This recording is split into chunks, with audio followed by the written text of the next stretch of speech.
from August 13th, 19... Your Theater of Romance presents June Moon, starring Linda Watkins and Mason Adams.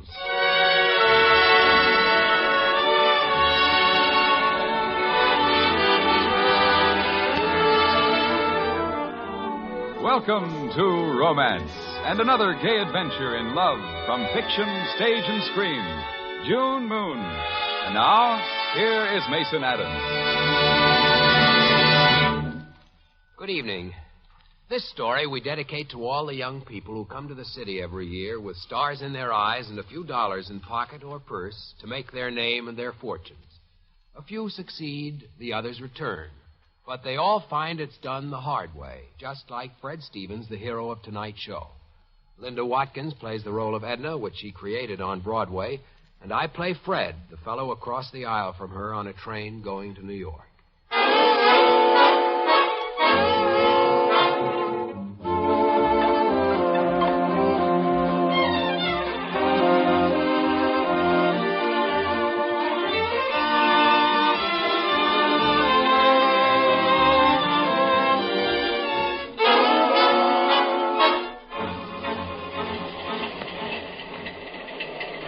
Would you care to look at my newspaper? Oh, thank you very much. I don't think so, thank you. It's a Schenectady paper. Well, I could fan myself with it. Then here, go right ahead. I've been on ever since Schenectady. Why, I used to know a girl in Schenectady. Her name was Grace Crowell. I used to know a Mildred Crowell, but her name wasn't Grace. Oh, well, this was Grace. Her brother was quite a billiard player, Eddie Crowell. But that's my name, too. Not my real name, of course. My real name's Edna. Edna Baker. Mine's Fred. Fred stands for Frederick. Frederick M. Stevens. See, on my new traveling bag, FMS. What's the M for? Martin, yes, sir. Right on my new genuine cowhide traveling bag. It's a beautiful cowhide traveling bag. Fellas at the plant give it to me. They said I shouldn't travel to New York to become famous with an old bag. With an old... Oh, I see. A genuine cowhide traveling bag. What are you going to New York to become famous about? I'm a songwriter. Oh, like Irving Berlin? Irving, he gets by because he writes both words and music. I specialize. I write the words. Lyrics, they're called. It must be wonderful to have a gift like that. Hey, that's just what Paul Sears said. I guess you've heard of Paul Sears. No, he's written 1,000 hits. He wrote Paprika. It was about how his mother was the spice of his life. He called her his old pal. Oh, that's beautiful. Mr. Sears come to Schenectady on a vaudeville tour. I went over with the ice cream. Ice cream? Well, that was the plant I worked for, ice cream. Oh. I and Mr. Sears got to talking, and before he knew it, I was sitting at the piano singing some of my words, and he said I was a genius and I should come to New York and work with him. Why, it's just like a dream. Well, I guess we're getting into the big city. Not quite. We're getting near Yonkers, though. You know, if we were on the other side, we could see the Hudson River. Yes, it must be lovely. There's a moon out on this side. Yeah. June moon. What? I just said June moon. But it isn't June, it's October. Well, what of it? They go together. June and moon, they rhyme. I'm always thinking of words that rhyme. That would be a catchy name, June Moon. For a song, I mean. You could get other words to rhyme with them. Spoon, and croon, and soon, marry soon. And macaroon. Yeah. I wish I had some. I'm hungry. I am, too, kind of. Are you visiting friends in New York? Oh, no, I have a job there in a dentist's office. I was just home for the weekend in Hudson. Then maybe we could eat together when we get in. I know a wonderful place called the Little Venice. Wonderful Chinese food. Is it expensive? Oh, no, it's very inexpensive. The last time I was there were 2 of us, and it only came to $1.20. Fine. I guess we can each afford 60 cents.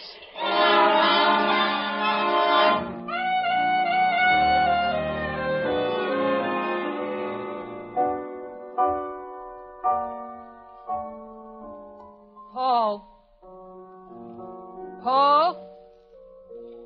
Mr. Sears. Mrs. Sears wishes to inquire if you're sure that new lyric writer's going to show up tonight. Fred Stevens? Sure. He phoned a little while ago from Grant's Tomb. Grant's Tomb? That's what he said. Well, he'll feel at home if he ever gets here. You never said things like that when Paprika was a hit. That was 2 years ago. Well, I still don't think your remark was funny. It's just envy, dear. I envy anyone who goes out at night, even to Grant's tomb. If that sister of yours would only get out and get a job, maybe we'd have some extra dough to spend. Leave Eileen out of this. She says Hart's crazy about her, then why doesn't she get him to publish one of my songs? Well, she's out with him now. But she's more interested in getting him to publish a diamond bracelet. Now, there's Stevens. Be nice to him, Lucille. There's no kidding myself. I need him like Sears needs Roebuck. Just a second. Why, hello, Fred. Hello, Mr. Sears. Come on in. This is Mrs. Sears, Fred. How do you do, Mr. Hello. Well, it's an awfully nice, quiet home you've got here, Mrs. Sears. Yes, Mr. Stevens. We never leave it. I've been traveling around New York so much since I got here, I'd almost forgotten there is such a thing as home. Well, that's not so good for a songwriter. What spots have you gone to, Fred? Oh, almost everything in New York, Mr. Sears. The Empire State and Staten Island and the Goddess to Liberty. Do you know she cost $1 million and weighs 225 tons? She ought to cut out sweets. What kept you in Grant's tomb tonight, Fred? Oh, I wasn't right in the tomb, Mr. Sears. I was seeing a party home between supper and my date with her later. Well, why didn't you bring her along? Her feet get tired at the dentist's. What kind of a dentist is he? She works for him. This party sort of gave me an idea for a song I've been working on. Good. Now we're down to business, Fred. What's it called? June Moon. Another war song. Lucille. What's it about, Fred? It's about love. Have you got any words down? Well, just some ideas, that's all. The verse will be about a fellow who's met a girl in June when there was a moon shining, see? And then something happened so that she went away. Or maybe he went away. And then whenever he looks up at the moon, he thinks of her. That's the first verse. In the second verse, she'll be doing the same thing for him.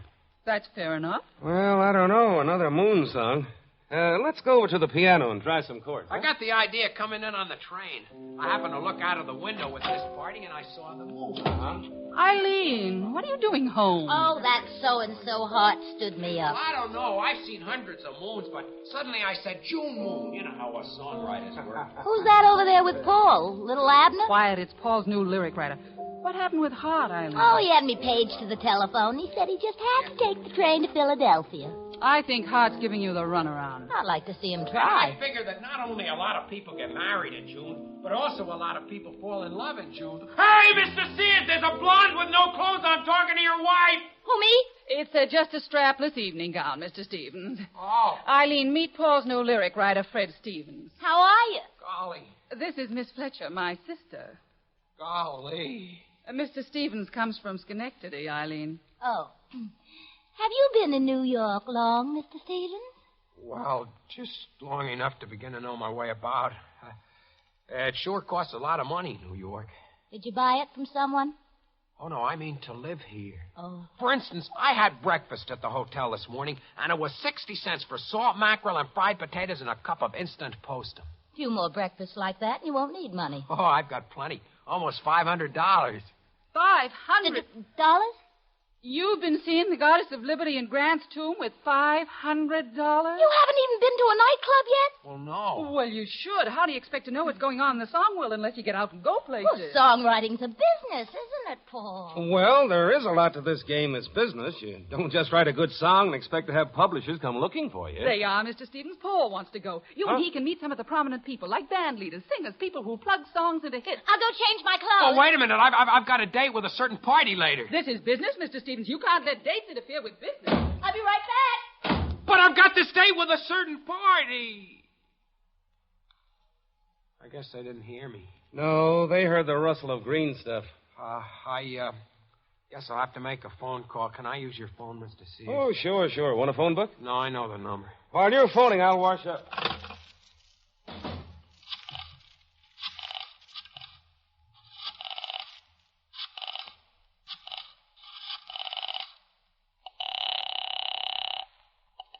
Hello? Eddie, this is Fred. Oh, Fred, you didn't get lost on the subway again. Oh, no. I'm here at the Sears right now. Oh, well, it was sweet of you to call and tell me you got there safely. Well, what I really called up about was I'm afraid I'll be sort of late for our date. Oh? How late? Well, quite late. The fact is there's no telling how late. Mr. Sears and I have to study some songs. Ready to go, Mr. Stevens? Is that Mr. Sears in the room with you, Fred? It's Mrs. Sears, Eddie. I'm speaking on the telephone, Mrs. Sears. Go right ahead. I better hang up now, Eddie. I'm terribly sorry I can't keep that date with you, but writing songs is a business. You have to make contacts, you know. Well, and you are have you to, ready, Charlie, or whatever your name is? Who's that, Fred? Somebody with the wrong number. Good night, Eddie.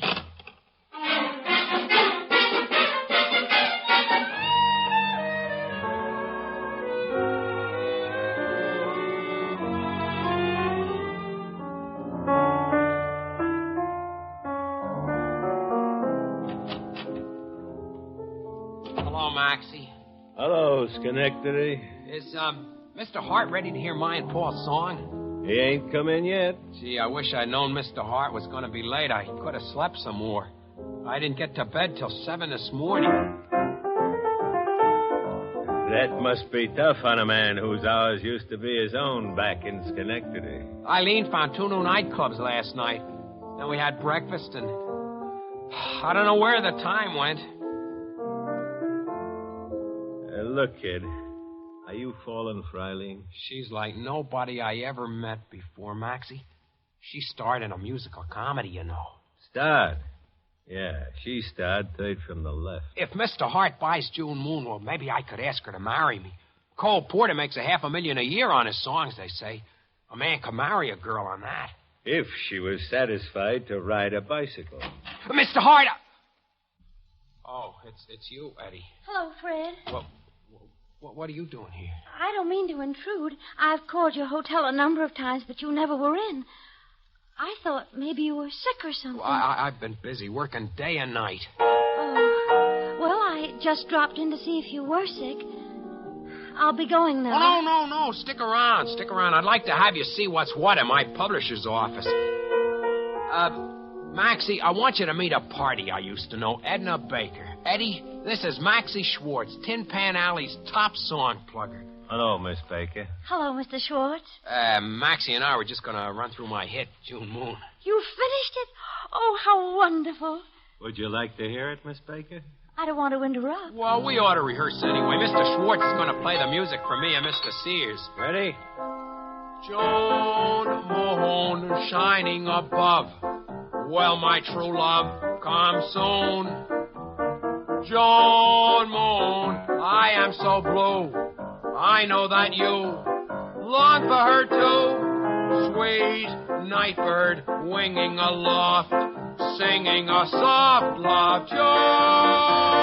Tell her to come to me here, to me and her dear June Moon. You like it, Edna? It's beautiful. Beautiful, Fred. You think so? Maybe you two got things to talk over. I'll go wait in Hart's private office. Tell me when he comes, Maxie. Sure. You really like June Moon, Edna? Oh, yes, Fred. I never dreamed it would be so beautiful. Oh, it'll be the biggest hit in years. Everybody will be singing it. Everybody singing it? I always thought it would be just ours together until...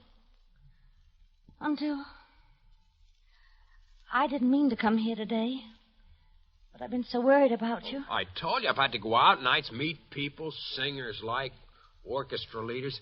It's called making contacts. Oh, it must cost an awful lot of money. Oh, sure, but as soon as I get my advance royalties on June Moon, I'll be in the chips. That's what they call money here, chips. Oh. Do you always go alone to these places? Oh, no. I and the Sears go together. Nobody else?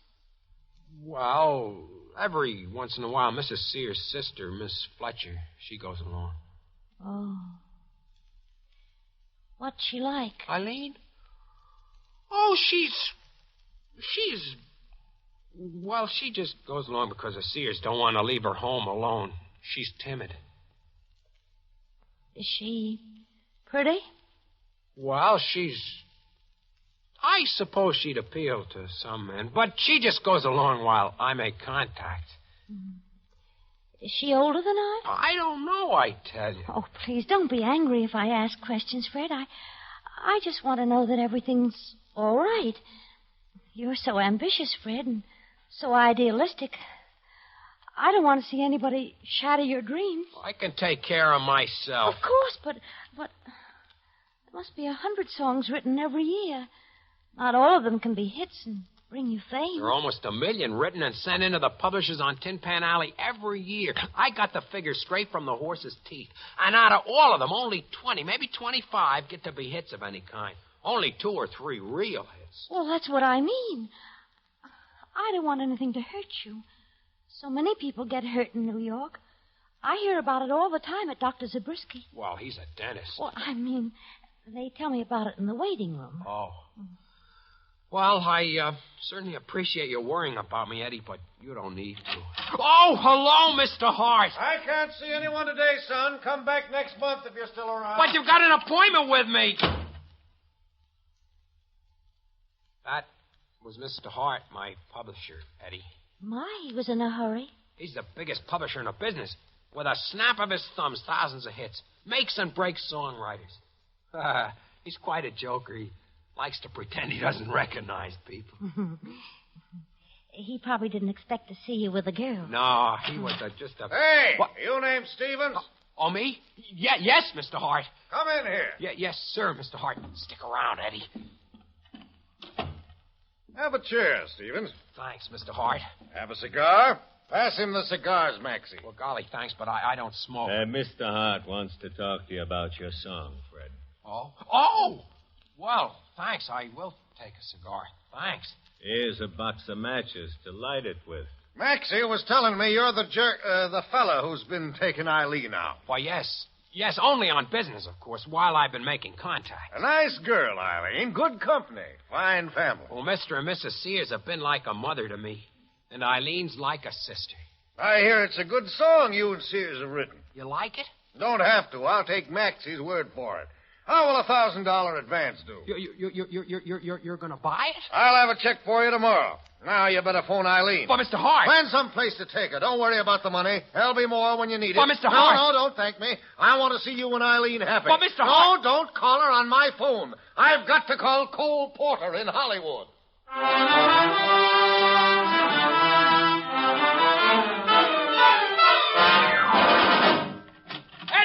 Eddie, Oh, hello, Eileen. I was just going to phone you.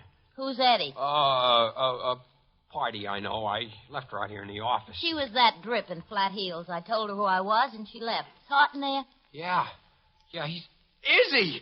He just bought June Moon, Eileen. I and Paul are in the chips. He bought that song? It's going to be his biggest hit. I get $1,000 check tomorrow and more to come. Hey, where are you taking me? Oh, you and I are going places. But I ought to call Paul and tell him. Call Paul?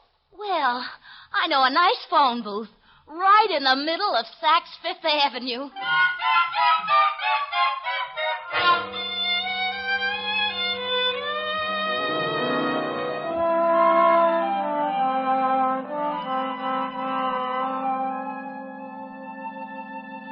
Maxie, you won't believe it, but Crosby's singing June Moon tonight. I ain't surprised, Paul. I worn out my radio dial trying not to listen to it. Come clean, come clean.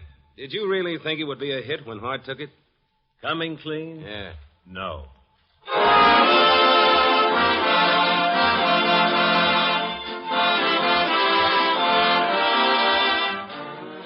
Now, for the 10th straight week, the nation's #1 hit, the lovely song written by Paul Sears and Fred Stevens, June Moon.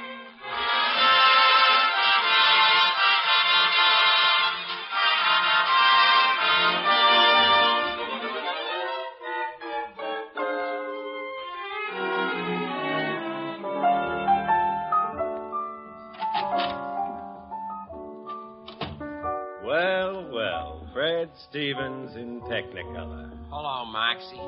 Some suit you got on. It's tailor-made by a tailor. He took my measures, just like a prize fighter. 38 inches around the chest, 33 around the stomach. You don't look so good around the eyes. Eileen's been buying for a hope chest these last few days. Golly, if she runs up charge accounts like this one, she isn't my wife. Tomorrow, she will be. Yeah. Maybe we'll have some time to talk things over then. You ain't seen so much of her, huh? Hardly set eyes on her for 2 weeks now. Sometimes I think I might have been better if I hadn't got engaged. I read of a case once where a man got engaged to a girl and didn't marry her. In Michigan, I think it was. Say, have you got a clipping of that? No, but my memory's pretty good. For instance, whatever happened to that nice little girl who was here to see her? Miss Baker, I think her name was. Maxie, you haven't seen Eddie, have you? No. Why? I guess I shouldn't be thinking of her at a time like this, but... Are you? I don't know. Sometimes I remember it was Edna inspired me to write June Moon, and I... Oh, well, what luck, Fred? Well, hello, Maxie. How much did you get from Hot, Fred? Well, I haven't seen him yet, Eileen. Well, you better do it fast. I'm picking up a dress at Hattie Carnegie's in 10 minutes.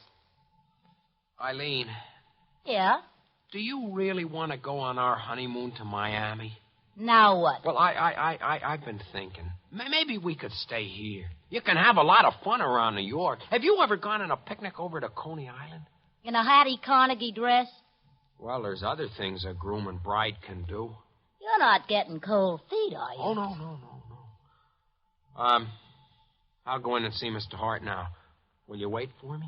Oh, I've got so many things to buy, Fred. I won't have a minute to spare until tomorrow. You mean I won't see you between now and the time we plight our vows? Well, Lucille and I have several appointments. The hairdressers after Hattie Carnegie's, and then a pair of shoes. And I do need another negligee. Eileen. Don't blush, Fred. You just go in and see Hart. Here's the last kiss. Until tomorrow.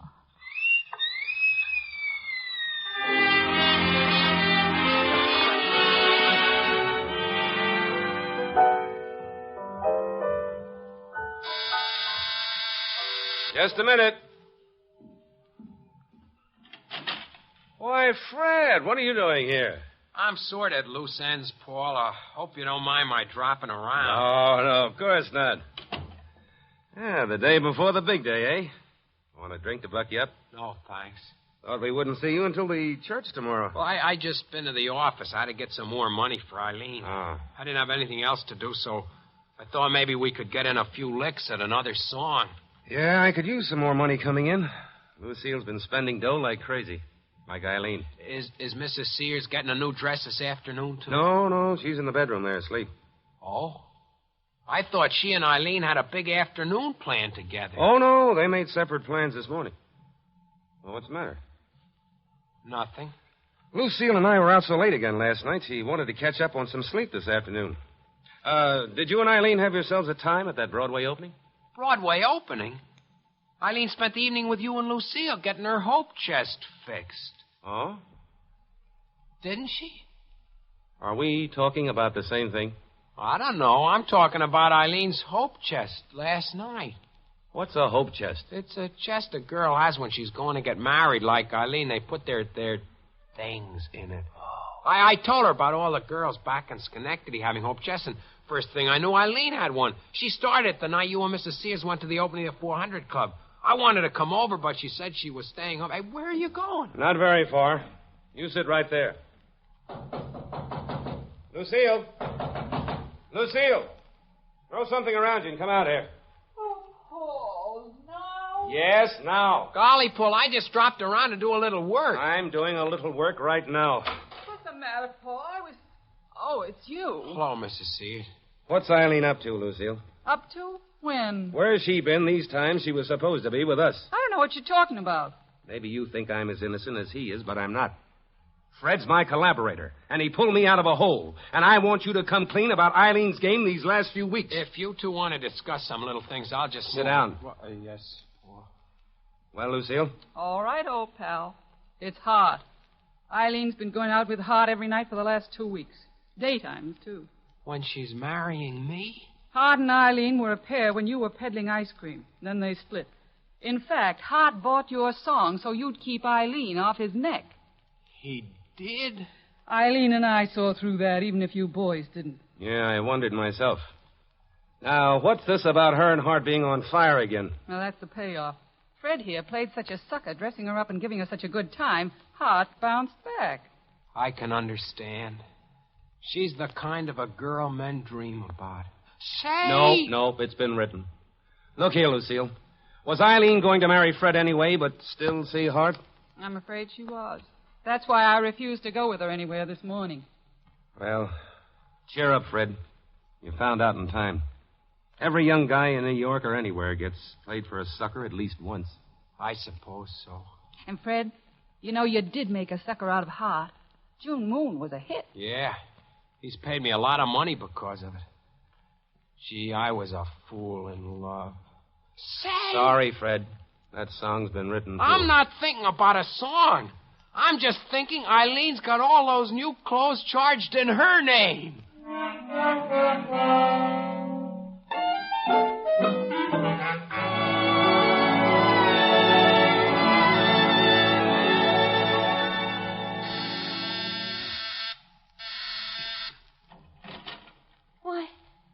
Why, Fred.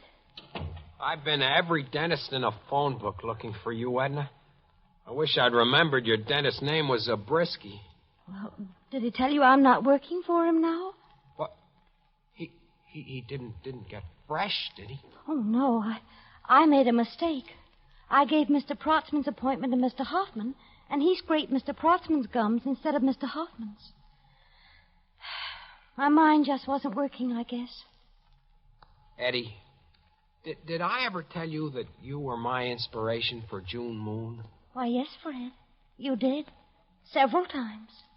Oh. It was quite a long while ago, though. The last time you told me. Suppose I say maybe you could inspire me to write another. I love you, Eddie. I love you. I want to marry you. In fact, I'm ready to marry you right now. And please don't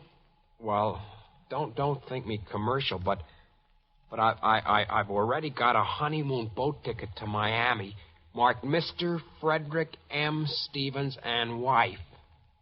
That is, if I can change my wife. Oh, but Fred, that's too expensive for us. I'd just rather spend money on a home. Oh, not a big home. Just a little bungalow for two. A little bungalow for... Hey. Bungalow for two. That'd make a great song title. Listen. In a bungalow for two. Dee-da-dum-dum-dum. Dee-dum-dee.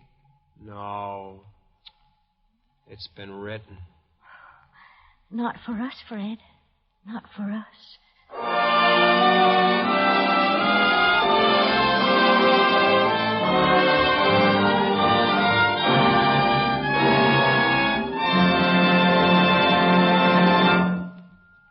Your Theater of Romance has brought you June Moon, directed by Albert Ward and adapted by Charles S. Monroe from the play by George S. Kaufman and Ring Lardner. Linda Watkins starred as Edna, and Mason Adams as Fred. The music, except for the song June Moon, was composed and conducted by Alfredo Antonini. Now, Mason Adams returns to tell you about next week's Romance. What happens when a blonde bombshell of a motion picture star explodes in the middle of a small-town family and finds the boyfriend of the family's nice young daughter, oh, so handsome? That's the triangle we propose for you next week when we bring you the great Broadway and Hollywood success, Personal Appearance. Join us then, won't you?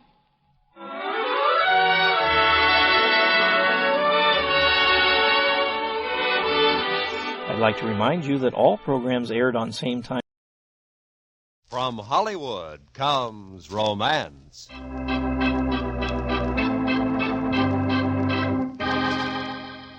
As a junior at UCLA, I've run into my share of football players, trackmen, and biology professors. But Spike Harrison and Burdette were something else again.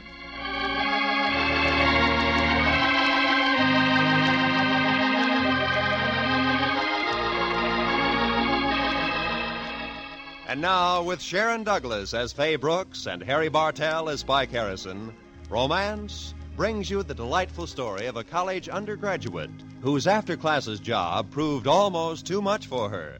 Transcribed as Robert Carson told it in his laughable comedy, For Business Reasons.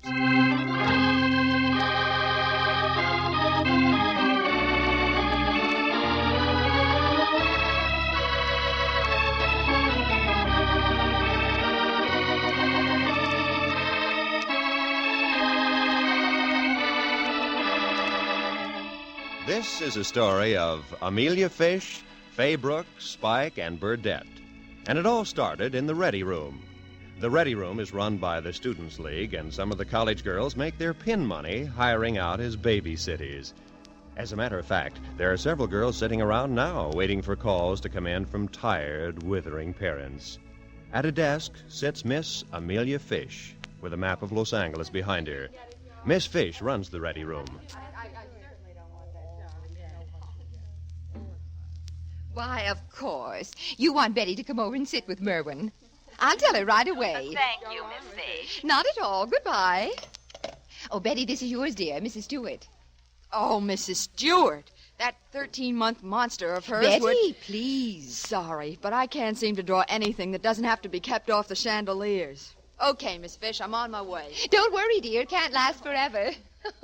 Good evening, Miss Fish. Anything for me? Oh, hello, Fay, dear. No, nothing yet. That nice Mrs. Grayson left town, you know. Yes, last time I was there, she told me they would. Gee, just imagine. Trips all over the country, nice clothes, nice food. Nice man. That's what you need, you know. Which? A nice man. You ought to get married. I'm still in school, Miss Fish. I can't get married yet. It would mess everything up. Just plowing through that book under your arm isn't going to straighten everything out. What is it, for heaven's sake? Spangler's Decline of the West. Oh. I've got to read it. It's part of my course. Oh, excuse me, Fay. Students' League Sitters Bureau, Amelia Fish speaking. Yes, sir. Oh, yes, sir, of course. Oh, Fay, Yeah. I forgot to tell Miss Fish I won't be working tomorrow. Tell her when she gets off the phone, huh? I will, Betty. What's your Bye. name, sir? Oh, and I'm going to cut class tomorrow. Tell them Any I'm sick or initials, sir? something, huh? Going to the beach. I'll need relaxation after an evening with that Merwin. Harrison, Okay, 106 Betty, bye. Road, Los Altos Road. Very good, Mr. Harrison. Goodbye. Now, let me see. You're on the top of the list now, Fay. So this is yours. What a way to work through college. 1060 Los Altos Road. Well, that's only a couple of miles north of here.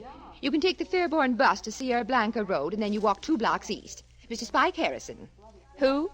Well, I asked him for his initials, but he said everyone called him Spike. He sounded cultivated, like a Harvard man. Spike Harrison. Oh, I'm sure he's all right.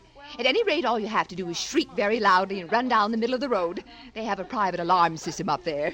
If you say so. How many are there and how old? There's one, and it's 3. Gee, that's wonderful. No formula.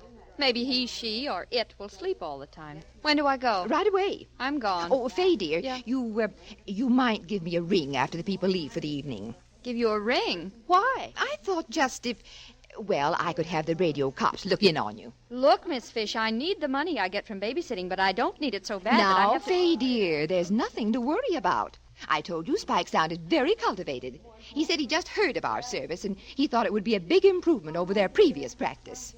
What was their previous practice? Well, Spike said they left the boy alone and let him scratch on the door and howl. Yes.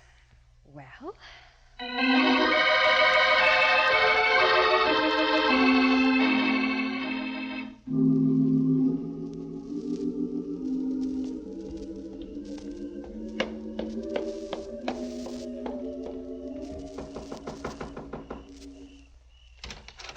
What can I do for you? What can I do for you? I'm the sitter from the league.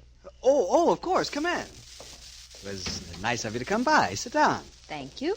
Have a drink? I don't drink. Is that so?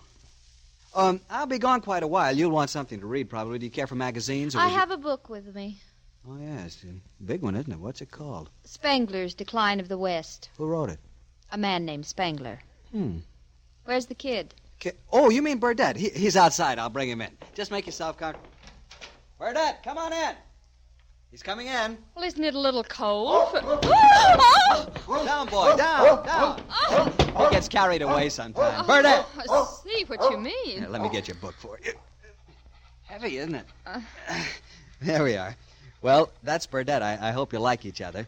Later on, you might let him out in the backyard and get him a drink of water. He's perfectly harmless. Wait a minute. Is Burdette... Yeah, that's right. I've never heard of such a thing. A strange dog. Hates to be alone. Of course. I only keep a day maid. The neighbors have complained about his howling. Every one of my doors has had to be refinished. You're really a godsend, Miss Brooks. Miss Brooks. If he gets restless or uneasy, throw his ball for him. He also enjoys having his ears scratched. Fine. He'll try to coax you into letting him sit on your lap, but don't do it. He weighs 80 pounds. Good night, Miss Brooks. It's your money. Good night. Burdette. I'll work a deal with you. You in your small corner and I in mine. Oh,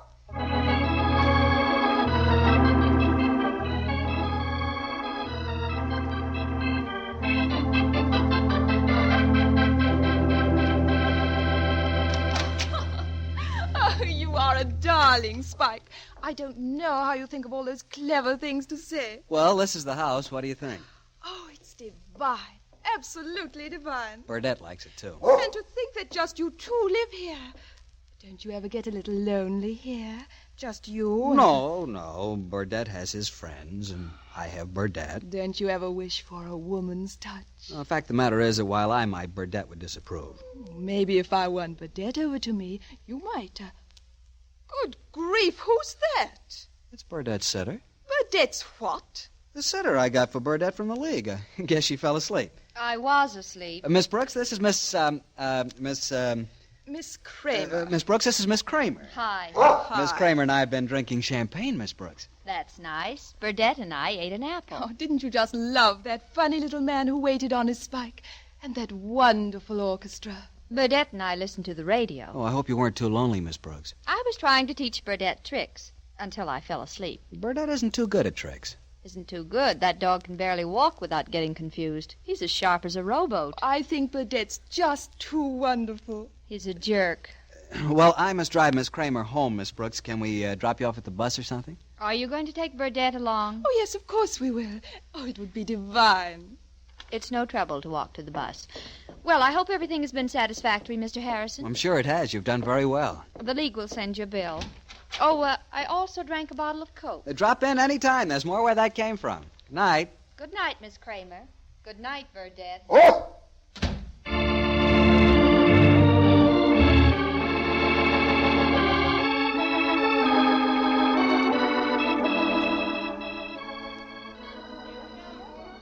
Miss Brooks? Oh, Miss Brooks. Good evening, Miss Fish. Well, I'm glad you got here.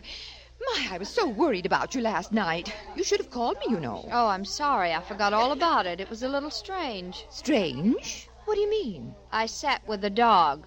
We ate an apple. I was astonished. Well, I almost called the police. I was afraid something had happened. I didn't mean to worry you, but after playing catch with Burdette, I forgot... With whom? The dog, Burdette. I guess I went to sleep.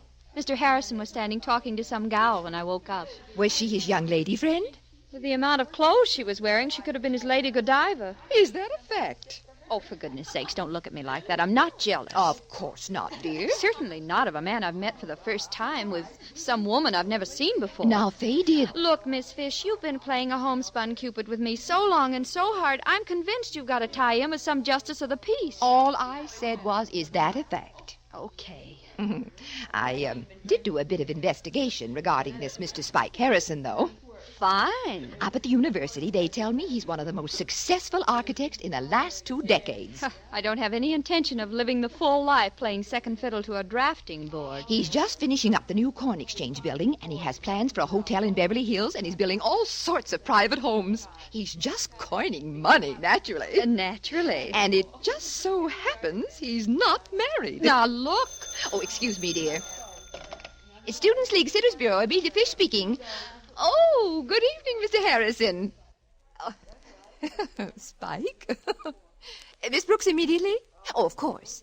Of course. Thank you, Spike. That was Spike, huh? Yes. Oh, and quite a coincidence. He wants you up there at his place right away to sit with Burdette. That dog is a case of arrested canine development. Pity is akin to love. I read that somewhere. Okay, I'm going. But just remember, Miss Fish, this is a sitter's bureau, nothing more.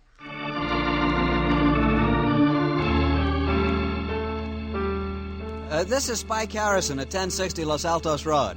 I wondered if Miss Brooks could come up again. Oh, that's fine. Thank you, Miss Fish. This is Spike Harrison at 1060 Los Altos Road. I wondered if... Oh, that's fine. Thank you, Miss Fish. This is Spike... Oh, thank you, Miss Fish.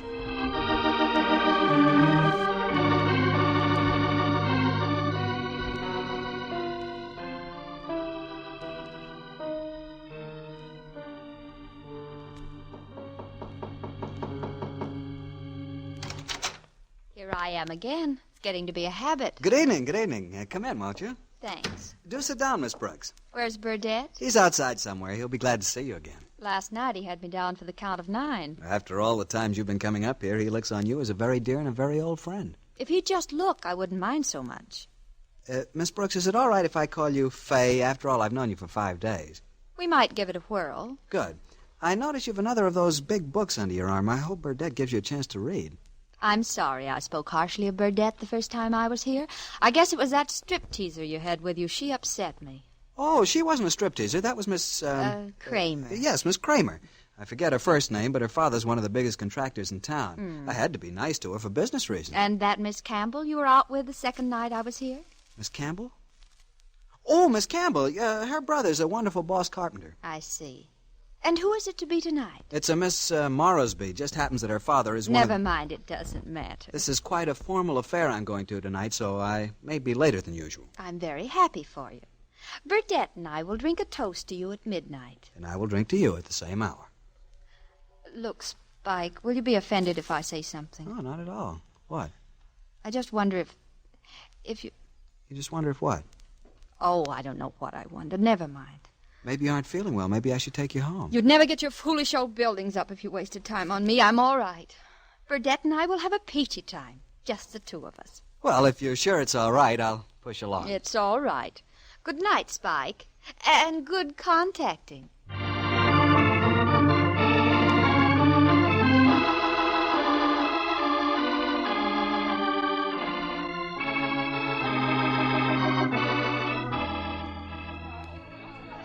This is 6 nights in a row that Spike has asked for you. Yeah, I know. He said, and I quote, "Age cannot wither, nor custom stale the infinite variety of your sitting." Uh-huh. He'd like to engage you again tonight, but he's worried. You don't seem to like the dog. And yet all the other girls he knows think Burdett is wonderful. Oh, he makes me so mad. He's just an old opportunist. Spike, that is. He only goes with girls who are related to people who can help him in his work. He's a low, fawning, self-seeking... My dear, they also serve who only sit and wait. Sure, I don't know why I should be so upset. He's nothing to me. Why should I care how he operates? Guess I've been reading so much decline of the West, I'm beginning to believe it. Then I can tell Spike who'll be available tonight? As far as I'm concerned, you can tell Spike to... Yes, dear? Oh, yes, tell him I'm available.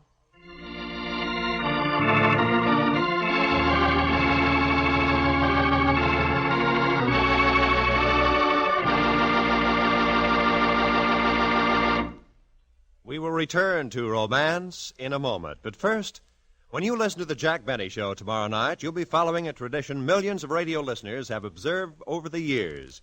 But there'll be a new twist, the twist of your radio dial to your local CBS station. Tomorrow night, Sunday, January 2nd, Jack Benny and his Merry Mad crew start broadcasting exclusively on CBS at the same time you've always heard them elsewhere. Mary Livingston, Rochester, Phil Harris, Dennis Day, Don Wilson, and all the rest of Jack Benny's famous Sunday evening quarterbacks will be on hand for this opening broadcast on CBS. So don't lose out. It's CBS Sundays at 7 Eastern Standard Time for The Jack Benny Show.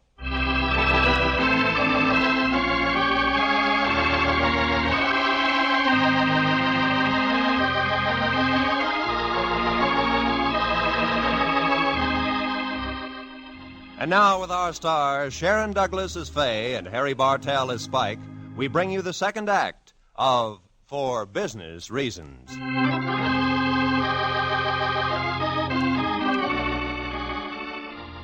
It's been another of those long evenings for Fay Brooks, while Mr. Harrison has been out with another of his seemingly endless supply of young ladies. But now it's well after midnight, and Fay looks up as the door opens. Oh, Spike, I don't know how you think of clever things like that. Oh, good evening, Miss Brooks. Still awake? Trying to sleep with Burdett in the same room is not easy. We've been drinking vodka. Oh, by the way, Miss Brooks, this is Miss, Fairbanks. Yes. How do you do? Spike, darling, I think your house is just adorable. Miss Brooks is a sitter for Burdett. Oh, and I just love Burdett. Oh, you nice, wonderful, wonderful dog, you. Miss Brooks is quite a reader. Reads heavy stuff she can barely lift. Tonight, for instance... Barbstein's Myths of Economic Progress. Who wrote that? I don't know. Mr. Harrison, if that's all, I'll go now. The buses have stopped running. I'll drive you home. What about Burdette? Oh, Miss Fairbanks. Miss Fairbanks will look after him, won't you, Miss Fairbanks? I can think of nothing I'd enjoy more.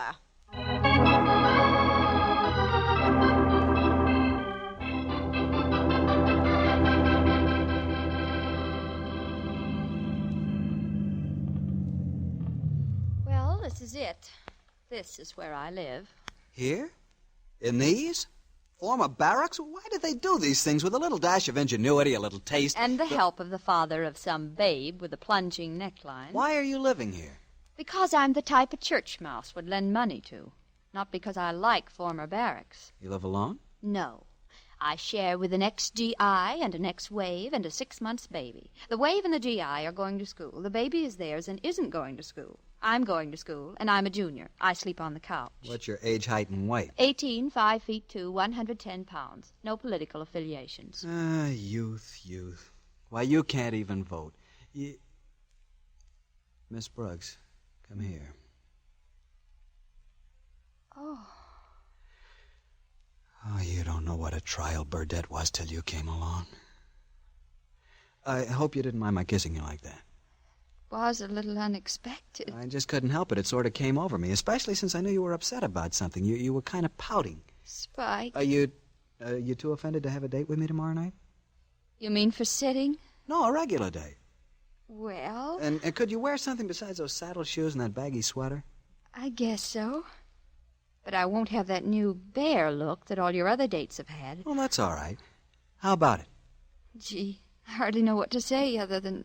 Okay. I'll come by for you at 7, then. No, I'll meet you at your place. Where I live, it's too crowded to receive anybody. Well, that's wonderful service, but remember, you won't be on salary tomorrow night. Wonderful. No inhibitions. Oh, and one more thing. Now you should tell me what you've been so upset about. Oh, it's all over now. You still want to see me. Everything's just fine.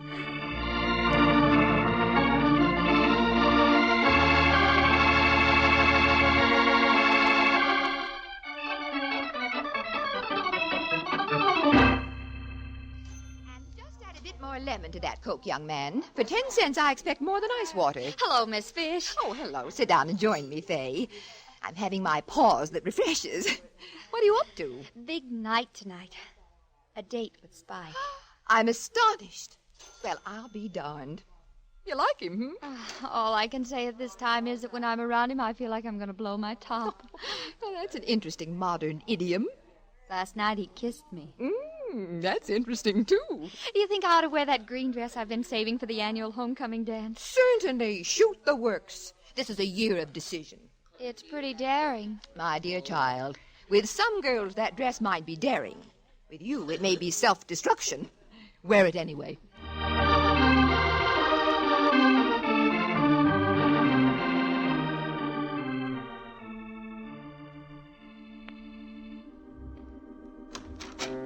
Oh, good evening, Miss Brooks. You're right. I can hear the radio from here, but aren't you going to ask me in? You've always done it before. Well, yes. Yes, of course. What's the matter? Well, it's just that your dress is... that you look so... Well, you didn't really have to be quite so formal. This was going to be a quiet evening at home. Don't you like my dress? I love it, but it hardly fits in with flannels and Burdette-chewed sneakers. If you're happy, I don't care. I was late getting home. I'm just fixing something in the kitchen. You hungry? Well, as a matter of fact, I am. I've been saving up since last night because I thought we were going out somewhere. Well, would you mind eating here? Of course not. After all, anyone can go to the Flamingo Room. Well, come on in the kitchen. You can watch. These high heels don't hurt my feet yet. Can't we go out somewhere while it lasts? Who'd take care of Burdette? I'll watch you out in the kitchen.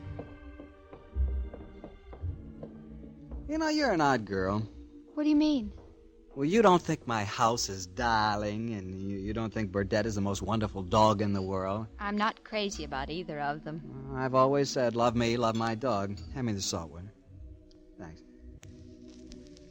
What are you majoring in at school? Economics.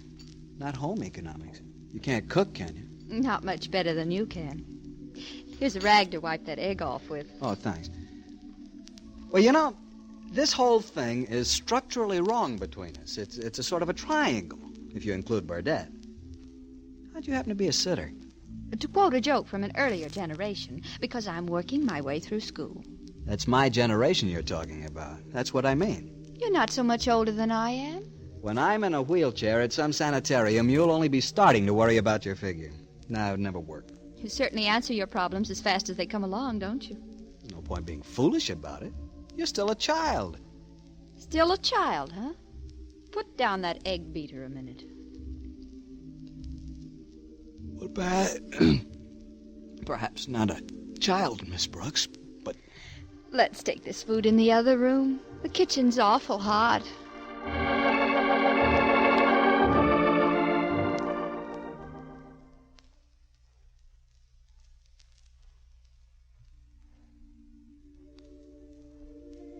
You know, Spike, there's something about sitting in front of a fire. Yeah.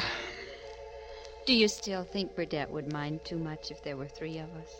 You and Burdett and me, I mean. We could talk him into it. I've been so unfair to you, Spike. Thinking all those things about you and those... Those other girls? Well, I admit it looks pretty calculating. I told her you were a cold-blooded opportunist, you know. Miss Fish? Yeah. She told me I was wrong. She's a good gal. We've had several long talks. Look, Fay, I know you don't want to get married now, right away. But will you file it for future reference? I will, Spike. Oh, yes, I will marry you, darling. Anytime you say.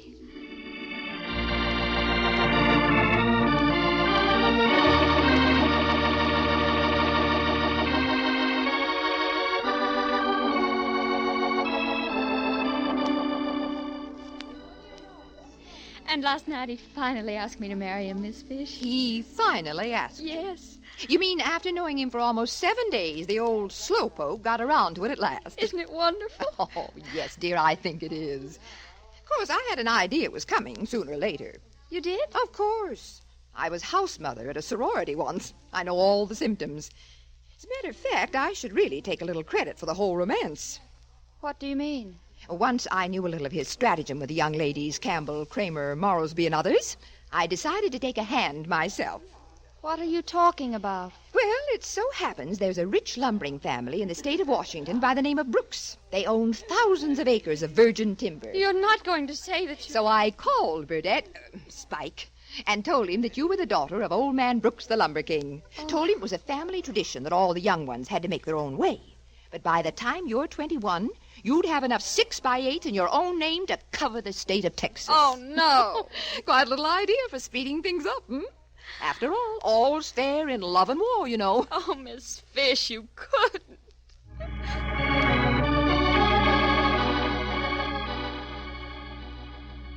At Students' League Sitters Bureau... Oh, no, Mr. Harrison, I haven't seen Miss Brooks. She hasn't been in at all. Yes, sir. Yes, sir, I'll give her the message. The Students' League I haven't heard anything at all from her myself, Mr. Harrison. Yes, sir, I will. The Students' League... Oh, hello, Mr. Harrison. I know it's been 3 days. No, I haven't. But if you'll take the advice of a meddling woman who caused it all, just wait. She'll come back.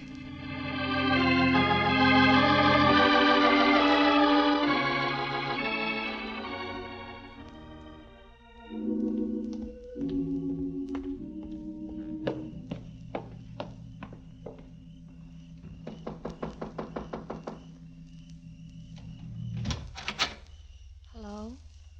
Good evening, Miss Brooks. Isn't it funny how I can always remember your name? Come in and have an apple. Thanks. I thought you'd be in an evening jacket. Aren't you whining and dining anymore? Been too low in my mind.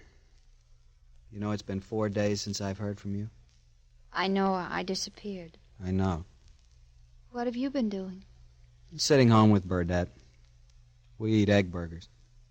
Where's Kramer, Campbell, and Morrowsby? Who knows? Out with other architects. I'll take Burdett out for a walk if you want. No, thanks. No charge. No, thanks. I'm thinking of burning this place to the ground. Oh, no, it's a darling house. Also, I'm thinking of having Spike put to sleep. Oh, no, you couldn't do that. I adore him. Anyway, you mean Burdett.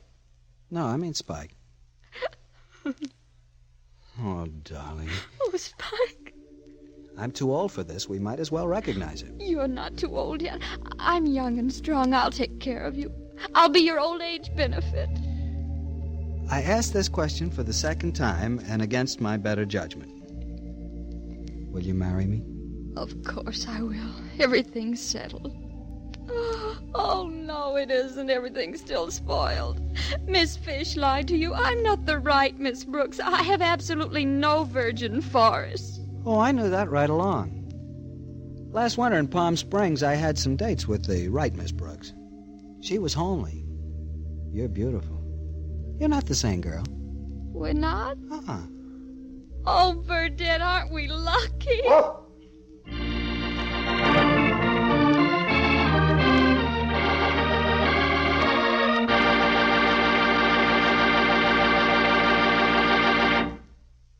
Romance, produced and directed by Norman Macdonnell, has brought you Robert Carson's delightful comedy For Business Reasons, starring Sharon Douglas and Harry Bartell. Featured in the cast were Lois Corbett, Laurette Philbrandt, Estelle Dodge, and Constance Cavendish. David Light was Burdett. The transcribed adaptation of today's story was by Norman Macdonnell, and the special music by Eddie Dunstetter.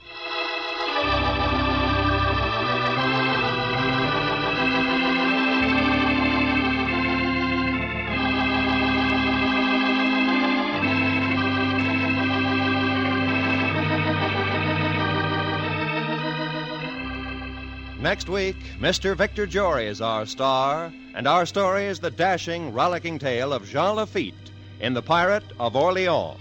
Remember, next week, Victor Jory in The Pirate of Orleans.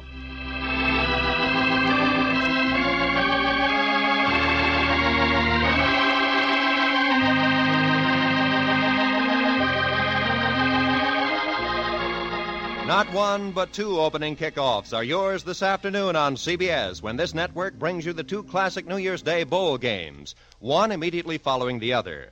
This unprecedented 5.5-hour broadcast will bring you the Rose Bowl game from Pasadena with Northwestern's Wildcats lined up against California's Golden Bears.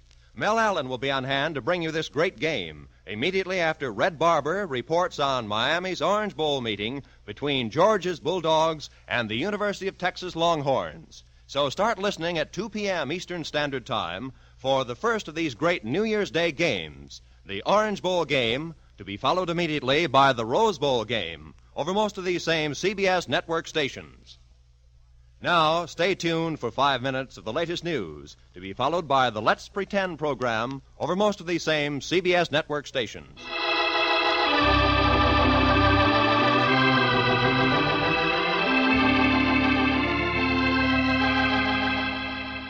This is Roy Rowan speaking for CBS, the Columbia Broadcasting System.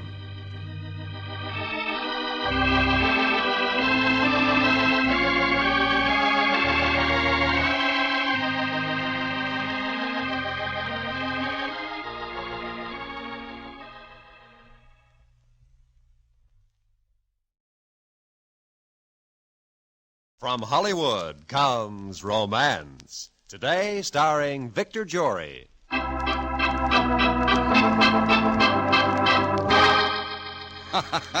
You ask when you'll see Jean Lafitte again.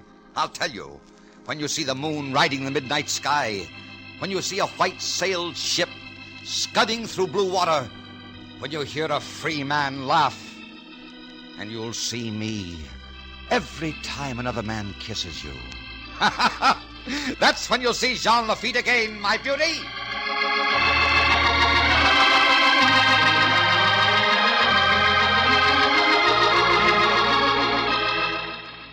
And now, Romance brings you the exciting story of one of the most colorful figures of American history.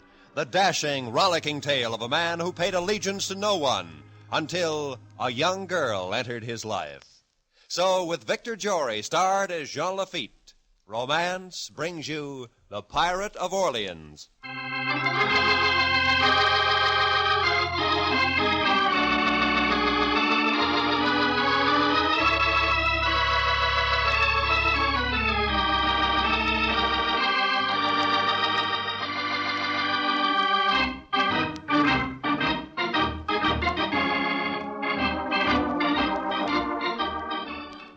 Have you met Jean Lafitte yet? No, I can't say that I have. Well, my dear, he's the most handsome thing you ever saw in your life. Oh, is he married? Oh, no one knows. But there are all sorts of stories. Well, I've heard that he's married to an Indian princess, a Spanish countess, and a Viennese dancer. Oh, what does Mr. Lafitte say to all this? Oh, what does Mr. Lafitte say?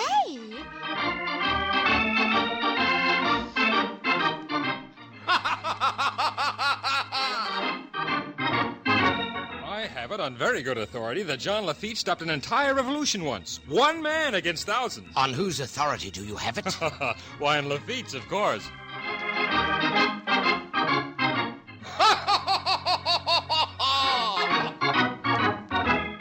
Tom, what do you know about Lafitte? Lafitte? Yes. Well, he and his brother have a very fine blacksmith shop, and they've just bought a store, and he's a gentleman.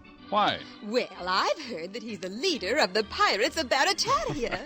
Nonsense. Whatever Jean Lafitte is, he's positively not a pirate.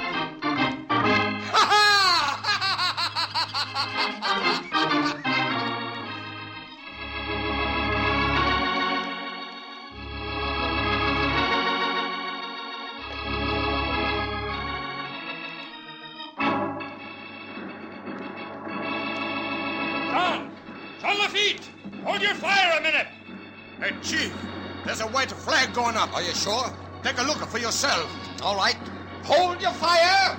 Hold your fire! Hold fire! Hold fire! Robertson, Peters, Benson, Dominic, lower a boat and come with me. Pete, get in as close as you can. I'll remove the crew and passengers and take the ship back to Barataria. That's too fine a ship to destroy. Come on, men. We'll see what prize we've got.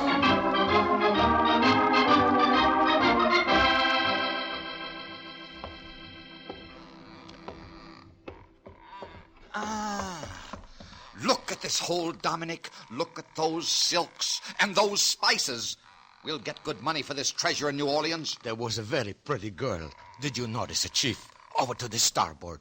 She was standing there. Her hair was like a sunshine on a yellow corn. Dominic, what are my orders about women on captured ships? But can we not make exception just the once? I like that girl with the yellow hair. I even marry her. God, me, such a beauty. What are my orders, Dominic? Under no circumstances is any woman on any captured ship to be approached for any reason whatsoever, conversed with, or touched Unless by the captain. Unless by the captain. Unless it is necessary and remove them from one ship to another, or from a ship to land. See that you remember it. You wouldn't look well in irons, Dominic. No, I would not. All right. You start listing things down here while I go above on deck. We're setting sail at once. Well,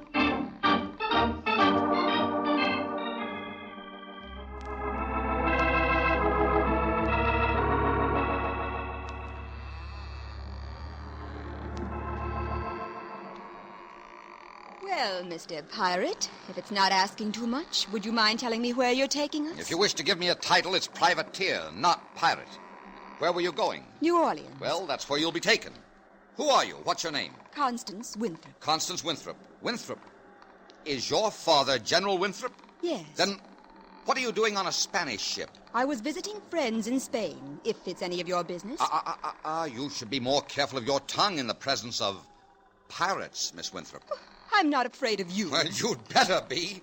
I'm just as like as not to make you walk the plank, tie you to the yardarm, or give you the spanking of your life. You do that to a woman? Yes, if I thought she was trying to be on equal footing in a man's world. You have a little to learn about women, Pirate. I'm not interested in being taught, Miss Winthrop. You're impossible. You're a conceited, egotistical, arrogant, self-centered... Handsome, magnificent, exciting, fabulous pirate, Miss Winthrop. And now, you'd better get back to your cabin before I make you walk the plank, tie you to the yardarm, or what was that other thing I mentioned, Miss Winthrop? I loathe you.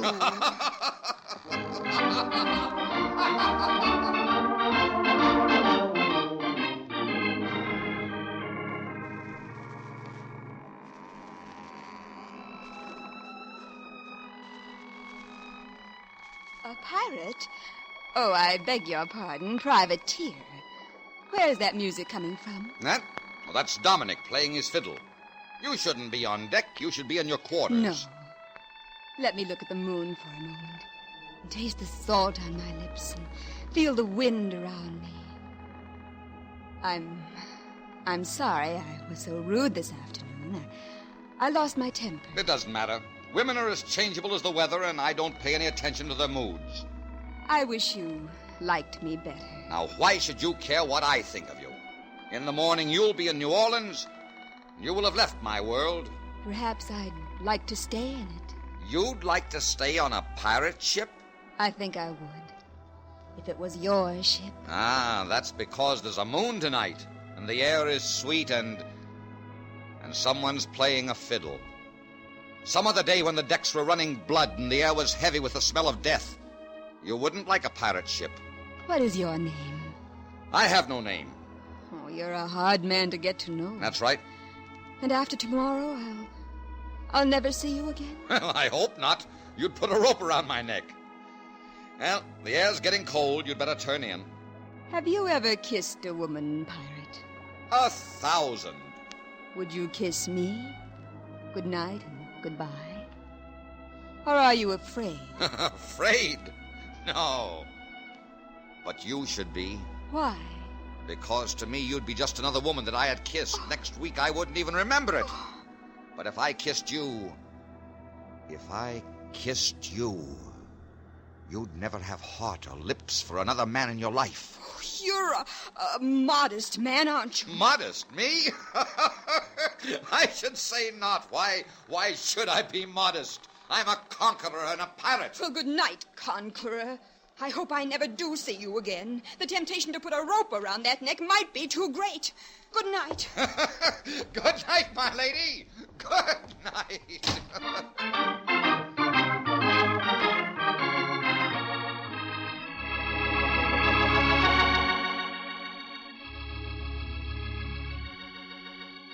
Chief, are you awake? Oh, yes, Dominic.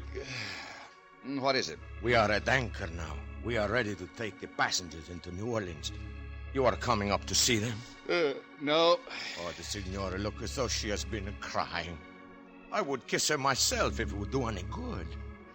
Are you not even going to say goodbye? No. Take them ashore. All right, boss, all right.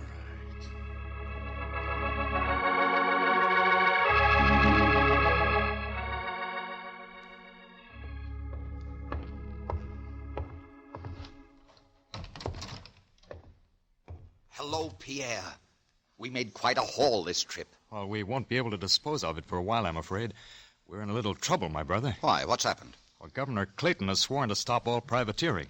He says he's going to wipe out Barataria if it's the last thing he does in this world. And he says he's going to hang the leader before all of New Orleans. Has he named the leader? No. Oh, well, then, what are you worried about? Well, in the eyes of New Orleans, we're respected citizens. Decent, peace-loving. Maybe. Maybe not. People have always had suspicions. Well, let's not worry about it. I'll have a good bath and a shave, and then I'll go and pay a social call on Governor Clayton. Perhaps for tea. I haven't had tea with the governor for a long time.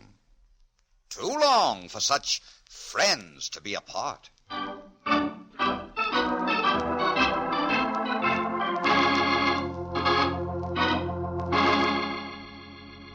I tell you, Jean, I'm going to rid New Orleans of those pirates if it's the last thing I do. Good. I don't blame you. It's gotten so no one's safe around here anymore. I may call on you for help. I'll be glad to help in any way I can. Uncle John, have you seen my knitting? Oh, hello, Constance, my dear. I'd like you to meet a very good friend of mine, Mr. Jean Lafitte. My niece, Miss Winthrop, Mr. Lafitte. She's staying with me until her father's return. This is a pleasure, Mr. Lafitte. A very great pleasure, Miss Winthrop. I'm afraid I must look in at the shop before it closes. Oh, well, then I'm very happy to meet you, Mr. Lafitte. And I trust we will meet again soon. Thank you, Miss Winthrop. Good day. Good day, Governor. Come again soon, Jean. That's a very handsome man, Uncle John. That's a very dangerous man, Constance. I'm convinced that he's the leader of the privateers. He doesn't look very dangerous to me. Are you positive? I'm so positive I'm going to put a price on his head and send my men after him tonight.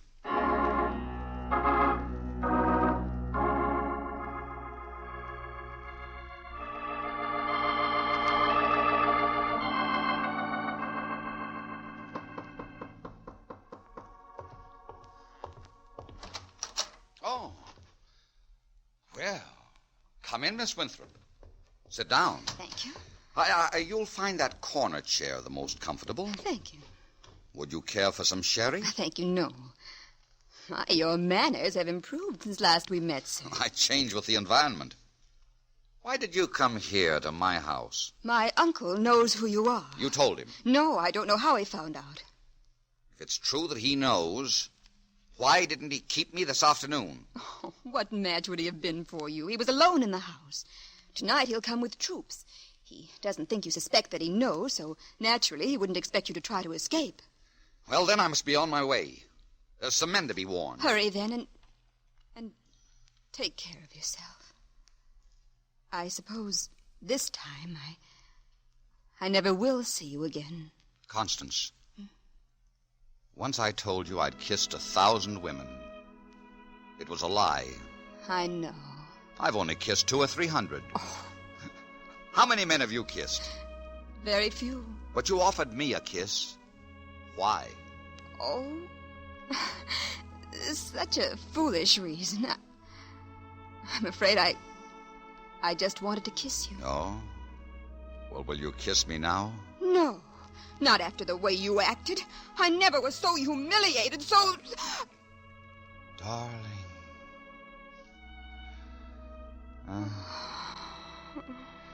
You know, you really should try to keep that temper in check. I told you not to kiss me. You might just as well have said, stop breathing. Goodbye, Constance. Goodbye, and thank you. Oh, when will I see you again? When will you see me again? Well, you'll see me when the moon rides in a certain way that you'll remember seeing before in a midnight sky. You'll see me when you see a ship riding at anchor with a battered look about her. You'll see me when you hear someone laugh in a certain way, or someone shout, or perhaps cry. And you'll see me every time someone else kisses you. I will not. If I'm never to see you again, I can forget you in a minute. You'll see I can forget you all right. Then you're not the girl for me, my beauty. Goodbye. John! Goodbye. Oh, I hate that man. I hate that man. But, oh, cara mia, how I love him.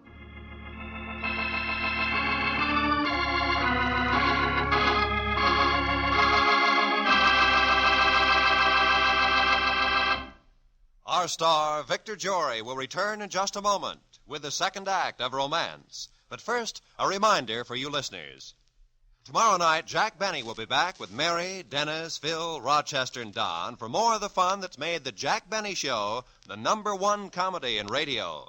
You'll find him here right on CBS every Sunday at 7 Eastern Standard Time.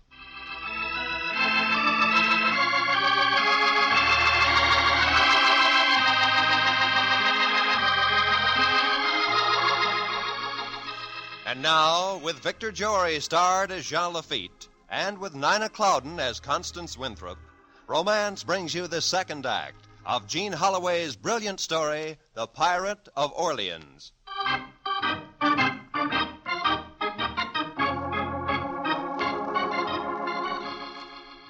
Mr. Lafitte, the British government is prepared to offer you the sum of $30,000 in return for your help in capturing the city of New Orleans. Oh, yes, and, of course, a full pardon for you and your men.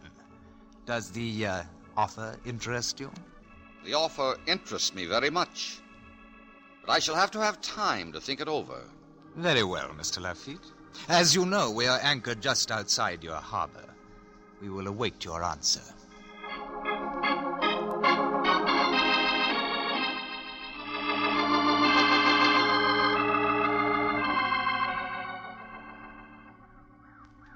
Jean. Oh, Jean, I'm so glad I found you. I have to talk to you. How did you ever find your way here to my camp through all the swamps? I persuaded one of the men to bring me. Jean, there's terrible trouble in the city. The British are close by, but there aren't enough men to fight. General Andrew Jackson has just arrived, and he's ill with a fever and can't get men. Jean, the city's going to be captured. Well, what do you want me to do about it? Why, help defend it. Are you forgetting there's a price on my head in New Orleans? I'm sure you could get a pardon.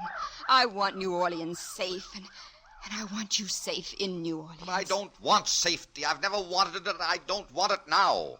What I want is a deck under my feet and a cutlass in my hand and a worthy prize coming up on the horizon. And I thought I loved you. Why, you haven't a decent, honorable motive in you. I thought you were a fearless man that would fight for our principles if you believed in it. But I see now you're only a thief, after all. You'll only fight for a prize. Goodbye, Mr. Lafitte. Forgive me for taking up your time.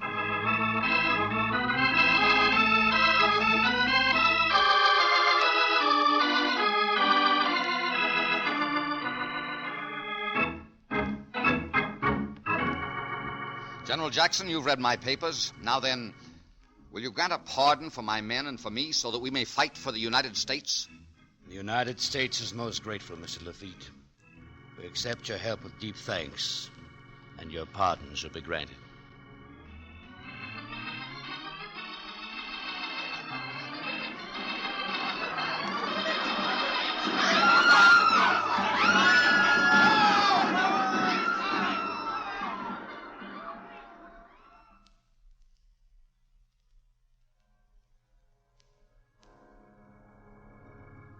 Almighty God, accept our humble thanks for the victory we have just won.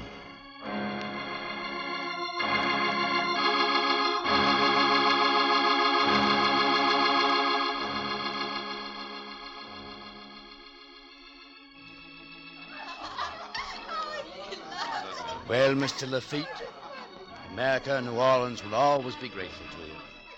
If it hadn't been for you and the help of your men, we never would have won such a great victory. Thank you, General Jackson. We were fighting a great cause. Now, my boy, go on out there and dance and have a good time. You're the hero of the hour. All the ladies are waiting to dance with you.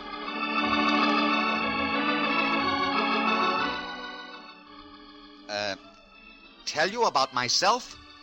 Well, now, let's see. Oh, yes. A year or two ago, south of the Canary Islands, very south of the Canaries, I defeated an entire native army single-handed. All by yourself? Oh, Mr. Lafitte, just imagine. It was nothing. I picked them up 2 by 2 and cracked their heads together.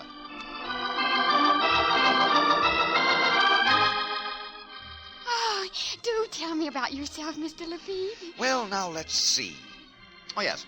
One time, 6 or 7 months ago, somewhere north of Haiti, very north of Haiti, very north of Haiti, I decided to hunt for treasures on the ocean bed.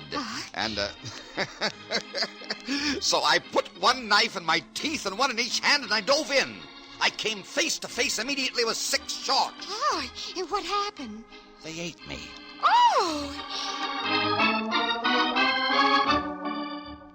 So I wiped out the entire nation of cannibals single-handed. And then I was a little tired. And when the camel got tired of carrying me, I carried the camel. The Sultan had a harem of 60 wives. I had 1,060.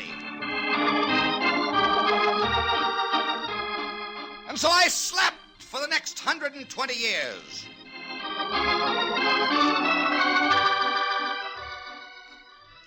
Well, I was wondering if I was ever to have the pleasure of dancing with the lion of the evening. I've been hearing stories about you.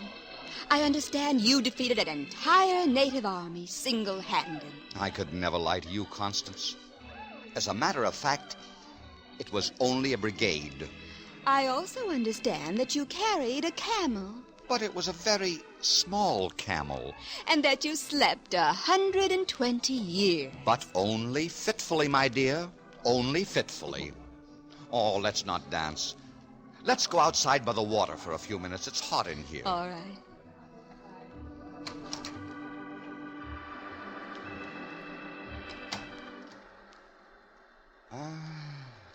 Smell that sea. Smell it. Drink it deep inside you. Savor it. Taste it. And don't let it get away from you. What do you see when you close your eyes and smell the sea? I see a house somewhere beside it. And I see you in that house, looking as though you were a part of it. I see little boys with your eyes and your trick of shaking your head when you're angry, running in and out of the house, banging doors and filling it with laughter. What do you see? I see sails filled with wind, and sometimes a sea that is smooth and swelling, and sometimes rough and challenging and ready for a brawl. I see China and the Indies and cargoes of silks and spices.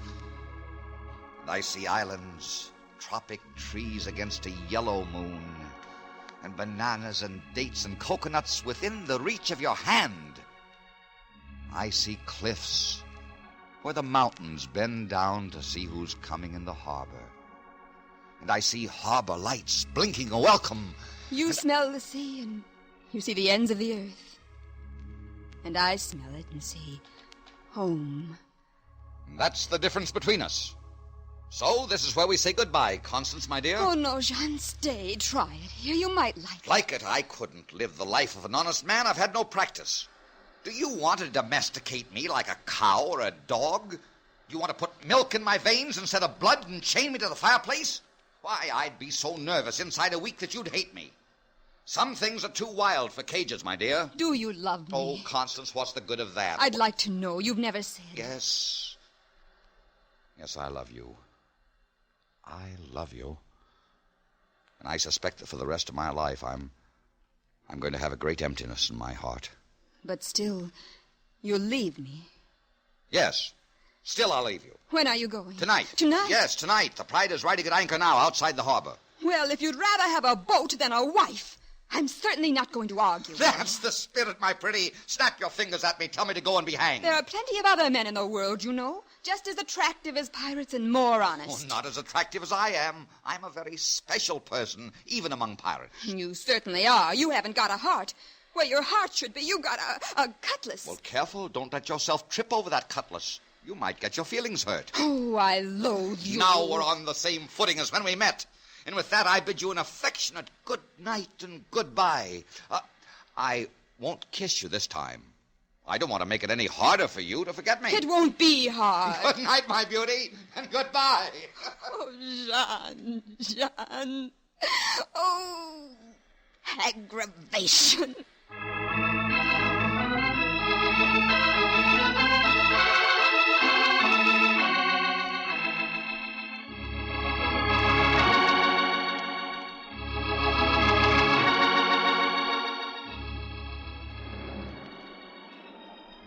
Well, Dominic, we're off on an adventure again, eh? Yes, Sir Chief.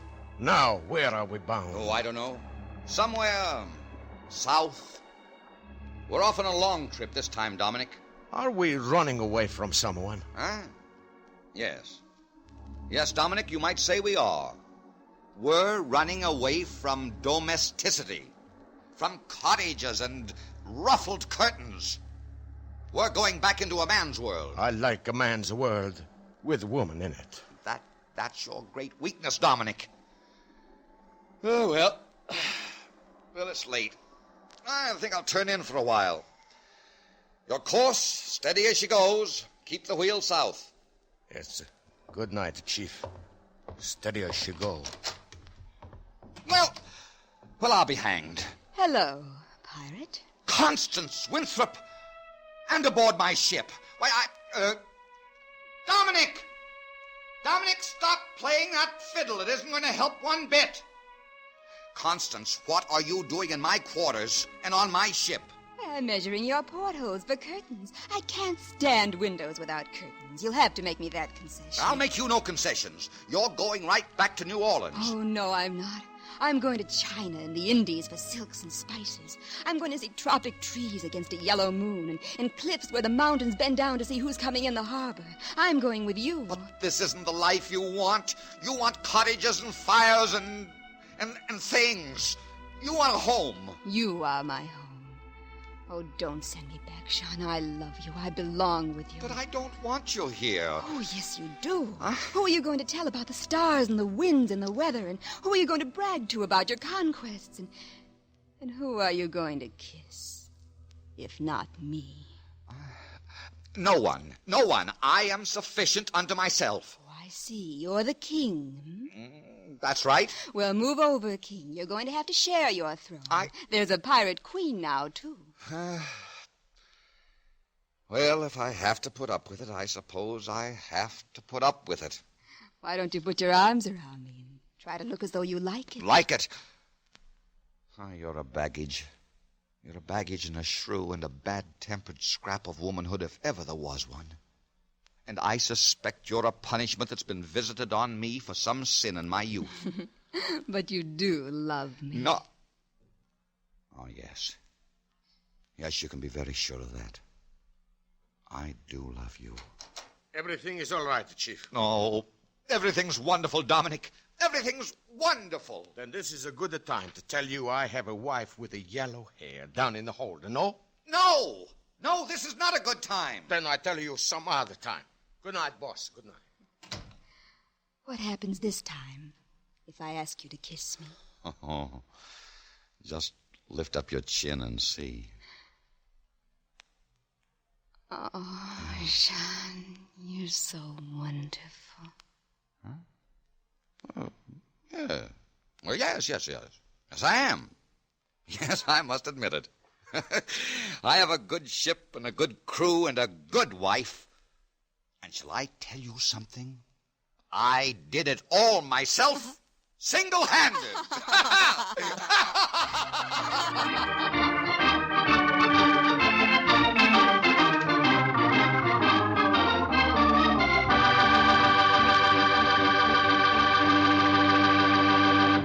Romance, produced and directed by Norman Macdonnell, has brought you transcribed Jean Holloway's original story, The Pirate of Orleans, starring Victor Jory as the pirate Jean Lafitte, with Nina Clouden as Constance Winthrop. Featured in the cast were Ben Wright, Sammy Hill, Frank Gerstle, Charlie Long, Wilms Herbert, and Tom Charlesworth. The special music was composed and played by Eddie Dunstetter. Next week, Romance brings you the famous and delightful story by Leonard Merrick of The Doll in the Pink Silk Dress. And now stay tuned for 5 minutes of the latest news, to be followed by the Let's Pretend program over most of these same CBS network stations. This is Roy Rowan speaking for CBS, the Columbia Broadcasting System.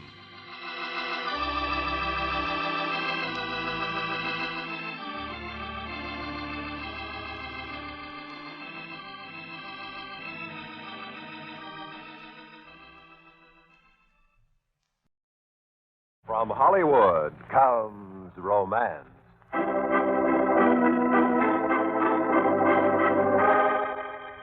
My love for Scotland was fierce and hot and terrible. And my love for the fair Faith Kenyon was warm and tender. I never knew how close these two loves were bound together, or how much heartbreak I'd have to bear, until I nearly lost them both.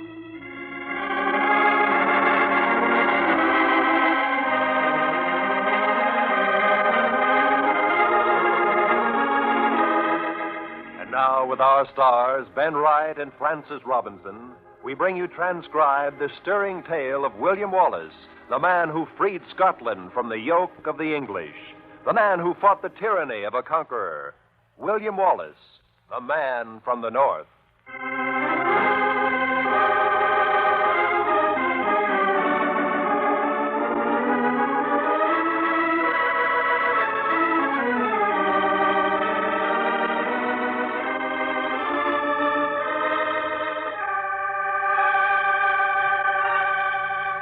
It is the year 1259.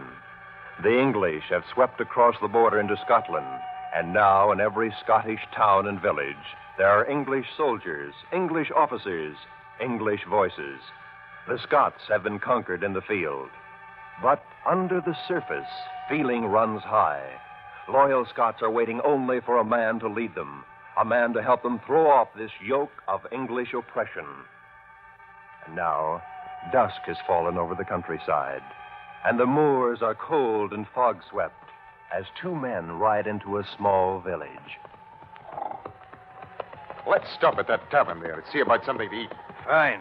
Maybe it won't be overrun with these English swine. Hey, it goes against our blood, doesn't it? Foreign soldiers in our streets, in our homes, in our churches, stealing, plundering, carrying off our women, killing. Careful, William. Those men would as soon cut out your tongue as look at you. Aye, they'd have to kill me first. I cannot understand the people. Where's that pride in freedom we've always had in Scotland? Why don't we fight and drive these intruders out? We will one day, when we have a leader. Out of my way, Scotsman. You're blocking my path. I'll not step aside for you, you filthy drunken pig. Maybe you don't know who I am. I'm an officer in the English army. I'm entitled to respect, sir. Now get out of my way and be thankful I don't run my sword through you. Perhaps you don't know who I am, sir. My name is Wallace. Wallace. William Wallace. I'm a Scot by heredity, by birth, and by devotion. And I'll step aside only for another Scot. A Scotchman? There are no more Scotchmen. This is a conquered country. Well, you're going to move out of my way, or shall I kill you and walk over you? Aye. You'll have to kill me. Or walk round me. All right, Scotchman. I'll teach you a lesson and send you to the grave with it. Aye. Well, be careful that you don't take it to the grave yourself. Careful, William. There's blood on your cheeks, Scotchman. Aye. And there's blood on your sleeve. Have you ever tasted Scottish steel before, officer? Or have you always remained safe behind your troop? By all that's holy, I'll kill you before this night's done. Will you now? You've run him through. Come on, William.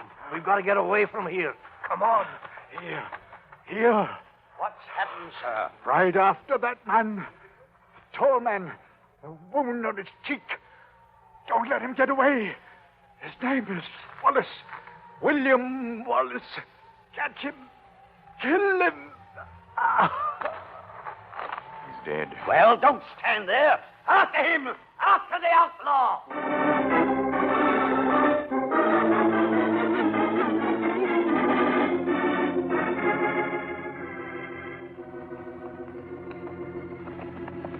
There's a cottage just ahead. I can see the lights.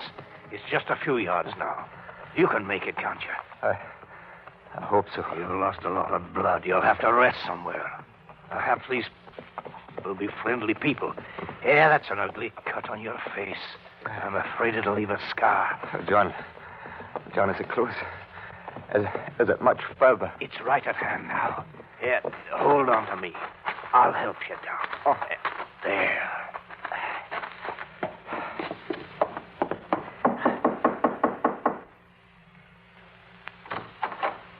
Who are you?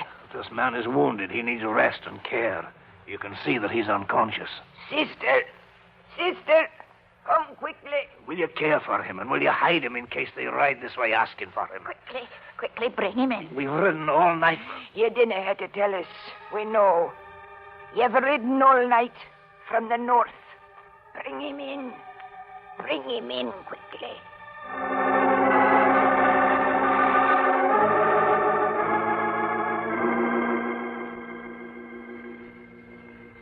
I've accepted your hospitality too many days. I'm well again, and I can impose on you no longer. Tonight I'll ride by the hills. You've been very good to me. We've stepped into history by helping you, Mr. Wallace.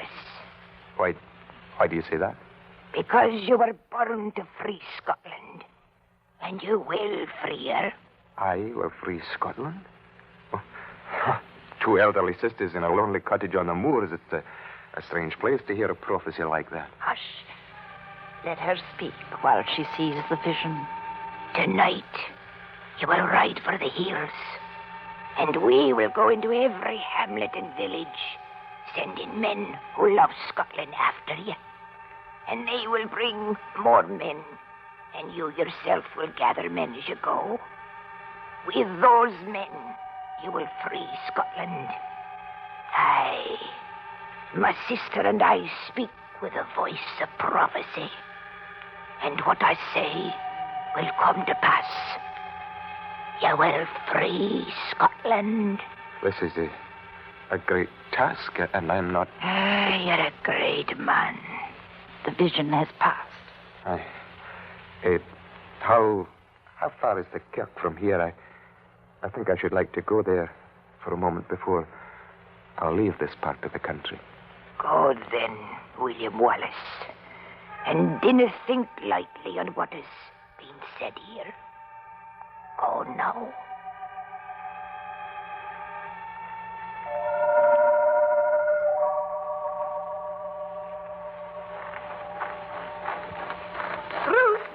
Bruce, I must talk with... Oh, you're not Bruce.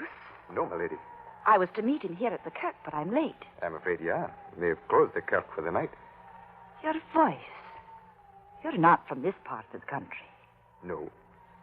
And that scar on your cheek. I'm afraid And that great lock of raven hair. You're William Wallace.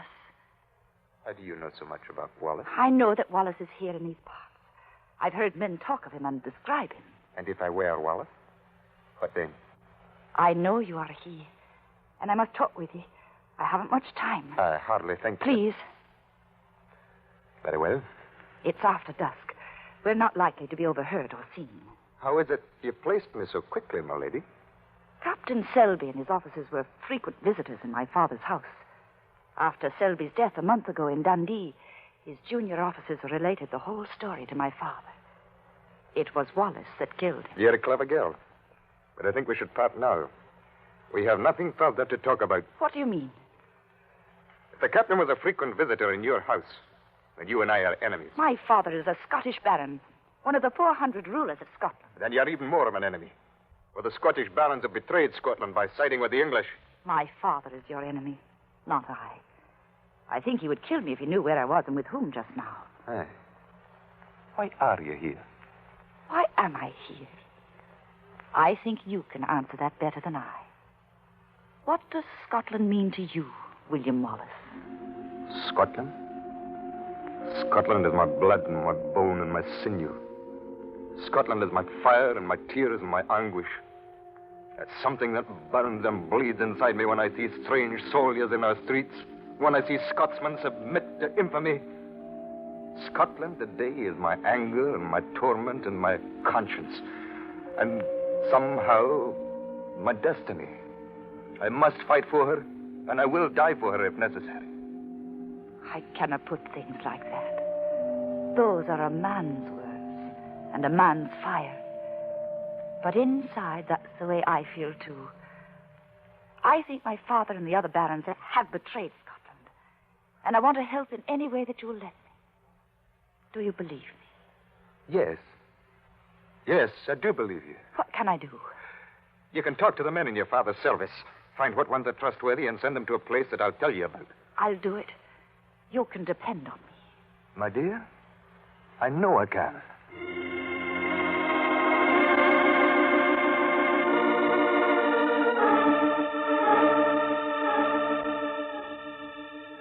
Tonight, 50 of us ride to join Wallace in the Highlands. Who else will come with us? I go, Then go home and tell your families goodbye. And meet here within the hour. Aye, man, I'm way to the death.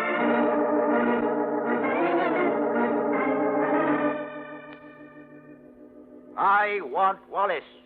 The King of England wants him. But, General, wanting him is one thing and getting him is another. There's a bag of gold here, Major, for anyone who will help us get him.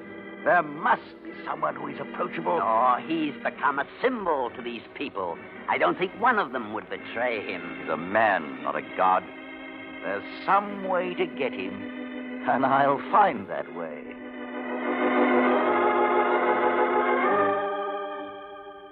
Tonight we'll ride to the north of Fort. There are 3 fortresses there that we'll fire. Robertson? Aye. You'll lead your men in the attack on the first one. It is located just about 5 leagues from the town. Right. Johnny Graham? Aye. You'll attack the second with your men, which is about 10 leagues to the west.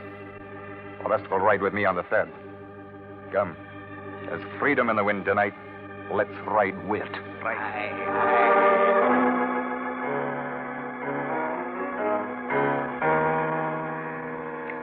I think I've solved our problem, General Ormsby. How to capture our friend Sir William Wallace. Oh, yes?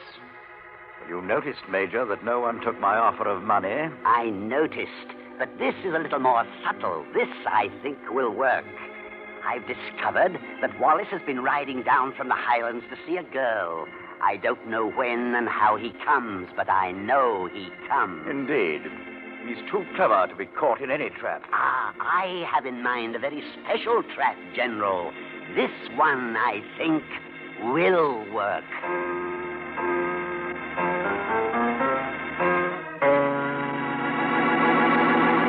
William, are you there? Faith, darling. I was afraid you weren't coming. I had a little trouble getting away. Oh, isn't it beautiful up here? It seems so close to heaven, doesn't it? It is very close to him.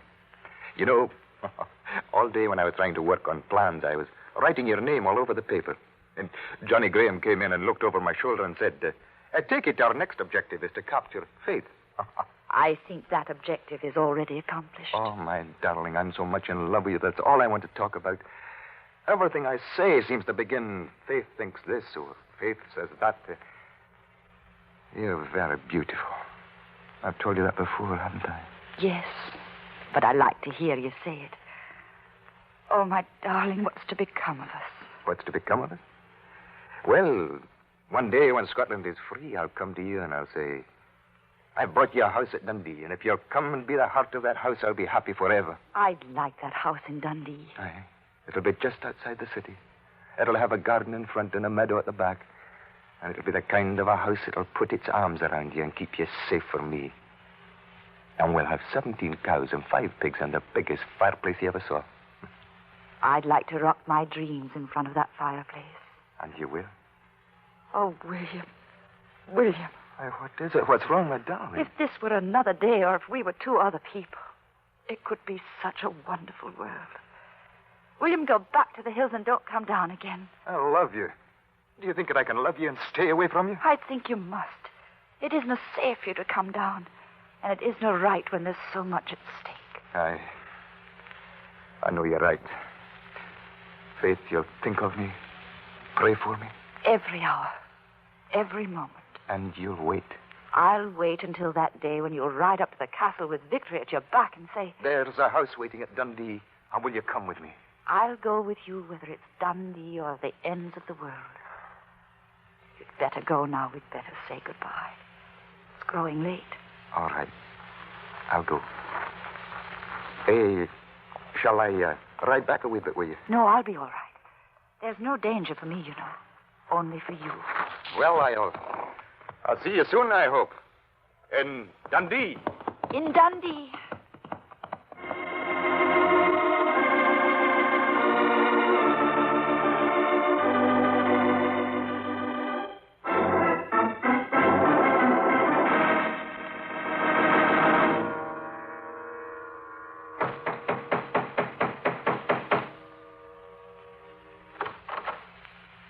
Are you Sir Malcolm Kenyon? Do you have a daughter, Faith? What business is that of yours? What mean you waking my house at this hour of night with your questions? All right, men. This is the castle. Search every corner of it until you find the girl. What do you want with my daughter? What right have you to invade my house? We want your daughter as a bait for trap for Sir Malcolm. We think that if your daughter is in our hands, a man from the north that we're very anxious to capture will come riding out of the Highlands to rescue her, and when he does, we'll spring the trap. Do I need tell you the man's name, Sir Malcolm? I haven't the faintest idea who you mean. The man's name is William Wallace. That's a lie. My daughter does not even know Wallace. You don't know your daughter. Here's the girl. Are you Faith Kenyon? Yes. Tell these men you do not know Wallace, Faith. I cannot, Father, because I do. You're going to capture Wallace for us.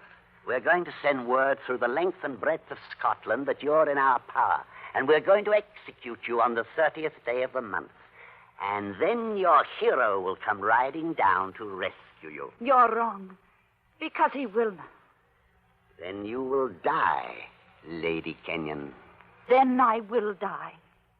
But you will not get Wallace.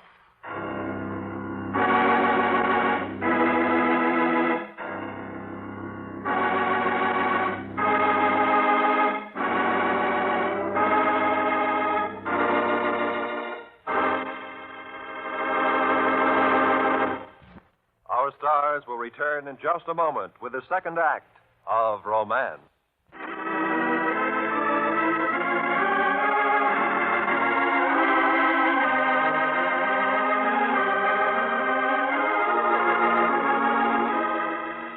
And now, with Ben Wright starred as Sir William Wallace and with Frances Robinson as Faith Kenyon, Romance brings you the second act of Jean Holloway's original story, Man from the North.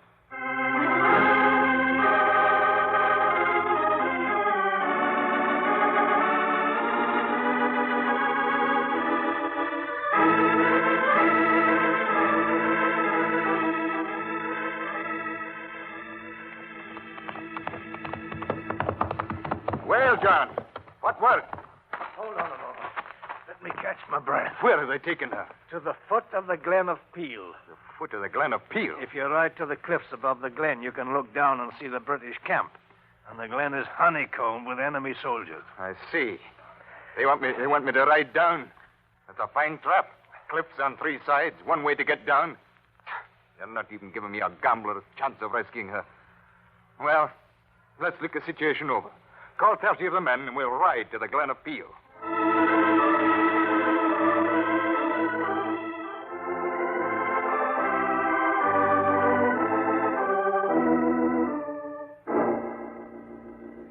See, William? They've built a fire on the floor of the glen. It looks like there's only a handful of men down there, but actually there are thousands. John, I'm going down. I've got to go down. You'd be dead before you were halfway down. These cliffs are the limits of safety for you. John, I love her. Do you think that I can just stay up here and wait for them to kill her? Dawn is their hour. Do you think that I can love her and not try to save her? I think you must. I've done this to her. I'm the one that's killing her. If I'd never met her, she'd be safe tonight. William, you must think of Scotland. She is Scotland to me now. She's all that I love and most and hold dear in Scotland. If she is to die, then... John, let me die trying to save her. No, William. If you were an ordinary man and wanted to fling your life in the teeth of the enemy, it would be your right or your privilege. But you are Wallace of Scotland, a man that has sworn to lead the Scots to victory. I cannot kill the one I love, even for Scotland. The day the first man died for Scotland, you asked him to, you lost your right to think and choose as a man. The living might understand and release you from your oath, but not the dead, William. I've always been a proud man, John. Too proud for tears. Too proud for heartbreak. But now I know the taste of tears and the weight of heartbreak. Now I know what it is to die and yet not to die. Now you know what it is that you owe Scotland and what you must do. Freedom comes high, does it not, John? Aye, freedom comes high. Come. We'd better start back. Aye. We'd better start back. Men will be wondering why we're standing here so long. Oh, goodbye, Faith. Oh, my darling. Goodbye.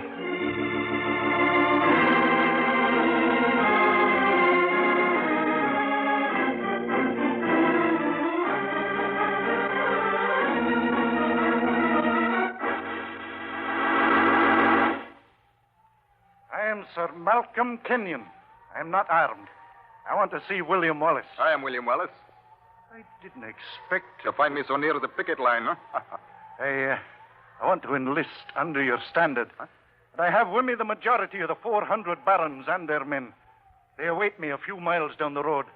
The barons will fight with you, Sir William, if you'll have them. You do love your daughter, after all. I love my daughter. We've all made a great mistake, I see that. I think we all see it.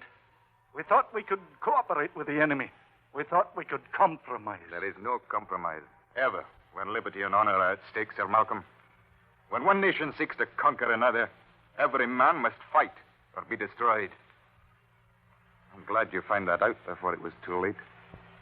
Although I'm sorry you had to lose a daughter, and I, the dearest thing in the world, to find it out. She is to die at dawn? So they have said. You couldn't take your men and ride down for her. I have less than 1,000 here at camp. The others are out on raids. There are 5,000 of the enemy at least. If you'll bring that 1,000 and ride with me, you'll find close to 10,000 down the road who will follow you wherever you lead us. Huh? How do I know this isn't a trick? How do I know that you won't betray me and turn me over to the English? I can only offer you my word and my integrity. Scotland must be free and in our own hands again. And you are the only man to command that freedom. Will you come? Will you lead us? Yes. I will come. I will come.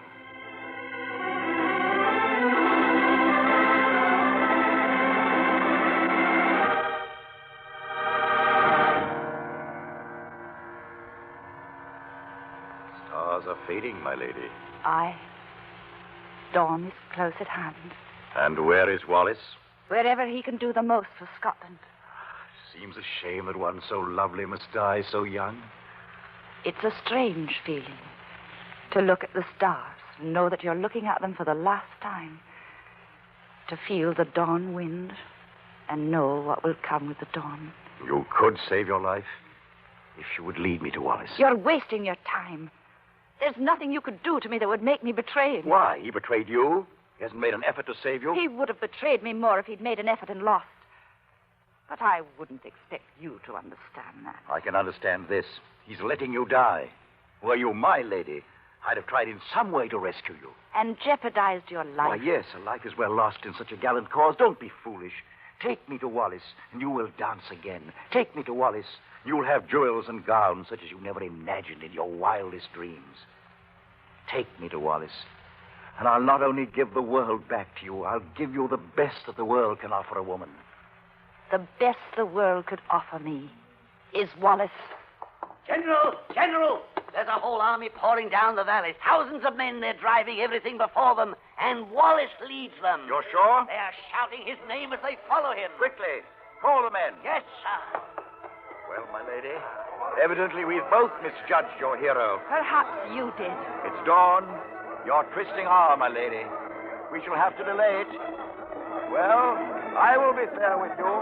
If Wallace can rescue you, you shall go free.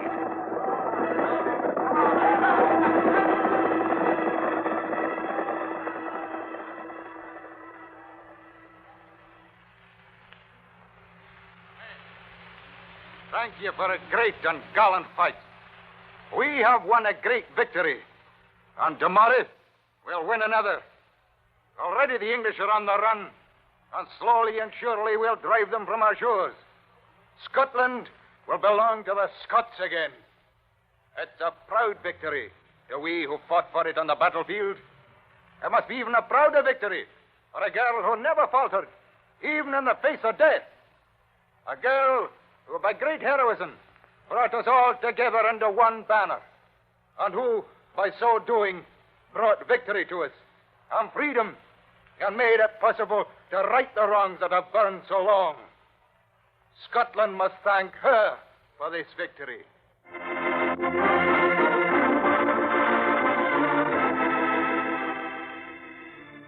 Faith, my darling. Last night I stood up there on the cliffs looking down, and it was the end of the world. Last night I thought I was looking into a dark and bleak future, empty of all beauty, empty of all love. And now, tonight, oh, my darling, Scotland is heaven again. It is heaven. And Scotland is your kingdom now, and I am your slave. Command me. What will you have? A castle high on a hill's majesty? A palace on the moor? A mansion by the sea? I'm to have whatever I want. Castle, palace, mansion. Whatever you want. Then I must ride down from the castle, pass by the palace on the moor and mansion by the sea. For a long time ago, my heart planned its future and made that future a cottage in Dundee. Have you forgotten? The garden, the meadow, the fireplace where I can rock my dreams. You'd want a cottage in Dundee in place of a castle on the moors? The cottage would become a castle the moment you walked in the door. Then it shall be. I will not have long to wait. And the waiting shall be easy now that I have my two loves. Two loves? Aye, my two loves, as in the prophecy. I'll have free Scotland for my country and Faith Kenyon for my bride.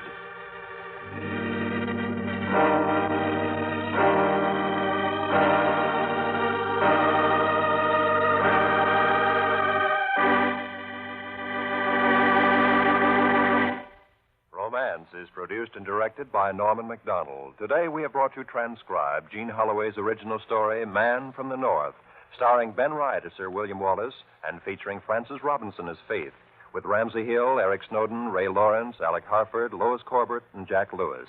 The special music was arranged and played by Eddie Dunstetter.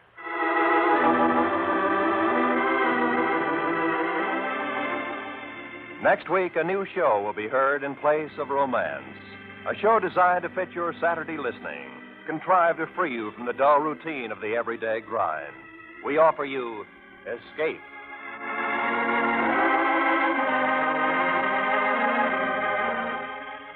It's 1, 2, 3, and all out for comedy again on CBS tomorrow night in CBS's early Sunday evening lineup of Spike Jones, Jack Benny, and Amos and Andy.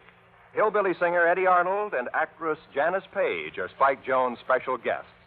On the Jack Benny Show, Claudette Colbert and Vincent Price are his guests. As for Amos and Andy, their four-star guest is Old Man Trouble, as usual. And now, stay tuned for 5 minutes of the latest news. Wrigley's Spearmint Chewing Gum, the refreshing, delicious treat that gives you chewing enjoyment, presents for your listening enjoyment, Romance.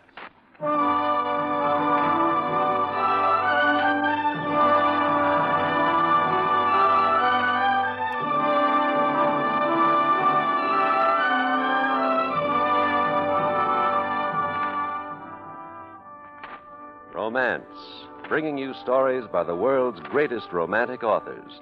Stories of the gaiety of love, the tragedy of love, the triumph of love. Tonight, the makers of Wrigley's Spearmint Chewing Gum are proud to bring you transcribed from the pen of the celebrated English novelist John Galsworthy, one of the best-loved stories of our time, The Apple Tree.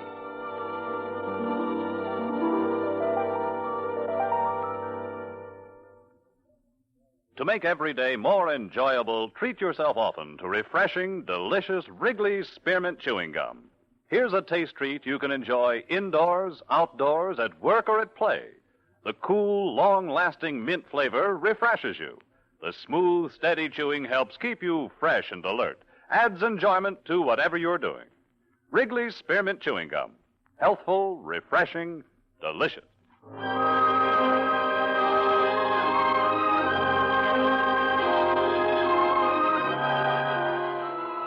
Now, with Anthony Ellis starred as Frank Ashurst, here is the first act of The Apple Tree.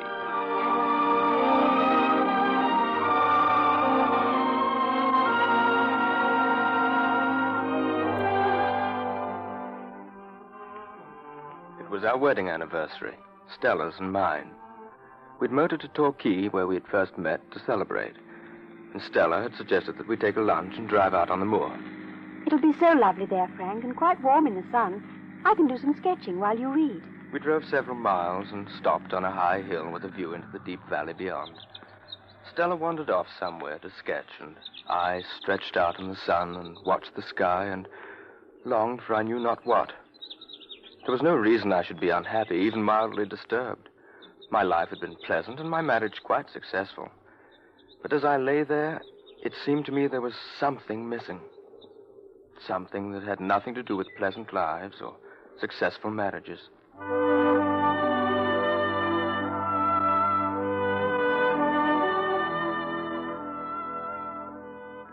familiar words of Hippolytus echoed in my mind.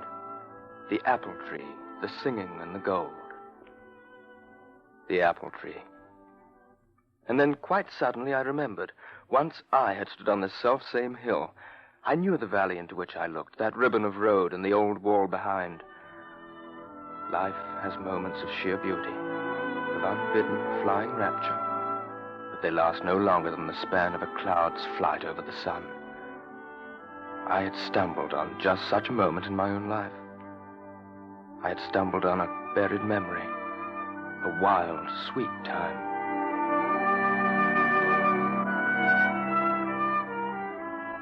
It was after my first year in college. A friend of mine, Robert Carton, and I were making a walking tour of the country around Torquay. But my knee, which had been injured in a football game the year before, was giving me trouble, and I knew I'd have to give up the tour. We were looking for a farmhouse, somewhere we could put up until I got better. There must be one round these parts somewhere. You probably shouldn't walk much further. Why don't I go ahead and reconnoiter? All righto. Hello. Looks as if I won't need to. It was a girl. The wind blew her crude dark skirt against her legs and lifted her battered tam o' shanter. It was clear she was a country girl, for her shoes were split and her hands were rough and brown and her dark hair waved untidily across her forehead. But her lashes were long and dark, and her gray eyes were a wonder, dewy as if opened for the first time that day. Hello. Hello. Could you tell us if there's a farm near here where we could spend the night? My friend's getting pretty lame, can't walk much further. There's our farm, sir. Oh, could you put us up? I'm sure my aunt would be glad to. If you like, I'll show you the way. Well, we'd appreciate it very much. It's not very far. Just down in the valley. Are you a Devonshire girl? No, sir. I'm from Wales. You're very young, aren't you? I'm 17, sir. Oh. What's your name? Megan David. That's a good Welsh name. I'm Robert Carton. My friend here is Frank Ashurst. How do you do to both of you? I'm sorry about your legs, sir. It isn't far now. Right through the apple orchard, and we're there. Just through a narrow wood we came on the farm. A long, low, stone-built house with casement windows. And a farmyard where pigs and fowls and an old mare were straying about. And in front, an old orchard of apple trees just breaking into flower. A woman stood by the door watching us as we approached. This is Mrs. Narracombe, my aunt. Yes, we met your niece on the road. She said you might put us up. Well, I can if you don't mind one room. Megan, get the spare room ready and a bowl of cream. The gentleman will be wanting tea, I expect. Is there a stream where we could bathe? There's a stream at the bottom of the orchard and a small pool. It's not deep, though, about a foot and a half, maybe. Oh, that's big enough, Mrs. Narracombe. Which way? Down the lane. It's by the big apple tree. Oh, splendid. You can't miss it. Tea will be ready when you come back.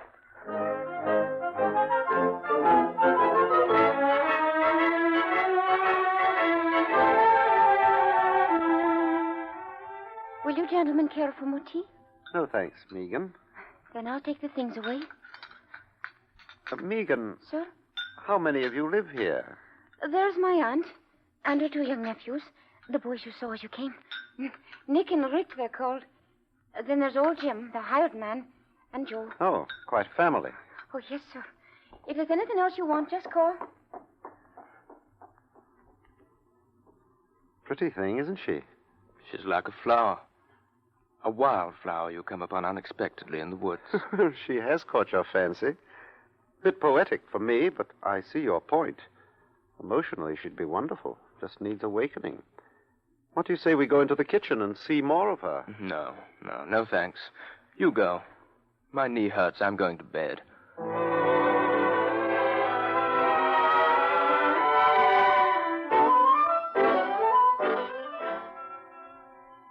Your knee's badly swollen this morning, Frank.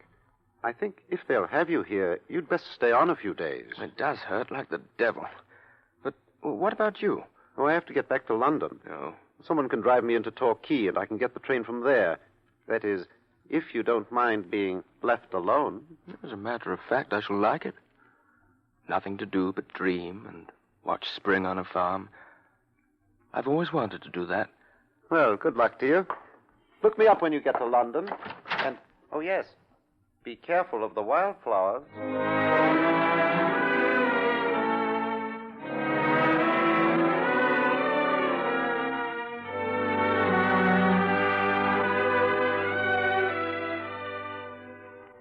It was good to be left alone, and they were glad to have me.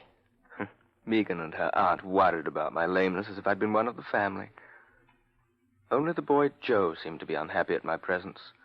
I would look up and suddenly find him watching me with a kind of stolid suspicion. Particularly was this so when I was with Megan. From the very first, I felt that Megan liked me. She performed little kindnesses for me that weren't part of her duties, and as the days went by, I began to expect them.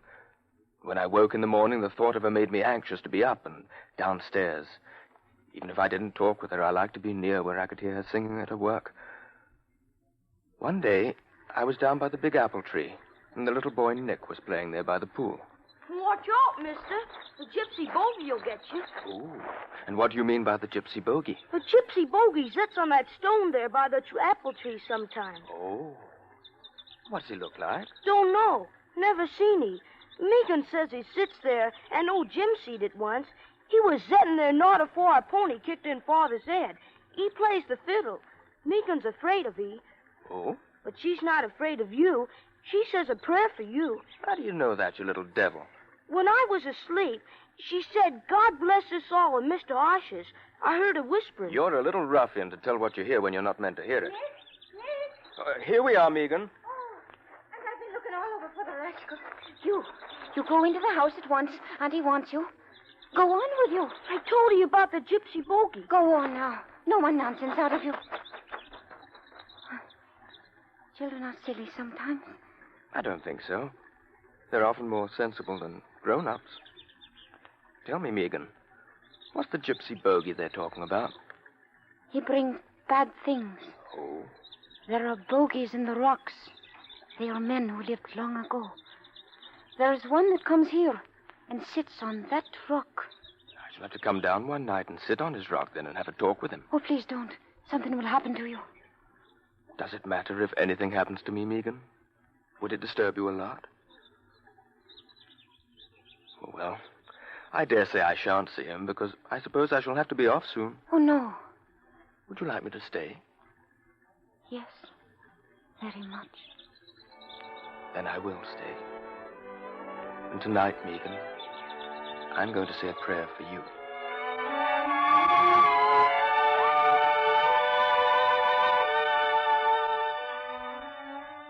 It was the following Sunday after my talk with Megan that I was lying in the orchard, listening to the birds sing. I heard the gate swing open, and I saw Megan running through the trees with the boy Joe in hot pursuit. No, leave me alone, please. Leave me alone, I tell you. Megan, Don't, Joe, don't kiss me, please. What don't. Oh. I beg your pardon. It's you. Well, he's gone anyway. I'm so ashamed that you saw. How dare he do that? Because he's in love with you, probably. You want me to punch his head for you? You're laughing at me. You're laughing at us? All of us? Oh, no. No, that's not true, Megan. You must believe me. That's not true. Oh. Wait. Your hair. It's caught in the apple blossoms. Don't move, Megan. Oh. You're beautiful with those clusters of pink blossoms in your dark hair. Megan. Megan? Oh.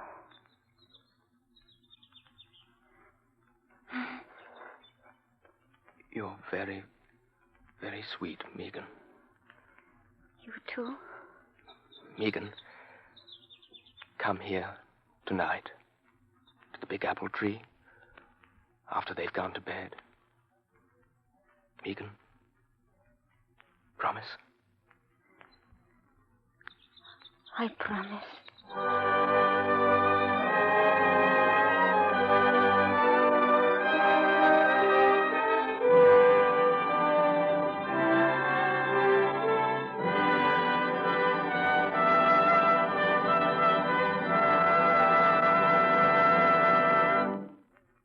To make every day more enjoyable, treat yourself often to refreshing, delicious Wrigley's Spearmint Chewing Gum. The lively, full-bodied real mint flavor cools your mouth, moistens your throat, freshens your taste. And the chewing itself gives you a little lift, helps you keep going at your best. So for real chewing enjoyment that's refreshing and long-lasting, always keep Wrigley's Spearmint Chewing Gum handy. Healthful, delicious Wrigley's Spearmint Gum will make every day more enjoyable.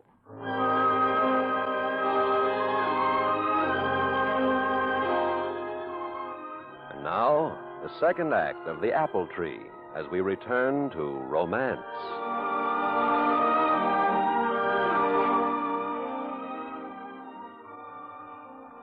For a long time, after Megan had fled away through the trees, I stood there, alone in the orchard. This was the beginning of what? She was so lovely, so unutterably lovely and untouched.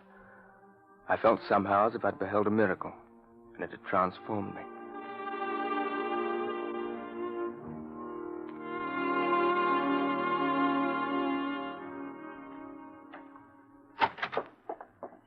Mr. Ashurst. Oh, hello, Joe. What is it? I got something to say to you. All right. Say it. You can go away from here. Us don't want you.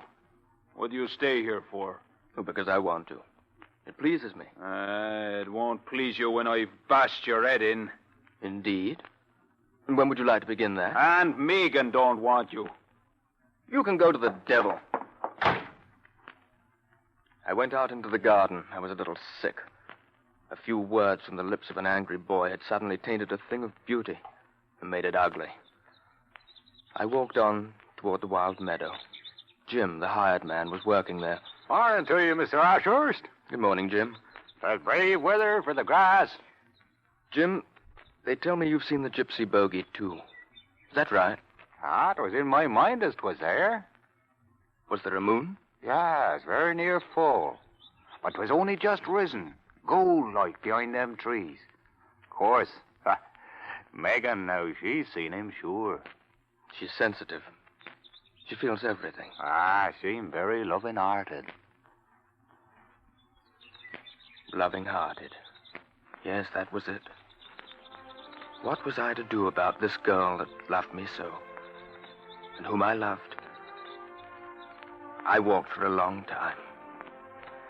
In the orchard, I broke off a spray from a crabapple tree. The buds were like Megan, shell pink, rose pink, wild and fresh. And the opening flowers white and wild and touching.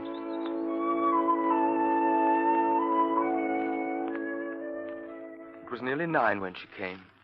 She came straight toward me and into my arms.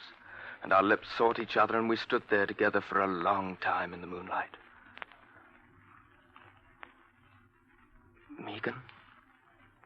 Megan, why did you come? Sir, you asked me to. Megan, dear, don't call me sir. What should I be calling you? Frank. Oh, I could not. But you love me, don't you? I could not help loving you, and I want to be with you. That's all. Oh. I shall die if I can't be with you. You shall be with me forever, Megan. We'll go to London. I'll show you the world. I don't care where we go. If I can be with you, that is all. Tomorrow, dear. Tomorrow I'll go to Torquay and get some money, get you some clothes that won't be noticed. And when we get to London, if you love me well enough, we'll be married. Oh, no, I couldn't. I only want to be with you. Oh, Megan, I'm not nearly good enough for you. Tell me, when did you begin to love me? When I saw you in the road and you looked at me. The first night I loved you. But I never thought you'd want me. Oh, my darling. My darling. Oh, look. The gypsy bogey. Where? There. Well, I don't see anything. There, sitting on the stone under the tree. Oh, but Megan, there's nothing there. Only the moonlight on the rock. I saw him, and I'm afraid. It's a bad sign. I must go in. Darling Megan, there was nothing there. There's no gypsy bogey. It's only your imagination. You don't see the bogies, but I see them, and I know. Good night. Good night. Megan! I heard the gate click, and I knew she'd gone. Instead of her Only this old apple tree and the scent of the woods. A little part of her. And above me and around, the blossoms, more living, more moonlit than ever, seem to glow and breathe.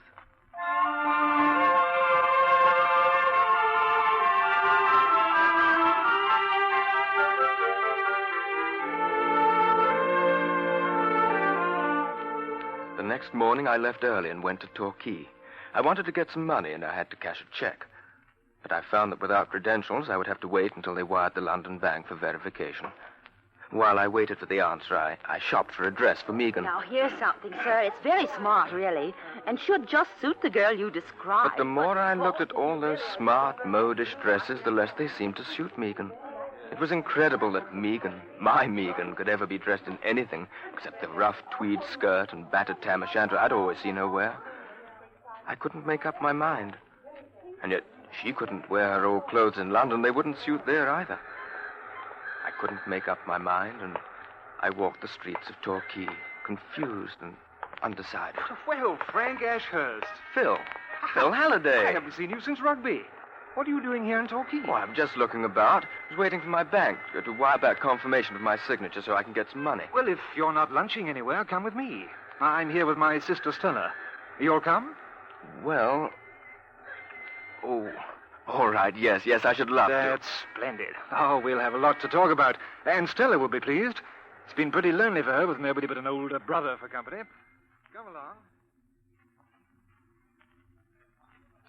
Oh, Oh, no. Oh, great Scott, I'd completely forgotten the time. It's after 3. The bank's closed. Well, that's great. That means you'll have to stay over in Torquay. You can't get any money today. Oh, but I can't do that. Well, we should love to have you. I know Phil's getting bored to death with me, and we've had such fun. Yes, it has been fun. I've been rustic for so long I'd almost forgotten how pleasant London talk was. Why don't you come on a picnic with us tomorrow? Oh, I'm afraid I couldn't, Oh, really. please do. Well, what is there to call you back to the farm? You'll only have to come back tomorrow to cash your check. Yes, that's true. I hadn't thought of that. Very well, I'll stay. Oh, Ah, good. that's great. We'll make a day of it tomorrow.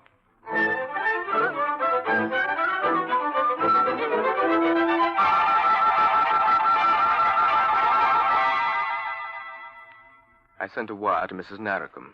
I hoped that Megan would understand. Just this one day away from her wouldn't matter. It was the life that I'd always known. Gay, cheerful, normal people. Just a few more hours of their life before I left it altogether didn't seem a wrong thing to do. Stella was a pretty thing. Curious, the calm way she looked at me, as if she understood everything and would never question too deeply. Oh, hasn't this been wonderful? Wonderful, wonderful. Can I help you with the picnic things? Never mind, thanks. I'll rinse them off in a minute. That's one nice thing about Dartmoor picnics. There's always running water. I think your food was too rich for Phil. Hmm? Look, sound asleep. Dartmoor is beautiful. But wild, pagan, isn't it? Yes.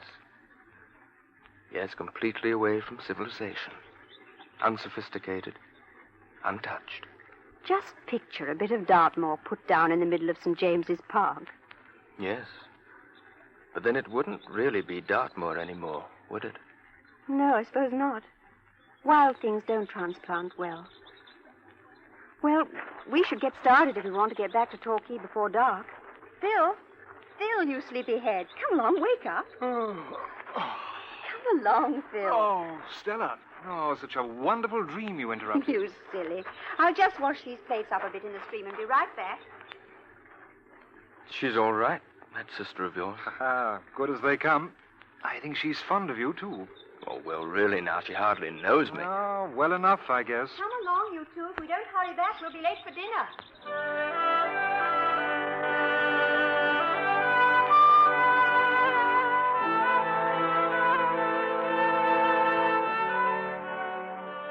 That night, I couldn't sleep. I thought of Megan. I was with her again under the living, breathing whiteness of the blossoms. The moonlight on her upturned face of innocence and humble passion. Megan. Poor little trusting Megan. How much did I really love her? How much was madness and the spring and the wild beauty of her? I thought of Stella, cool, poised, and friendly.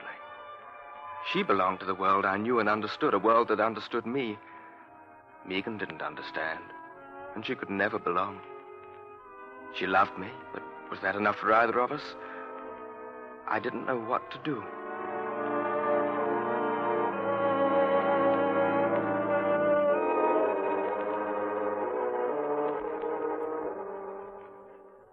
Phil and Stella had asked me to go with them to Totnes. I hadn't given them a definite answer, nor had I sent any further wire to Mrs. Narracombe. Today, I had to decide. I knew that. I went out for a walk along the cliff wall. There was a high sea running. There weren't many people out. I'd walked a mile or so, I guess, before I saw her. There she was, Megan, in her old skirt and jacket and tam o' shanter. She was looking for me. I knew that at once. She'd look up into the faces of the passers-by, wavering, lost-looking and pitiful. I followed her for a long, long way. Once she stopped and leaned against the seawall, and I wanted her again. I wanted her kisses, her abandonment, all her quick, warm, pagan emotion, and the wonderful feeling of that night under the moonlit apple tree. Yet I couldn't move toward her. I couldn't let her know I was there. For suddenly I realized that to go back to the farm and love Megan out in the woods among the rocks with everything around wild and fitting, that was what I wanted. And that was impossible. But to transplant her to the town, to keep her in some little flat, and when the wild ecstasy wore off, to find her commonplace, unable to fit into my world and no longer able to go back to her own, that was worse, far worse. I took another long, last look at that pathetic, wistful figure staring out over the sea. Goodbye, Megan. Goodbye, my darling. Goodbye.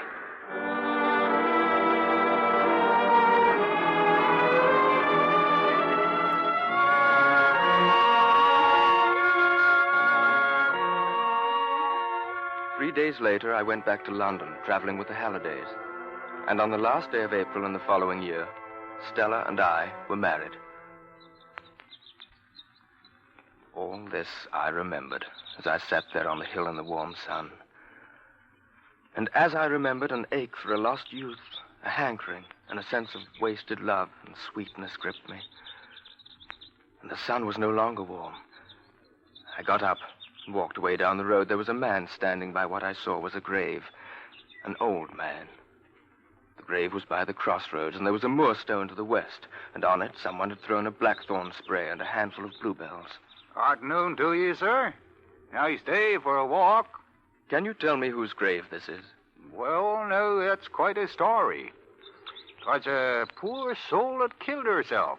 It was a long time ago. She was a pretty girl, but too loving-hearted. Too loving-hearted? I was working for Mrs. Narracombe in them days, and she was, too.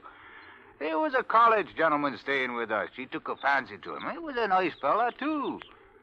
And then one day he went away sudden like, and he never come back. After that, she was crying a lot, and then one day I found her.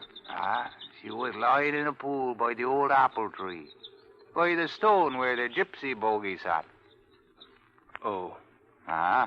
That was June then. But she'd found a little bit of apple blossom and stuck it in her hair. I walked away. I'd heard enough. On the top of the hill, I lay down and buried my face in my hands. Megan's face brushed close. Megan, with a spring of apple blossoms in her dark, wet hair. If I can be with you, that is all.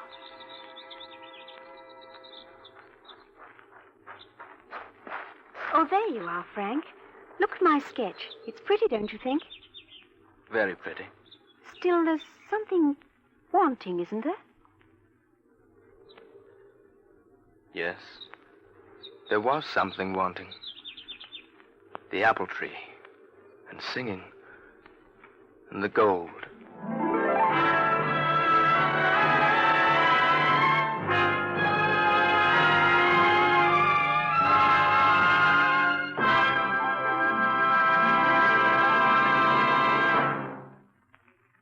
Remember, friends, to make every day more enjoyable, treat yourself often to refreshing, delicious Wrigley's Spearmint Chewing Gum. There's lots of cooling, real mint flavor in every stick. And chewing Wrigley's Spearmint helps keep you feeling fresh and alert. You feel better, work better, get more fun out of doing things. So indoors, outdoors, wherever you go, keep some healthful, refreshing Wrigley's Spearmint Chewing Gum handy. To make every day more enjoyable, treat yourself often to delicious Wrigley's Spearmint Chewing Gum.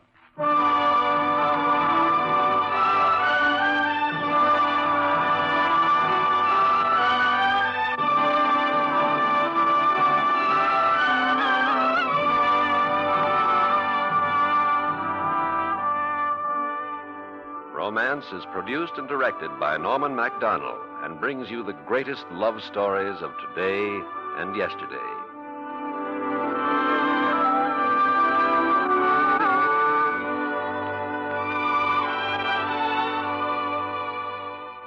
Tonight, transcribed from Hollywood, you have heard John Galsworthy's The Apple Tree, starring Anthony Ellis. Editorial supervision is by John Meston, and musical supervision by Alexander Courage.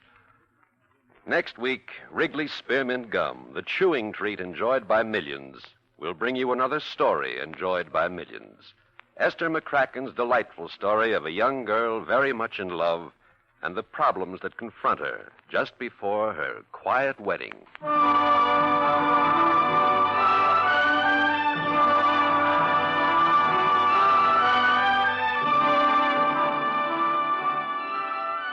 Be sure to be listening next week when the makers of Wrigley's Spearmint Chewing Gum bring you Quiet Wedding.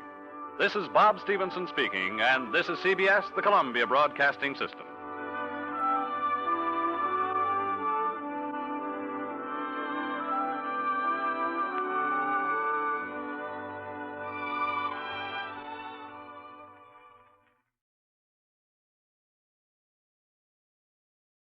Wrigley's Spearmint Chewing Gum, the refreshing, delicious treat that gives you chewing enjoyment, presents for your listening enjoyment, Romance.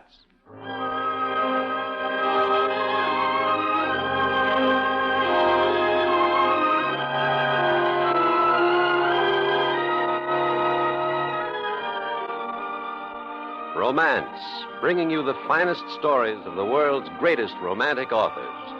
Stories of the passion, the courage, the adventure of love, all strung on the bright thread of romance. Tonight, the makers of Wrigley's Spearmint Chewing Gum bring you Esther McCracken's delightful story of a young girl very much in love and the problems that confront her just before her quiet wedding. To make every day more enjoyable, treat yourself often to refreshing, delicious Wrigley's Spearmint Chewing Gum. Here's a taste treat you can enjoy indoors, outdoors, at work or at play. The cool, long-lasting mint flavor refreshes you. The smooth, steady chewing helps keep you fresh and alert. Adds enjoyment to whatever you're doing. Wrigley's Spearmint Chewing Gum. Healthful, refreshing, delicious. Now, here is the first act of Quiet Wedding.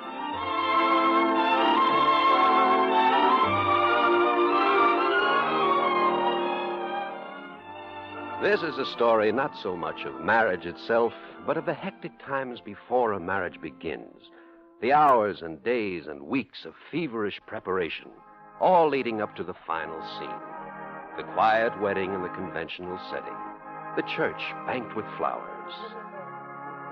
The familiar march from Lohengrin. The turning of heads, the hushed, excited voices. Oh, my dear, isn't she the most beautiful bride? It's all so lovely. I think I'm going to cry. When you're a spectator at a quiet wedding, you forget all the trouble that led up to it. Trouble that begins in such a simple way. The trouble that hides itself under a simple, everyday remark. For instance, like this. Janet, I'd like you to meet Dallas Chater, an old friend of mine. Dallas, it's Janet Roy. Hello, Janet. Hello, Dallas. May I have this dance? I'd love it.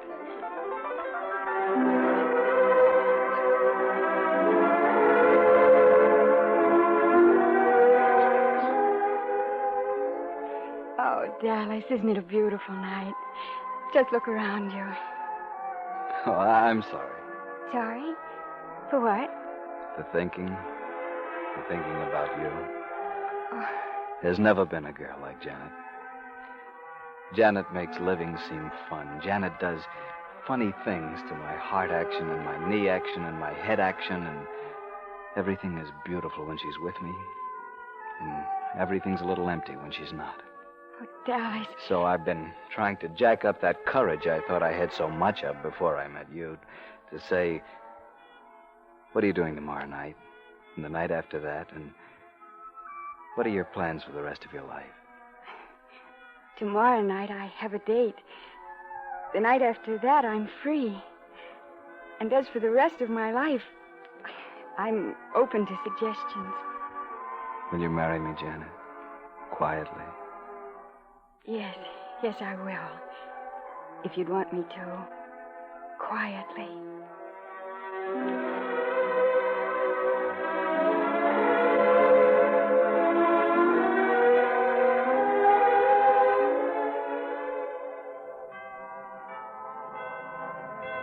To the beholder weeping in the third row, the quiet wedding is a thing of transcendent beauty, the bride of vision in satin and lace, the bridesmaids fragile apparitions in tulle, the groom a proper background for the splendor that is marching towards him, and the whole 20 minutes something spent in heaven, where marriages are undoubtedly made. The bride thinks of it like that all during her schoolgirl years. But as her actual wedding day approaches, her attitude begins to change.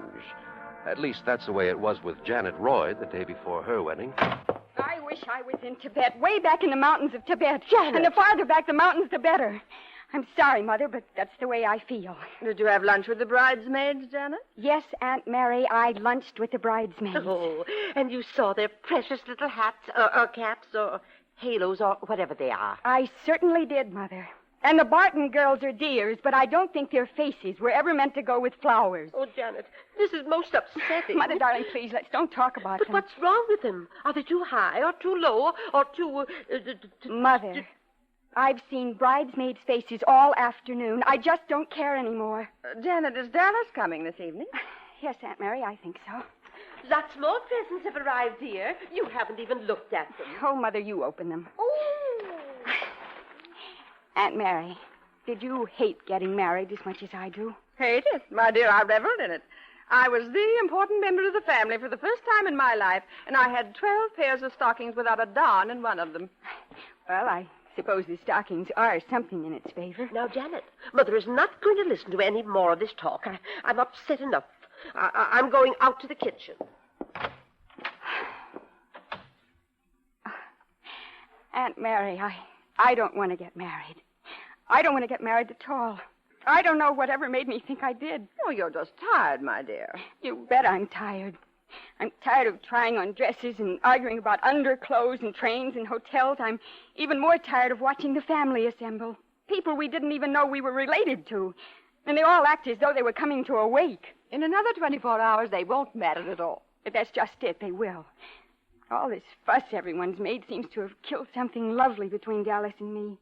But when I'm with him now, I can't find anything to say to him. He's just the person I've got to go through this farce with. You're not the first and only person who has felt like that, Janet. This being decked out for mating. It's positively indecent. I wish we'd run away when we first found out we loved each other. If we had, we might still be in love. My dear, when this wedding's over and you're away from everybody, you'll find you're just as much in love as ever. Well, I don't see how we'll ever find out anything. We're separated by miles and miles of white satin and those bridesmaids' hats and... Hello, darling. Oh, hello, Dallas. Hello, Aunt Mary. How's the general production manager? Oh, splendid, thank you. If you'll excuse me a moment, I want to find Mildred. She wandered off a few minutes ago and hasn't been heard from since. It isn't necessary to leave us alone, you know. That's right, Aunt Mary. Mix yourself a fog cutter. I'll turn on the radio. What we need is music and soft lights and good company.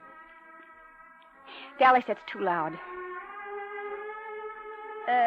That's a pretty piece. What's the name of it, Janet? My Romance. I've always liked that piece. They used to play it all the time at the school dance. How nice. I was going with a girl named Beverly then. It was a favorite of hers. Indeed. Was she pretty? Pretty? Oh, a tall blonde with a walk like a tiger. Really? Well, it's a shame I'm not a blonde. You'll do the way you are. Oh, don't do me any favors. Say, what's eating you lately? Nothing at all. Well, I hate to monopolize the conversation. Besides, there are a few things I really must attend to. Haven't we had just about enough of this music? Hello, darling. I suppose you called her darling, too? Who? That My Romance girl. Well, I'll be darned. You're jealous. Oh, don't flatter yourself. Oh, Jan, don't be silly. I was just kidding. You listen to some ridiculous tune on the radio and go off on a tangent about some tiger you knew in school. I didn't marry her, did I? Oh, you probably wanted to. If I had, I would have. You're pretty sure of yourself, aren't you? Oh, look, Oh, Jan. please don't touch me. Well, that's a charming attitude, I must say. What's got into you, Janet? Nothing. Now, look, we've been talking to each other like strangers all week. I don't know what's happened. Everything's different. If you're unhappy, I think we should talk it out. After all, we're getting married tomorrow. I realize that's what's expected of us. A quiet wedding. That's what they call it. Well, what's quiet about it? It shrieks. My nerves are shrieking with it. I'm so bored and upset and... If you'll excuse me, I'll go help Mother. Oh, for heaven's sake, stop behaving like a girl in finishing school. Janet, look. I love you. I can't bear to see you looking like this. Please don't be dull, Dallas. Why, you bad-tempered little... And I'm not sorry I slapped you. You needed it. Come later, Aunt Mary. Well, what's wrong with her? I slapped her face. Well, that was tactful. Dallas, you are in love with her, aren't you? Of course I love her, but lately we seem to be miles apart. I can't reach her. And then I get mad and I say things I had no intention of saying. Shall I tell you what's worrying her? I wish somebody would. It's the wedding. There's so much wedding that the fact you love each other seems to have got lost. How often have you seen her alone during the past week? Practically never. I don't think she wants to be alone with me. Look, you take the advice of someone who knows far more about female behavior than you do. Come back later this evening, get her alone somehow, and don't let her talk until you've been making love to her for at least 5 minutes. That's no good. I've tried it. I thought you said you slapped her. Well, I did, but that was after... After you'd let her talk. It's hopeless to try to get her alone. Well, you could drag her off by the hair of her head, couldn't you? You'd better do something like that, Dallas, or there may not be any wedding. How about it? Oh, I don't know. Well, I'll try, Aunt Mary. I'll try my best.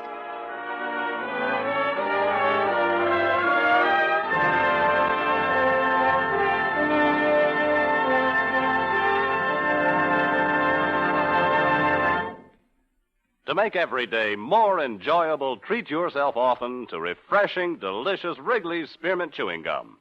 The lively, full-bodied, real mint flavor cools your mouth, moistens your throat, freshens your taste. And the chewing itself gives you a little lift, helps you keep going at your best. So for real chewing enjoyment that's refreshing and long-lasting, always keep Wrigley's Spearmint Chewing Gum handy. Healthful, delicious Wrigley's Spearmint Gum will make every day more enjoyable. And now, the second act of Quiet Wedding as we return to Romance.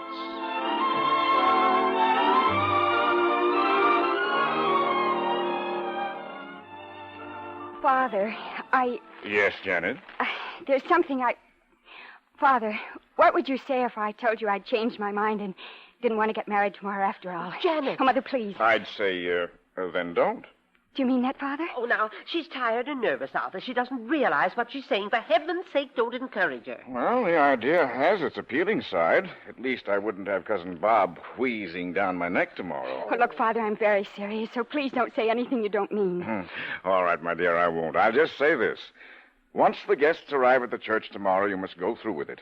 But you can change your mind any time up to then. Oh, Arthur, dear, don't. You're making me perfectly miserable, and you know it's all nonsense. I don't know any such thing. Oh. I mean every word I'm saying. Oh, Father, you're a darling. Yes, you're right. Of course, I might run away and get married. Oh, no, you don't, young woman. A romantic refusal at the last moment is one thing, but sneaking off and leaving everything flat after all the money I've paid out is another. No. No, if you marry Dallas at all, you marry him tomorrow morning at 11 o'clock, wearing your full regalia. A dress costing $162.50, complete with slippers, veil, and so forth. Standing afterwards under a marquee that cost $50. Eating a handsome lunch at $3 a copy. Drinking domestic champagne at $5 a bottle. With the exception of 3 bottles at $9 each for the bride's father and his special friends. No, I've paid plenty for this quiet wedding, and if there's any marrying to be done, I'm entitled to my money's worth. Oh, my Arthur, you're wonderful. Yes, you're right. Well, what do you say, Janet? I'll have to think about it, Father. I'll have to let you know.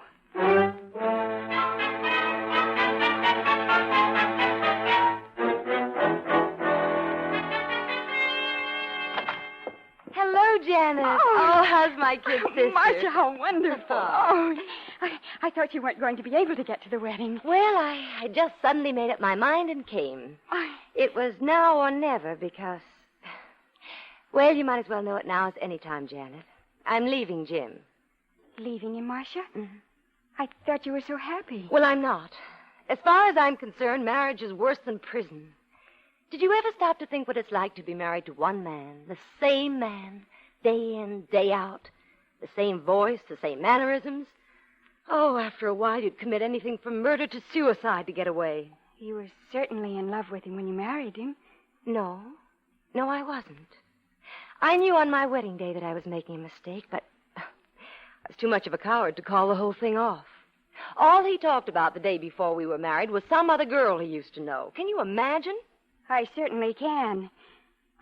But why did you just decide to leave him now after all this time? I'll tell you why. I'll give you an example. Every night after dinner, we have coffee. Nothing unusual in that. But every night when it comes in, Jim says, coffee, as if we never had it before. Night after night after night. And that isn't all. Dinner's at 7:30 every night. Every single night, 7:30. And yet when the gong sounds, he always looks at his watch and says, dinner so soon? Well, if that's marriage, they can keep it. It doesn't sound very attractive. Jan, I've been worried about you. Are you sure? I'd hate to have you make the same mistake I did. Are you absolutely positive?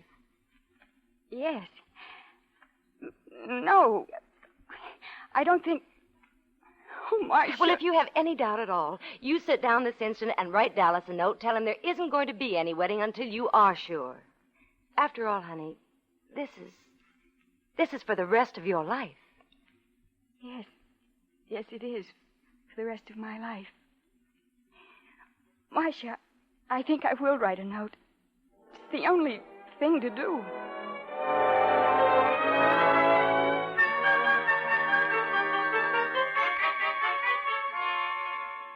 Janet, what on earth do you mean writing me this note saying you want to break everything off? Well, you certainly gave me every reason to believe that you felt the same way I did. You don't think you can go around punching me and get away with it, do you?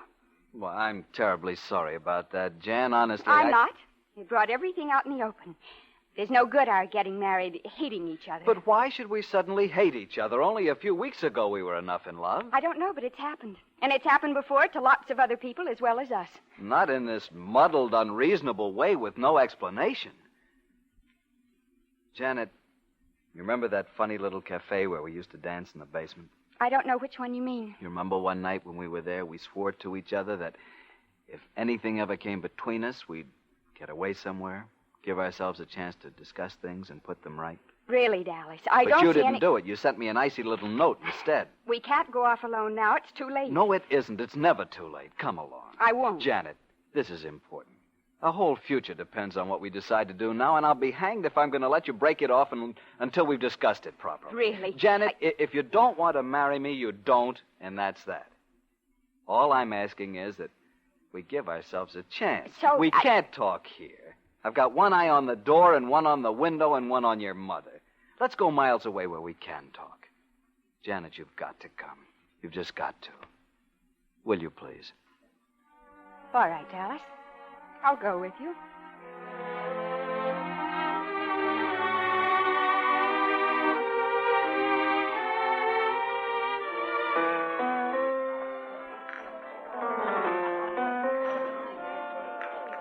You're still the best dancer I ever knew. Dallas, isn't it a coincidence they should play this piece? That's the first piece we ever danced to. I asked him to play. Why? Oh, I wanted to dance to it again with you. Oh. Dallas, don't hold me so close. What will people say? People will say we're in love. Oh, Dallas, it's wonderful to be by ourselves. I feel much better. Really, I do. So do I. We've danced long enough. Let's go out on the balcony and look at the moon, huh? All right.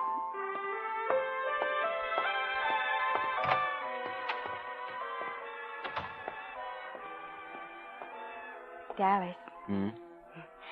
I don't want you dreaming over your lost loves. I've never loved anyone but you, Janet. I never will. You know, I'm not even sure who it is that song does remind me of. I just said it was someone beautiful because you were acting so stuffy. Really, Dallas? Is that the only reason? Scout's honor. Oh, darling, it's a perfectly beautiful piece, isn't it? Janet, I got an idea. What do you say we get married? Well, it's worth a little thought. Just look at that moon and those stars. And, well, look at all those lights. Mm. Hundreds of houses full of married people, sitting together enjoying their lives. And life looks pretty good from here, doesn't it, Angel? From where I sit, it looks wonderful. Dallas, let's go and look at our house, the one we plan to live in. All right, let's go.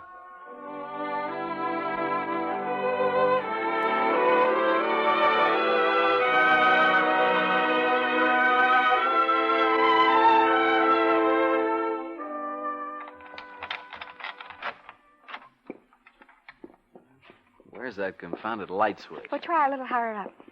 Ah. There. How do you like it, Dallas? You've never seen it with the furniture in. It's a castle and it's mine. I'd recognize it anywhere. And it's as cold as a real castle. Ooh. There's a fire laid.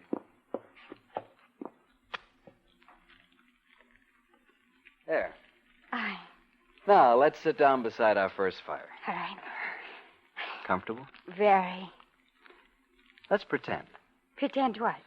Oh, let's pretend it's our 10th wedding anniversary and we're entertaining, huh? All right. Let's see. Anne and Jack are sitting over there on the love seat, and Eva and Walter on the Davenport, and Claire and Frank on the floor in front of the fire. Oh, then we can't have Anne and Jack because they don't speak to Claire and Frank. Oh, yeah, that's right.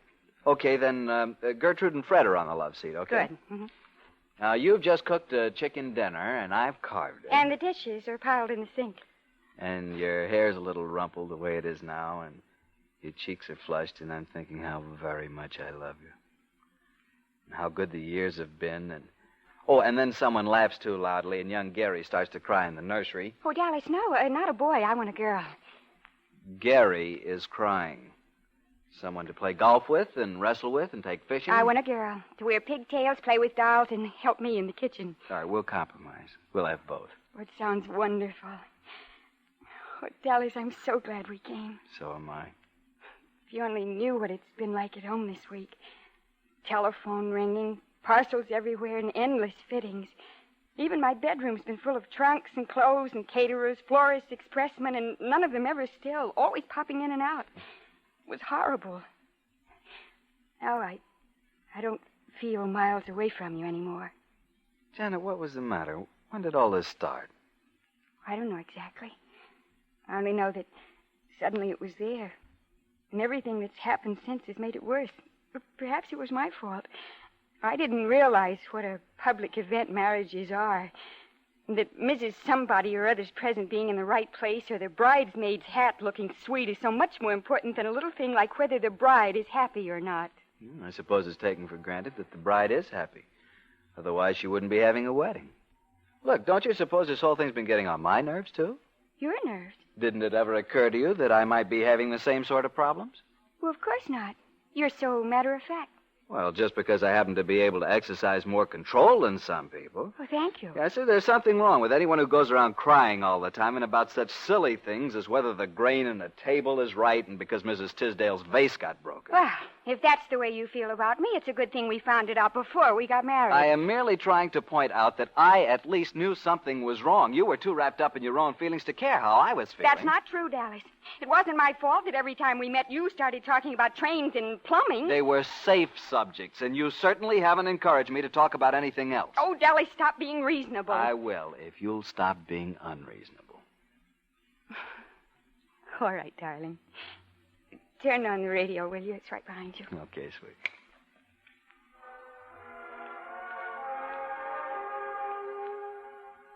There's that song again. It's all you hear on the radio now. Oh, Dallas. Dallas, I knew all along I was being silly and unreasonable, but I couldn't tell you what was the matter. You were so far away.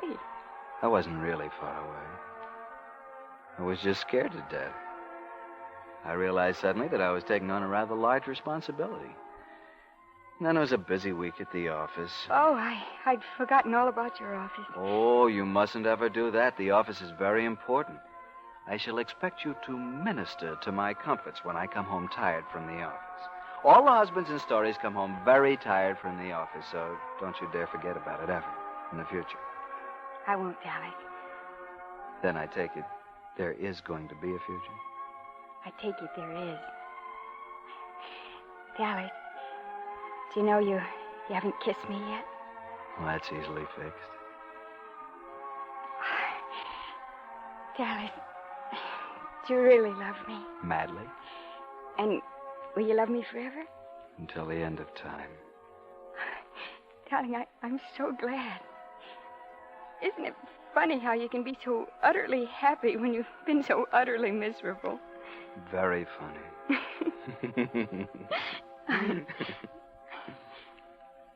Dallas, I don't want to go home tonight. What? I want to stay here. I'm afraid to go back there. Well? We're all right now, but our nerves are still a little raw, and people keep twanging on them at home. We can go back tomorrow and let them have their quiet wedding. We're sure now, aren't we? Oh, darling, I never was so sure of anything in my life. But don't make me go back, Dallas. Not until morning. I'll be fine in the morning. You can have the bedroom, and I'll stay here on the couch. I'm almost asleep already. All right? All right, darling. Whatever will make you happy.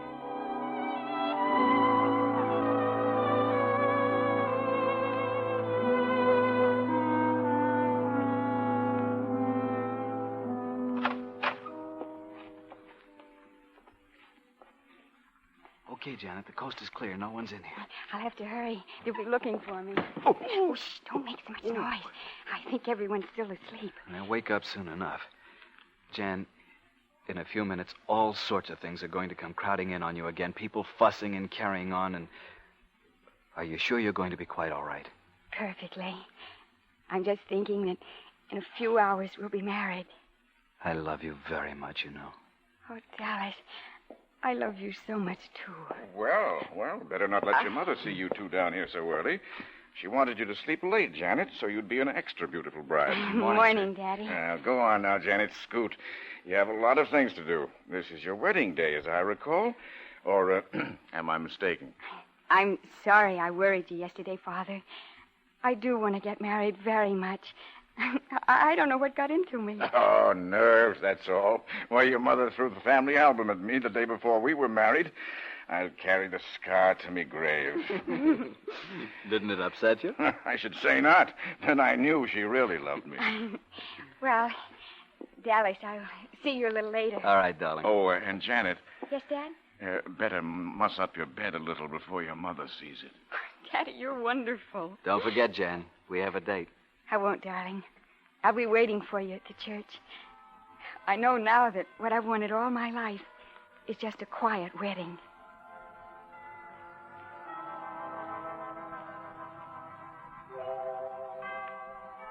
A few words between a boy and a girl. That's how the trouble always starts. And here's how the trouble ends. I, Janet, take thee, Dallas, to be my wedded husband, to have and to hold from this day forward. Yes, a lot of trouble ends that way. Or does it?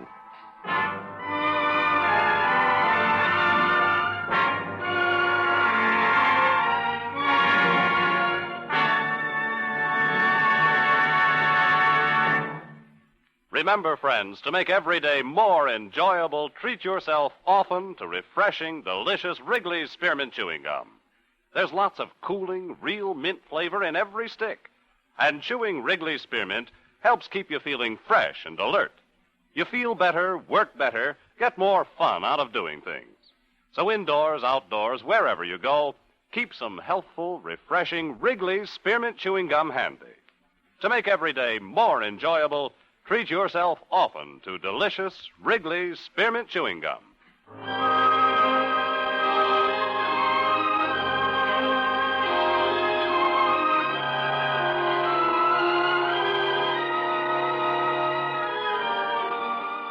Romance is produced and directed by Norman MacDonald and brings you the greatest love stories of today and yesterday. Tonight you have heard Esther McCracken's Quiet Wedding, written for radio by Gene Holloway and starring Harry Bartell and Sammy Hill. Editorial supervision is by John Meston and musical supervision by Alexander Courage.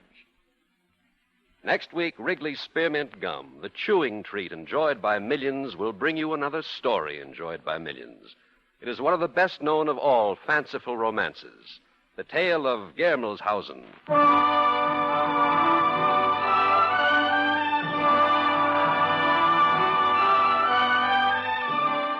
Be sure to listen to Romance next week when the makers of Wrigley's Spearmint Chewing Gum bring you Germelshausen.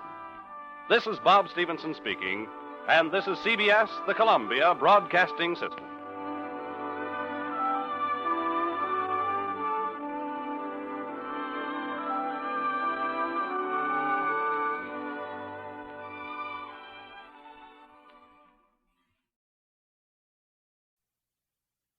Wrigley's Spearmint Chewing Gum, the refreshing, delicious treat that gives you chewing enjoyment, presents for your listening enjoyment, Romance.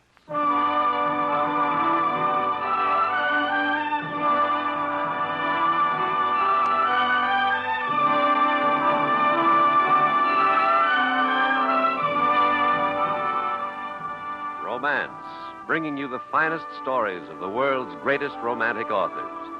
Stories of the courage, the devotion, the adventure of love, all strung on the bright thread of romance. Tonight, the makers of Wrigley's Spearmint Chewing Gum bring you one of the most unusual of all romance stories, the fanciful tale of Germelshausen.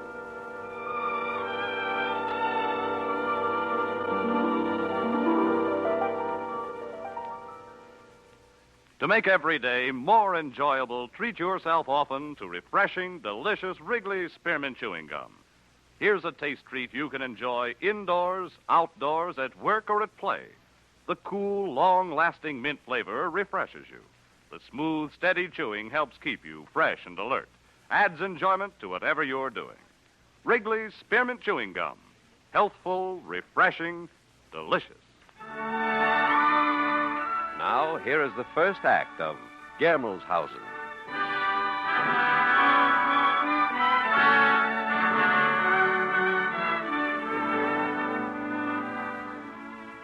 It happened the third day of my holiday in Bavaria, the day I started my walking trip through the lovely foothill country. That morning, I left the inn at Bischofsrode early, my pack on my back and my sketch pad under my arm. It was a brilliant spring day, and the odor of new green grasses and blooming alpine flowers filled the meadows. I was just following whatever trail looked promising, stopping now and then to sketch a tree or a crag or whatever might catch my eye. And so I spent the day. Then, late in the golden afternoon, I saw her. Heinrich! Oh, Heinrich! Oh, I knew you would come. But you are not... I'm sorry, Fräulein. I'm afraid that I am not your Heinrich. Oh, I'm sorry. I thought... No, please. It is I who am sorry. Oh, no, it was only for a moment. I thought... You are so like him, and I was very happy. Well, a man's a fool to miss such a charming rendezvous. You speak so strangely, Mynheer. In an accent I've not heard. Oh, well, I'm English, though I've never before had complaints of my accent in German. English? British. Oh. Tell me, are all the girls of your village as beautiful as you? I do not know, Mynheer. Your Heinrich is a lucky fellow. Were I in his place, you'd never have to wait for me. Oh, he would have come if he could. He promised me faithfully. Oh, you haven't heard from him? Not in this long, long time. Oh, then he lives far from here, huh? Some distance. Oh? In Bischofsroda. Oh, but that's not far. I've just come from there. What's his name? Perhaps I know him. Heinrich Volkut. He's the mayor's son. I had dinner with the mayor of Bischofsroda last night, but his name is Bauerling, not Volgut. I've never heard the name Volgut in the village. Perhaps you do not know all the people. No, well, that's true, but... It does not matter now. I cannot wait longer for him. I must go home. No, wait.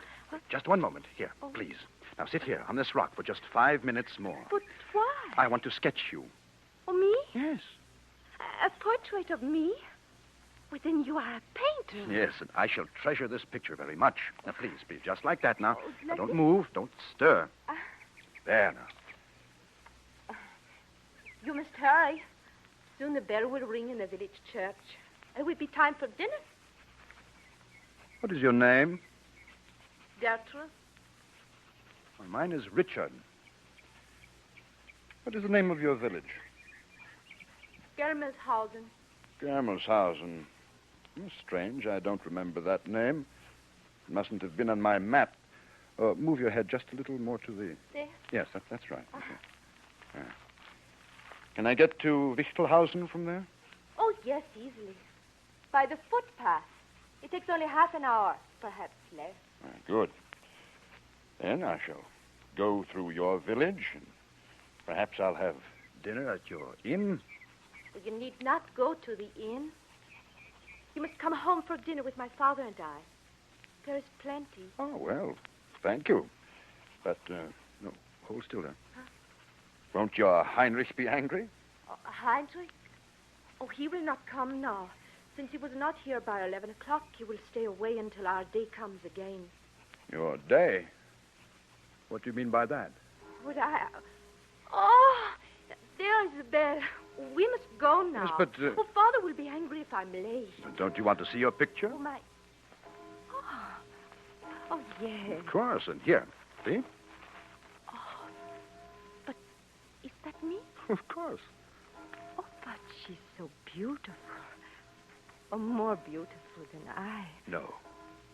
No, not half so beautiful, little Gertrude. Richard, do you think that you could love me very much? Well, Oh, have I offended you? No, not offended, but...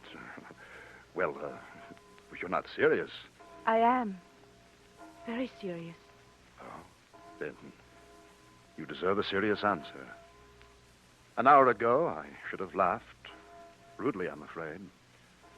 But somehow now, in this moment, in this place, I think perhaps I could love you, Gertrude. Very much. Oh, then, it is worth the risk.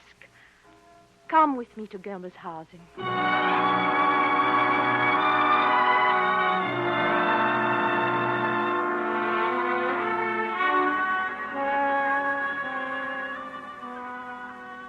I walked along hand in hand with that beautiful creature, seriously, joyously accepting this strange adventure as I might have a pleasant dream. And then, as we approached the village of Germelshausen, the dream began to take on other colorations. This way. Through here. It's odd. I should have sworn that there was nothing here but a dense thicket of brambles. Instead, there are fruit trees. The village is just beyond. But there's no fruit growing. Please, Richard. We are late. Huh? Yes, I'm coming. Say, it's getting dark suddenly. There's a cloud. No, it's fog, isn't it? Lying low, just over the trees. Richard? It's extraordinary, isn't it, for this time of day and this time of year? Oh, but then that explains why I couldn't see the village. It's hidden completely. And then I... Oh, that's amazing. This is Germelshausen? Yes. Why, it's like something right out of the Middle Ages. This is extraordinary.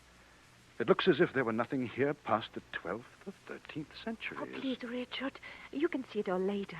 Now we must hurry. Father is expecting us. Us? Oh, yes, you and Heinrich. Now, I am to take his place. Huh? If you wish it. Why not? Is this some special day? Are people dressed for a festival? No, it is Sunday, but here that does not mean much. Mein Herr.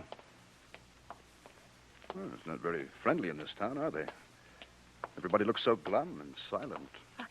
There is my house. Hello, Gertrude. Hello, Father. It's been a long time today. And look what a smart young fellow she has brought back with her. His name is Richard, Father. How do you do, sir? Oh, please. No ceremony on the steps. The dumplings are getting cold. Come along. No Heinrich, huh? But this one will do just as well, nice.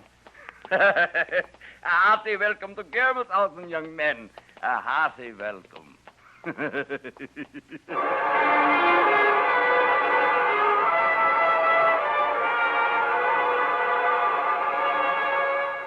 was all odd and not a little eerie. There was a strange sense of going backward in time. Everything seemed to be from another, infinitely older world. But the food was simple and well cooked, and there was a heavy red wine that seemed to have the ages fermented into it, and which sent my blood racing. It may have infected the others, too, for the dinner became gay. Tell me, young man. Sir? The girls in your village, they are pretty, yeah? Oh, now, I live in a city, and there are many thousands of girls there. Many? Oh. Thousands Yes. of girls? Oh, Himmel. Oh, but there is perhaps just one girl special? No. No, Gertrude, there is not. No wonder, with many thousands to choose from. you dance with them all, hmm? Well, I don't. You dance well, young man? I don't know. Oh, never mind. We shall find out tonight. So, Gertrude? Oh, there is a dance tonight? Yeah. You are just in time. You may dance with all of our pretty girls. Thank you. No. Oh? No, tonight I want to dance with only one. May I have the first, Gertrude? Of course. If you wish it.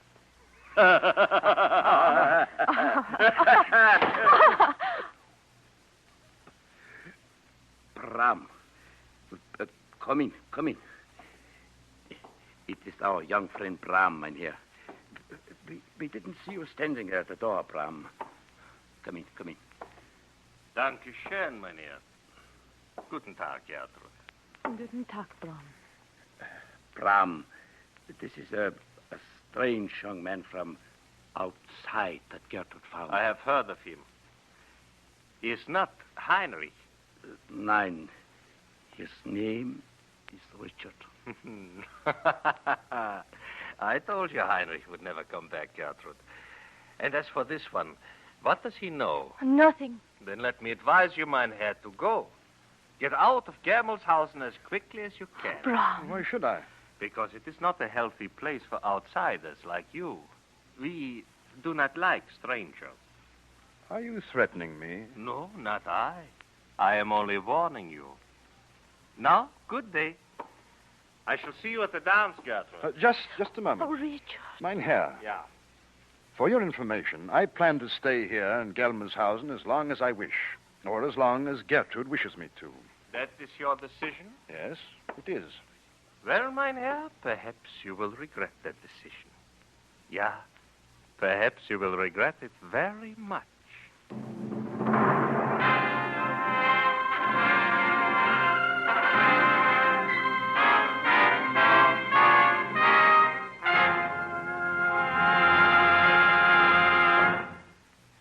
To make every day more enjoyable, treat yourself often to refreshing, delicious Wrigley's Spearmint Chewing Gum. The lively, full-bodied, real mint flavor cools your mouth, moistens your throat, freshens your taste. And the chewing itself gives you a little lift, helps you keep going at your best. So for real chewing enjoyment that's refreshing and long-lasting, always keep Wrigley's Spearmint Chewing Gum handy. Healthful, delicious Wrigley's Spearmint Gum will make every day more enjoyable. And now, the second act of Germelshausen as we return to romance.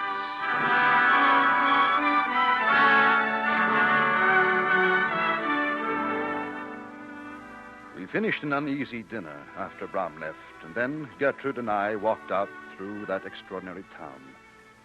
In the deepening twilight, made even deeper by the dense, dull fog above, there was something oppressive and chilling about it. But it was foolishness, of course. I walked on with the lovely creature, looking at the amazing buildings and making a sketch here and there. At the old church, for instance. Oh, it is a perfect likeness. You wouldn't find another example of that kind of church building in Europe. It must be 9th or 10th century at the latest. And not only well preserved, but actually in use. I can't understand how I've never heard of it. We should be going back presently. It's extraordinary. It's like everything else in this town, like that fog or vapor or whatever it is above us. It is the earth vapor. Yes, whatever that may be, but surely you don't have that all the time. Yes. Richard. Hmm? Have you never heard of Gelmhushausen? Never heard anything of it? No. Why? Oh, people are coming out of the houses already. I must hurry home and dress for the dance. I should not want to be late. But you haven't explained. Later, Richard. I will tell you later. Come, I must dress for the party.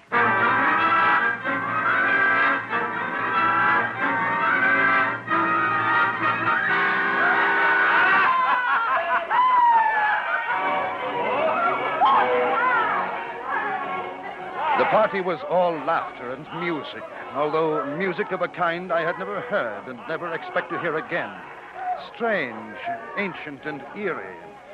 But the villagers, far from being gloomy now, were dancing to it gaily. They seemed frantically, drunkenly anxious to have fun. And the party was getting noisy and raucous until suddenly...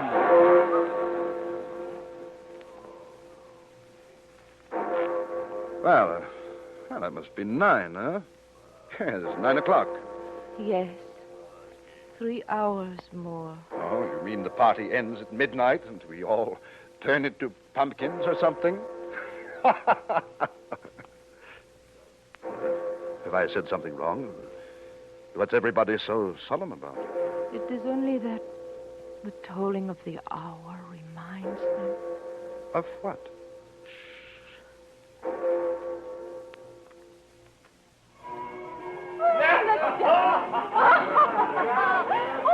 Gertrude, you have to admit it is a little strange, and I'd like to know what... Oh.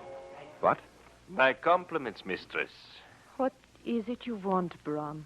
What else but your hand in the dance? The next dance is asked for and promised. To whom? The stranger?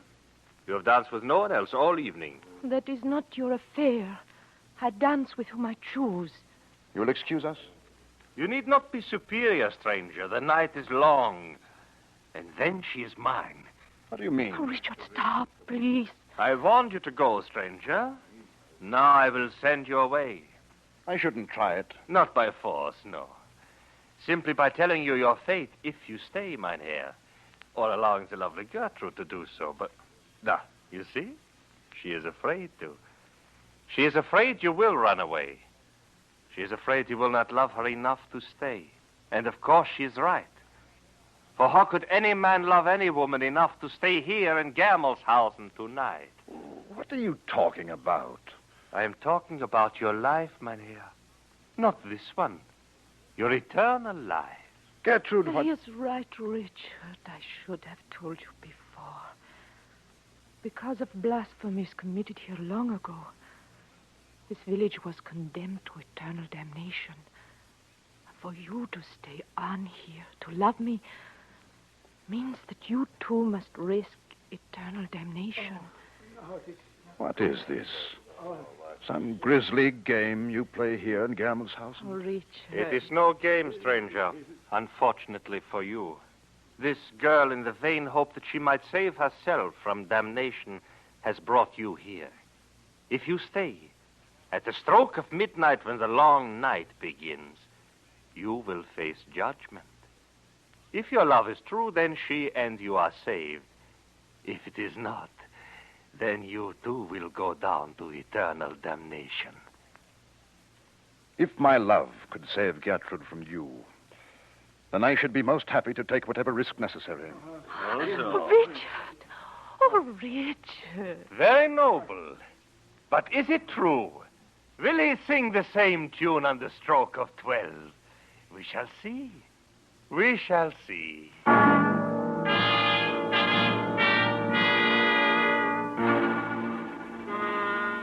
I didn't know whether to laugh or run away. But the party was all gaiety once again, and the beautiful girl beside me seemed more lovely and radiant than ever.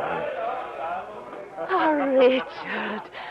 Oh, Richard, my love. Gertrude, I don't know what this is all about. All I know is that you're lovely. And I think I do love you. And yes, I think I would risk eternal damnation or anything else for you. But you do not wish to know what it is you face. Oh, it's something you call the long night, whatever that is. I don't think it very important. Oh, but it is. You must realize, my dear one. This is a cursed village. For only one day in every 100 years does it exist on the earth. And then at midnight, it returns to the depths. That is the long night. Oh, Gertrude, oh, no. Oh, surely you don't expect me to believe that, oh, my darling. What a fantastic imagination you have. You will not believe me? You will not listen? If that is your long night, my darling, then bring it on.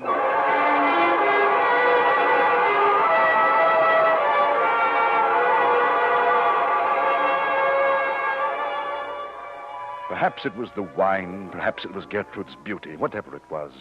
I abandoned myself to the gaiety and the dream. And the clock struck 10, and then 11. And then there was less than an hour, a half hour. A sudden chill went over me. Richard. What? Richard, come with me quickly. No, come, don't speak to anyone. Just follow me. But, my dear, Hurry, there is little time. Mistress, you're leaving us? Only for a moment. I will be back. Come, hurry. But where are we going? Never mind, follow me. You'll take my hand in the dark. And don't look back.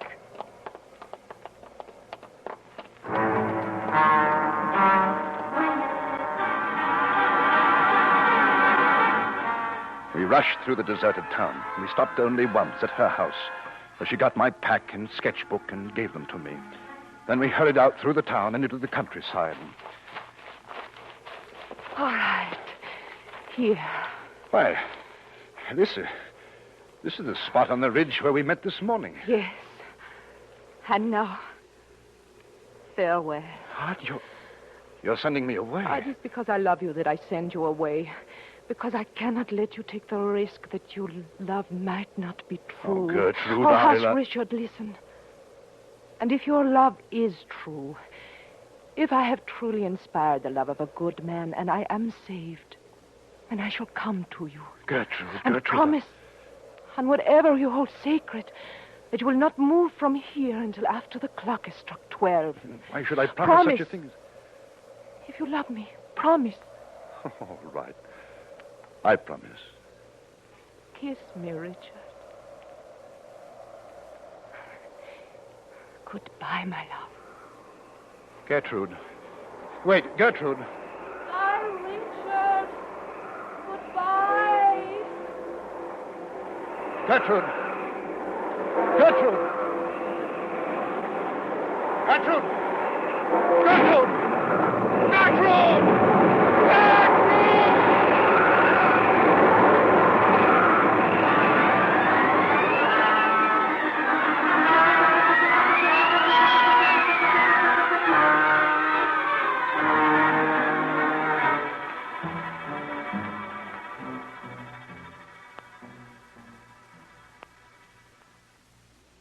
Can a storm gather, expend its fury, and dissipate itself all in 60 seconds? Can a village, a rather large village with a score of houses, a church, and a rather good inn, and people, many people, Can it disappear all in a flash? Vanish from the face of the earth like a light turned off? Can it? Then is when I discovered the reality of my love for Gertrude. It was deep and strong and desperate. All that night I wandered aimlessly in empty darkness to fall sinking into deadly swampland where an inn had stood, to be caught writhing in a tangle of brambles where a church should have been, to climb the ridge and try again and again and again until cruel, unblinking daylight came, and with it the certain knowledge that it was useless to pretend. The village of Germershausen no longer existed. Perhaps it had never existed, except in my dream. Huh? Who's there? Guten Morgen. It is only I, the forester of this district. What are you doing here, young man? I'm waiting for someone. I promised to wait here for... Him? You have been here all night? And your cut and your clothes. Yeah, it has been a bad night. Huh? Yeah, a bad night. Yeah, that is too bad. And the inn at Billstedt with good food and a warm bed not 15 minutes walk from here. Where? Just over in the next valley. You can see it from the top of the ridge. And how far is it to Germelshausen? To where? Germelshausen. Well, if such a place exists, or ever existed, I should not want to meet the man who could direct me there. I've seen it. I was there yesterday. I was in it, eating, drinking. Either you are a very imaginative liar, or you have been drinking too freely. I'm neither a liar nor a drunkard. But then, you have been dreaming. Yes, perhaps I have. Yet wait, no. Perhaps I can prove it was not a dream. Here, my sketchbook. Yes, now look. Yeah? It was not a dream. It was not here. See this sketch? Have you ever seen houses like that, streets like that, in any village around here? Why, no. Have you seen a church like that? No. And have you ever seen a costume like this girl is wearing? I have not seen the costume, but the girl is a different matter, mein Herr. What do you mean? I mean that girl whose picture you have is my daughter. Your daughter? Jawohl. And I should like an explanation from you, mein Herr, of the circumstances of your meeting and of how you came to draw her picture in this costume. But no, you're mistaken. Why, this girl I met here on this very spot yesterday. And she took me to her home in Germelshausen. Germelshausen? Yes. Please. I am not mistaken. This is my daughter. And you could not have met her here because she never walks alone this far into the forest. And furthermore... What? It's my daughter. She is coming here now, you see, walking up the path. Yoo-hoo, Father! Gertrude. Huh? And you know also her name is Gertrude? Of course. It had to be. Oh, Father, how lucky meeting you here. What brings you here, Gertrude? Why, I really don't know, Father.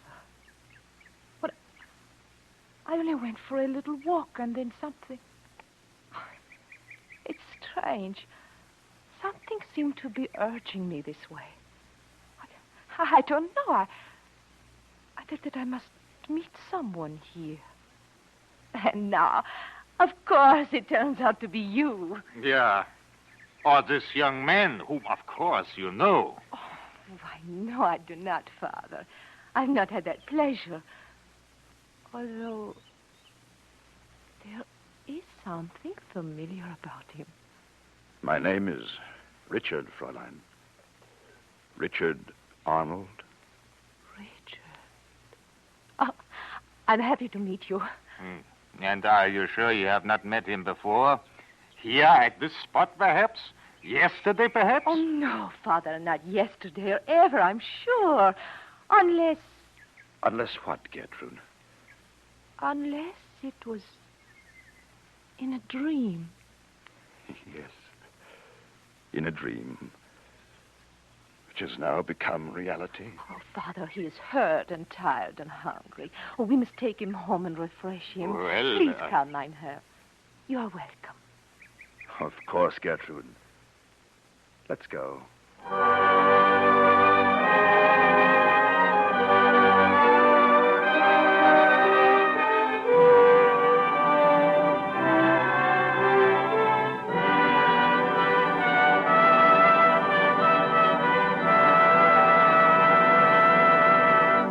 Remember, friends, to make every day more enjoyable, treat yourself often to refreshing, delicious Wrigley's Spearmint Chewing Gum.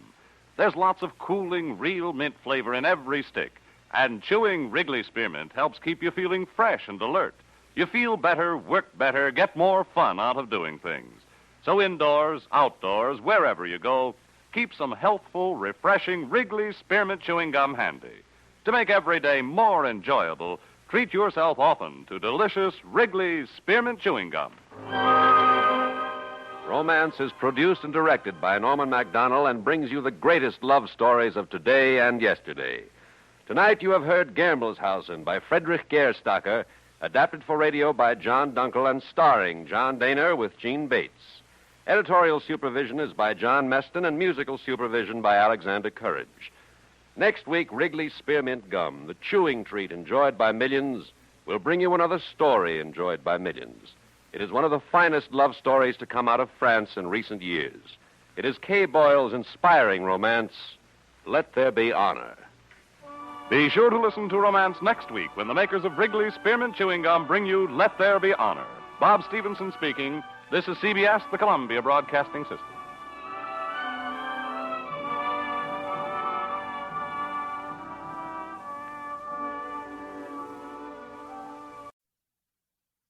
Wrigley's Spearmint Chewing Gum, the refreshing, delicious treat that gives you chewing enjoyment, presents for your listening enjoyment, Romance.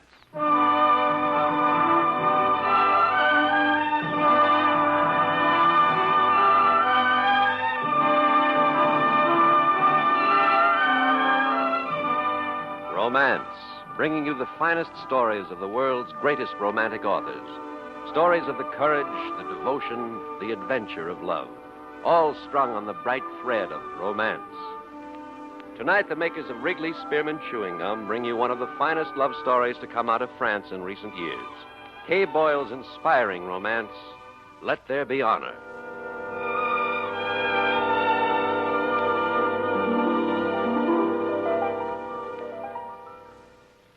To make every day more enjoyable, treat yourself often to refreshing, delicious Wrigley's Spearmint Chewing Gum.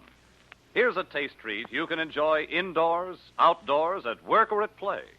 The cool, long-lasting mint flavor refreshes you. The smooth, steady chewing helps keep you fresh and alert. Adds enjoyment to whatever you're doing. Wrigley's Spearmint Chewing Gum. Healthful, refreshing, delicious. Now, here is the first act of Let There Be Honor.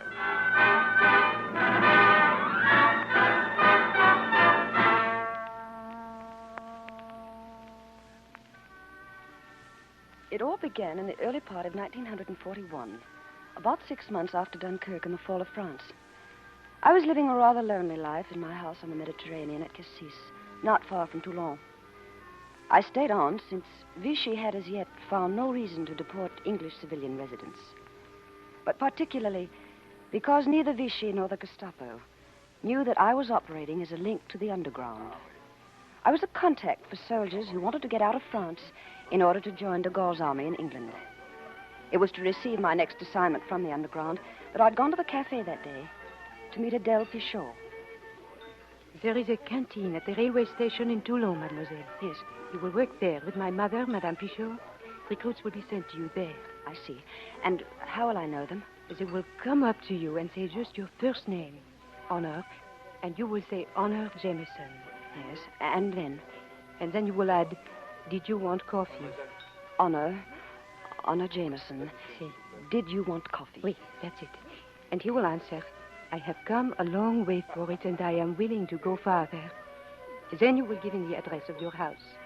Or to Saunders there I were arranging a rendezvous. Si, exactly. That is all it is safe to say at the canteen. Now here, on this paper, are the directions you will pass on to him when he comes to your house. They will lead him directly to the underground and see him secretly aboard a ship for Casablanca, and eventually to England and de Gaulle's army. Is there anything else I should know? Only this. You must be absolutely sure of the man in every case. Mother will help you there. She's a very shrewd judge of character, but it really depends on you. And one mistake might expose the whole underground. Then I shall have to be very sure not to make any mistakes. And for your own sake, too, Mademoiselle Jameson. Sometimes, if it is the Gestapo, one just disappears without a trace.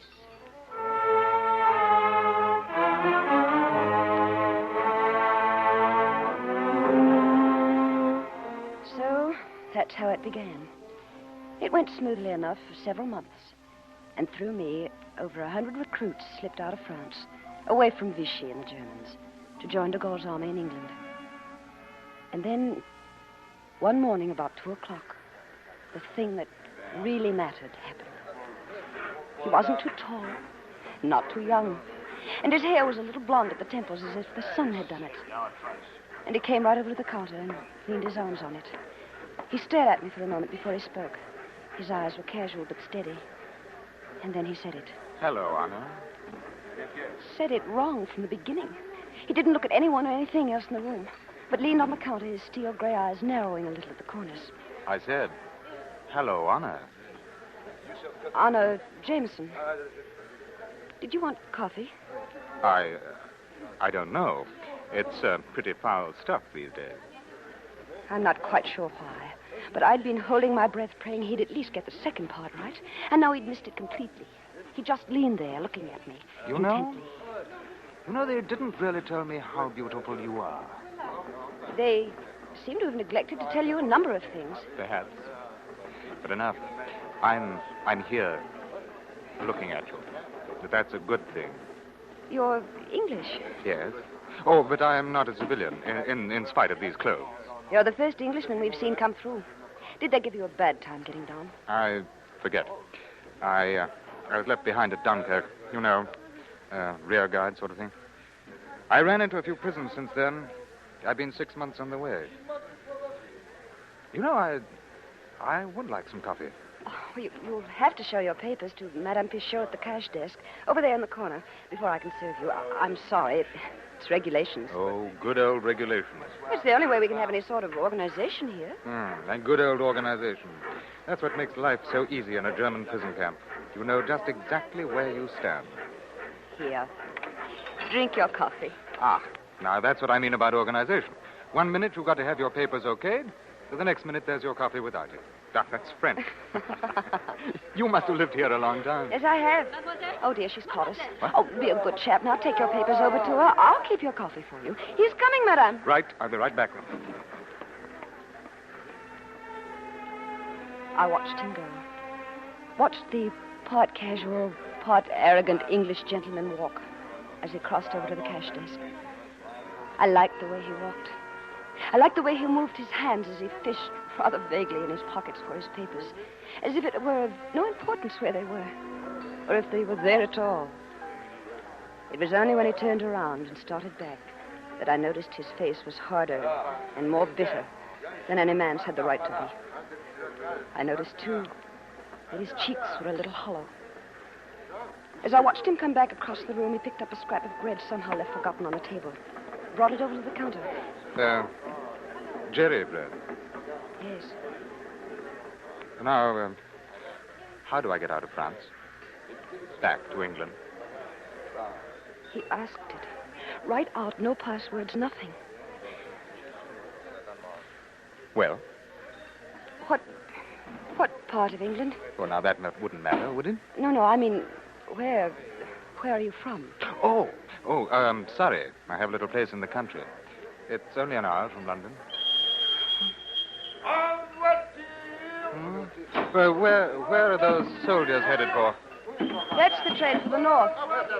They're going home. That's where I want to go. Home. Look, will you go someplace with me where we could sit down for 5 minutes together? I can't leave. There are more trains due in about dawn. Excuse me now, please. I must go over to the cash desk for more sugar.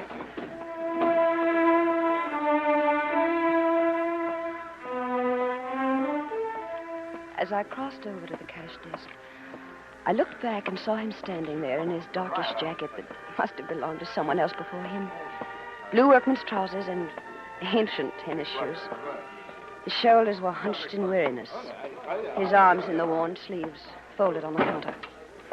Madame Pichot looked up angrily as I approached her. Sometime you may make a mistake, Colonel Jameson. Oh, but he's all right. I'm sure he's all right.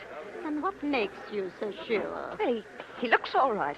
He was at Dunkirk, and he's been in prison. I'm sure he's English. After all, I should be able to recognize a countryman of mine. What about Lord Haw-Haw? Isn't he English? Oh, come now, that's different. This one's different, too. His papers. They look too authentic to be true. Where would a British soldier get such fine, new, permanent residence papers? I don't know where he got his papers, but I'm sure he's a British soldier. Now, look, my dear. With those papers, you would have no trouble being sent back to England as a civilian. So why is he trying to get out through the underground, huh?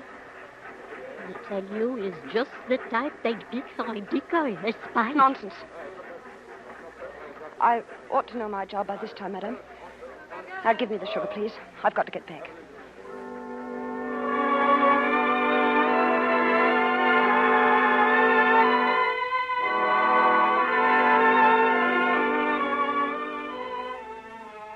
At 6 in the morning, there were 3 more trains, and I served the men who walked sleepily into the canteen. At 6:30, they began to file out to board their trains again.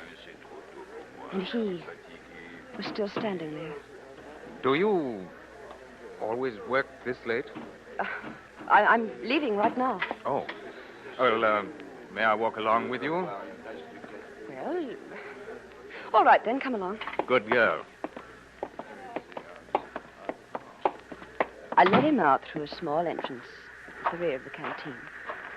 We crossed the tracks to the station restaurant on the opposite platform. The room was big, and perhaps not more than half a dozen people were seated at the marble tables. We sat down off in the corner of the place, and he ordered white wine because I said I wanted it. When it came, he poured the wine out, a little in his own glass first, tasted it, and then poured mine full before he filled his own. Well, that, according to the legend, is so that if the wine's poisoned, I'll die too. Well, it's better than the theory about pieces of cork. Oh. Could be cold, huh? Now, tell me, Anna, how do I get to England? Speaking of legends, the Germans have some too. Have you heard the one about changing water into petrol, or the one about the man-eating crematoriums? I heard one about Anna Jameson, that she was the most beautiful girl in France. I still believe it. Look, is there a Mr. Jameson somewhere? There was. My brother Gregory, RAF. They shot him out of the air over Dunkirk. Oh. He was all I had left.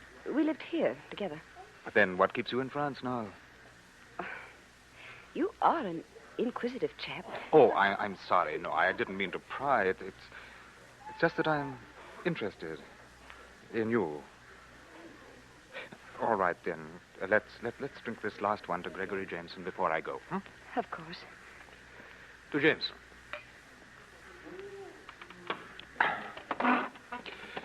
Goodbye, Anna, my dear. How do you expect to get out? Oh, I know how the country lies pretty well. Oh, by the way, my name's Dorset. Chris Dorset. I'll send you a postcard if I get through.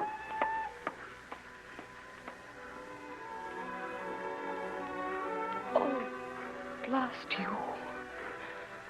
Whoever you are, blast you for coming into my life.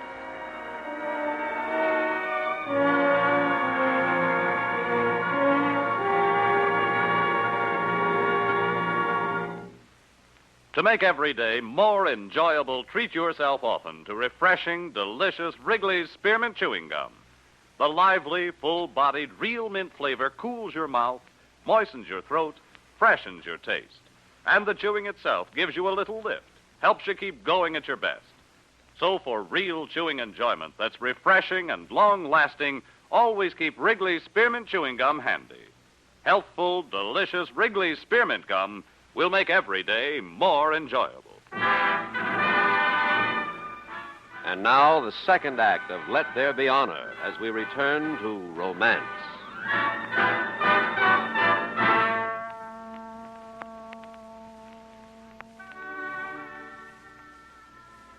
After he had gone, I sat there at the table for what must have been a long, long time.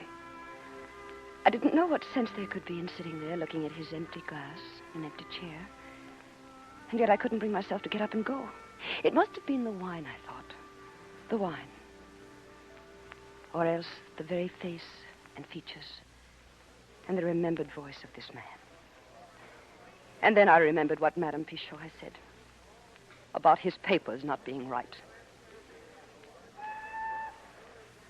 That was in April. It was summer before I heard of him again.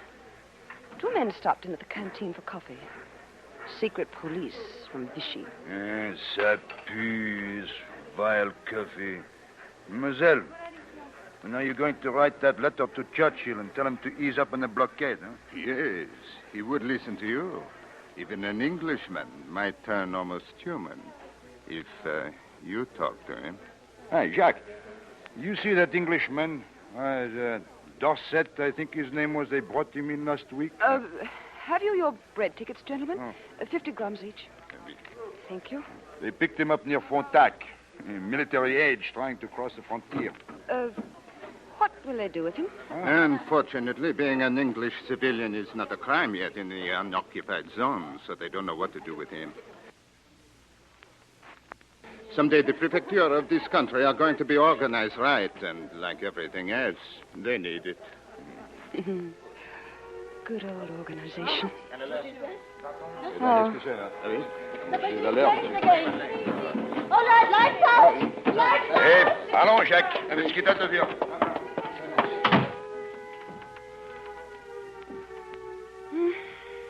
And now, Madame Pichot, we sit here in the dark again. What a nuisance. But in any case, it seems those collaborationist swine pecking. They picked up my Englishman at Frontac last week. I was right about him. It means that since he didn't get the information they want, they brought him back to try again. They'll let him escape, and he'll come here and try once more to trap you. So, you think he'll come back? You keep clear of him. Well, I'm not going to sit here any longer when there's a soft couch in the storeroom. I'll be back when you're here now. When she had gone, I stood there in the darkness listening to the planes throbbing overhead. Wave after wave, going over toward the Alps and Germany. Honor. I jerked my head and held tightly to the counter in the swinging dark. He must have been standing there a long time, just within hand's reach. Honor. Hello. I've come back to tell you I muffed it. I was afraid you would. French organization picked me up and brought me back from Frontac, and then turned me loose again. I've been out on parole since an hour ago. You know, that makes my 13th jail. Maybe it'll change my luck. Madame Pichot doesn't like the look of your papers. They haven't been through as much as you have. No, they're new. I bought them from a printer in Moulins about 2 months ago. They're quite good, but the printer himself warned me they're not good enough to fool the police if I were to try for repatriation as an English civilian with them. Why have you come back to the canteen? Just to see you once again, before I make another try to get back to England. I believed what he said. And above all, I believed in him. Suddenly, I wanted to put out my hand and touch him. I wanted to put my fingers on his cheeks to see if they were yet a bit hollow. Goodbye, Honor. Wait. I live all alone on a point of land out on the sea. About half a kilometer this side of Cassis. But it's easy to find. And it does have an address. 28 Rue de la Mer. Oh, there's the all clear. Hurry Yes. now. They'll be coming back any minute. Madame Fisher and perhaps the police, too. You mustn't be seen here. Good night, Anna, dear. Look, you'll be coming back to England, won't you? Chris. I mean, if I get through all right, you might be coming down to Surrey. But, it's quite a country. No, wait. You don't understand. Wait, Chris, wait.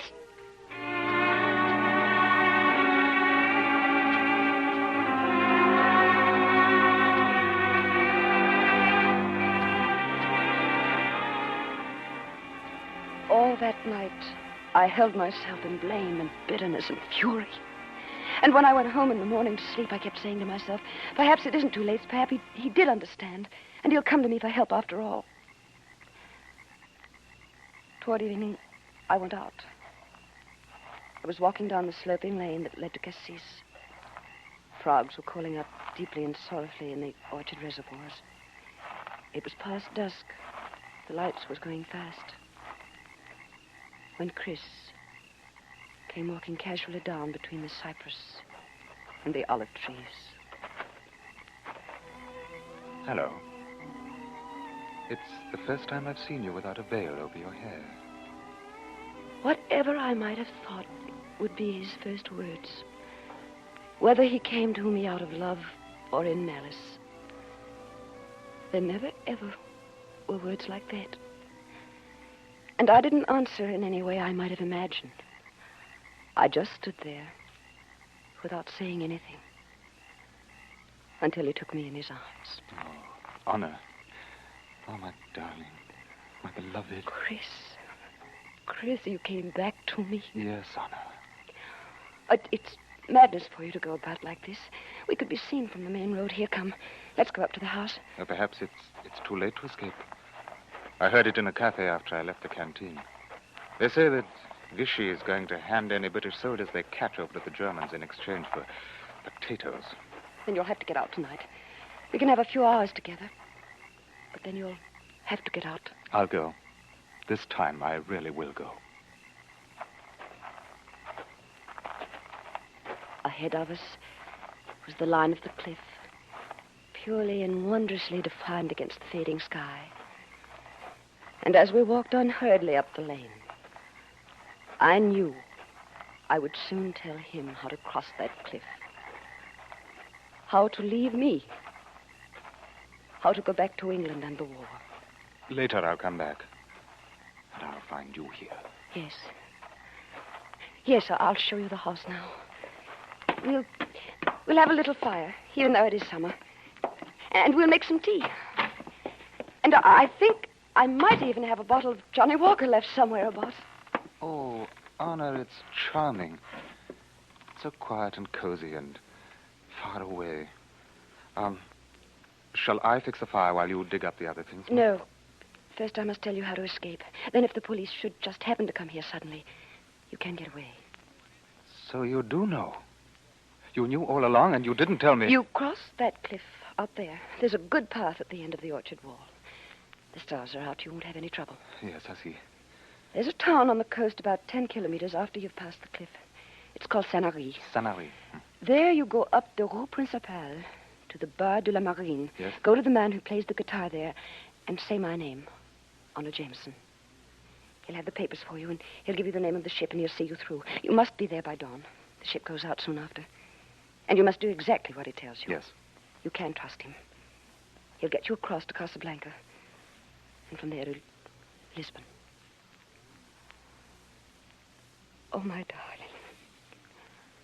I should have told you all this weeks ago.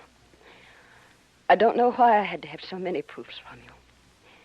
Perhaps because I couldn't really believe I'd ever meet anyone who was everything I wanted him to be. Anna, I always thought all this was just legend. Legend? Yes. Yes, that you were English, and that you were there at the canteen, and that you were so beautiful that men went there just to look at your face. And you thought it was nothing more than that? Yes. Oh, of course, I also heard that you were the link to the underground, but I never believed it. And then when I asked you for the directions, I thought I only embarrassed you. I thought it was pretty rotten of me to go on insisting for information from you that you yourself didn't have. Oh, my darling. Darling. Honor. I stood there in his arms while he kissed my hair and my eyes and my lips. But the vision of the war, of brothers, friends, the dead and the living, the soldiers' faces, and whatever country is, stood grimly between us and our newborn love.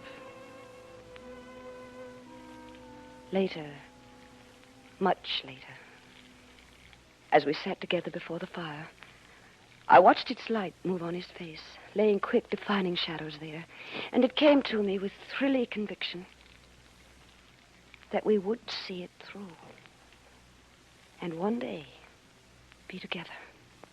If I reach England all right, will you join me there? You would have no difficulty leaving France, would you? Chris, darling, the underground needs me here. I'm valuable to them, and I need them. I want to go on fighting, too. Oh, of course, Honor. Yes, I understand. And I love you for it. But what if you are caught? Come. You must go now. There are only 3 hours of the night left. Just enough to get you to Saint-Henri. You will send me that postcard? Of course. Oh, Honor. My beloved Honor. We'll be together. I know we will be together. Yes, darling. I think I know it, too. You know something else? I'm glad that you didn't give me the directions right off. I'm glad of that.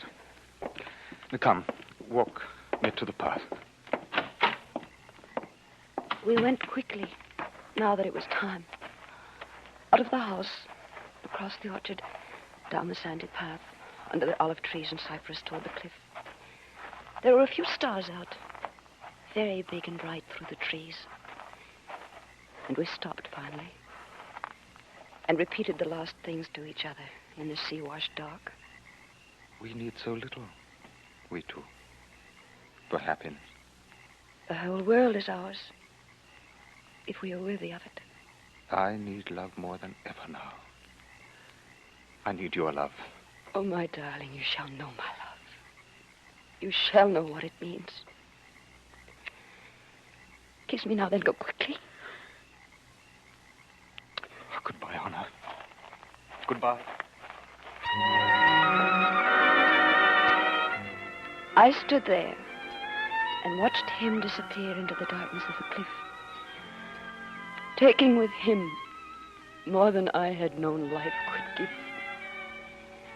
And as I watched, I wondered how long I could wait, how long I could stand not knowing what was to become of him. A month later, I learned 2 things. I went into the canteen early one evening as usual. Madame Pichot was alone at the cash desk. Mademoiselle, there you are at last. I'm not late, am I? No, you're not. But I've been waiting for you. Listen, my dear, something very serious has happened. What? What's happened? They're on to us. Or on to you, at any rate. My daughter told me an hour ago. It has been reported to the prefect that you are the underground link here in Toulon for soldiers on their way to join de Gaulle. But who? Who told him? A little vicious spy called Pigeon. Meanwhile, of course, it means we cannot use you or this canteen any longer. We'll have to set up a whole new system. But I can work somewhere else. Marseille, perhaps. No, mademoiselle. To help us now, you must have no part of it. In fact, it would be best if you went at once to England, where they could never reach. To England? You mean I must go to England? I do, mademoiselle. It is best for all of us that you do. Oh, by the way, you were right all along about your Englishman. A postcard came for you today. And I have an idea, mademoiselle, that you'll not find it too difficult, huh? Going back to England. As she handed me the postcard, She shrugged and smiled and watched me. Rather proudly, I thought. I looked at the London postmark through misty eyes and read what was written there. It said, without any attempt to take the grandiloquence away, let there be honor.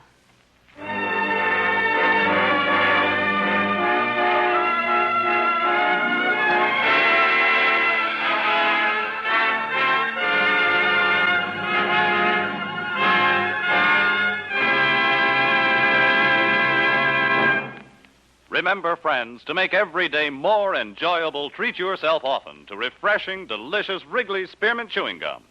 There's lots of cooling, real mint flavor in every stick, and chewing Wrigley's Spearmint helps keep you feeling fresh and alert.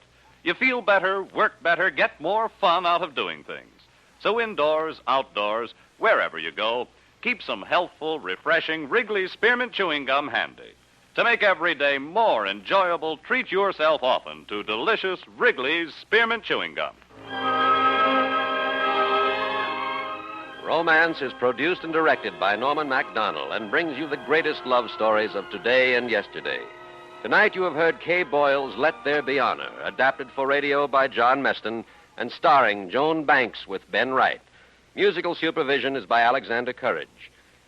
Next week, Wrigley's Spearmint Gum, the chewing treat enjoyed by millions, will bring you another story enjoyed by millions.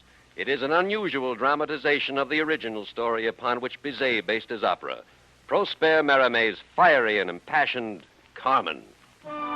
This is CBS, the Columbia Broadcasting System.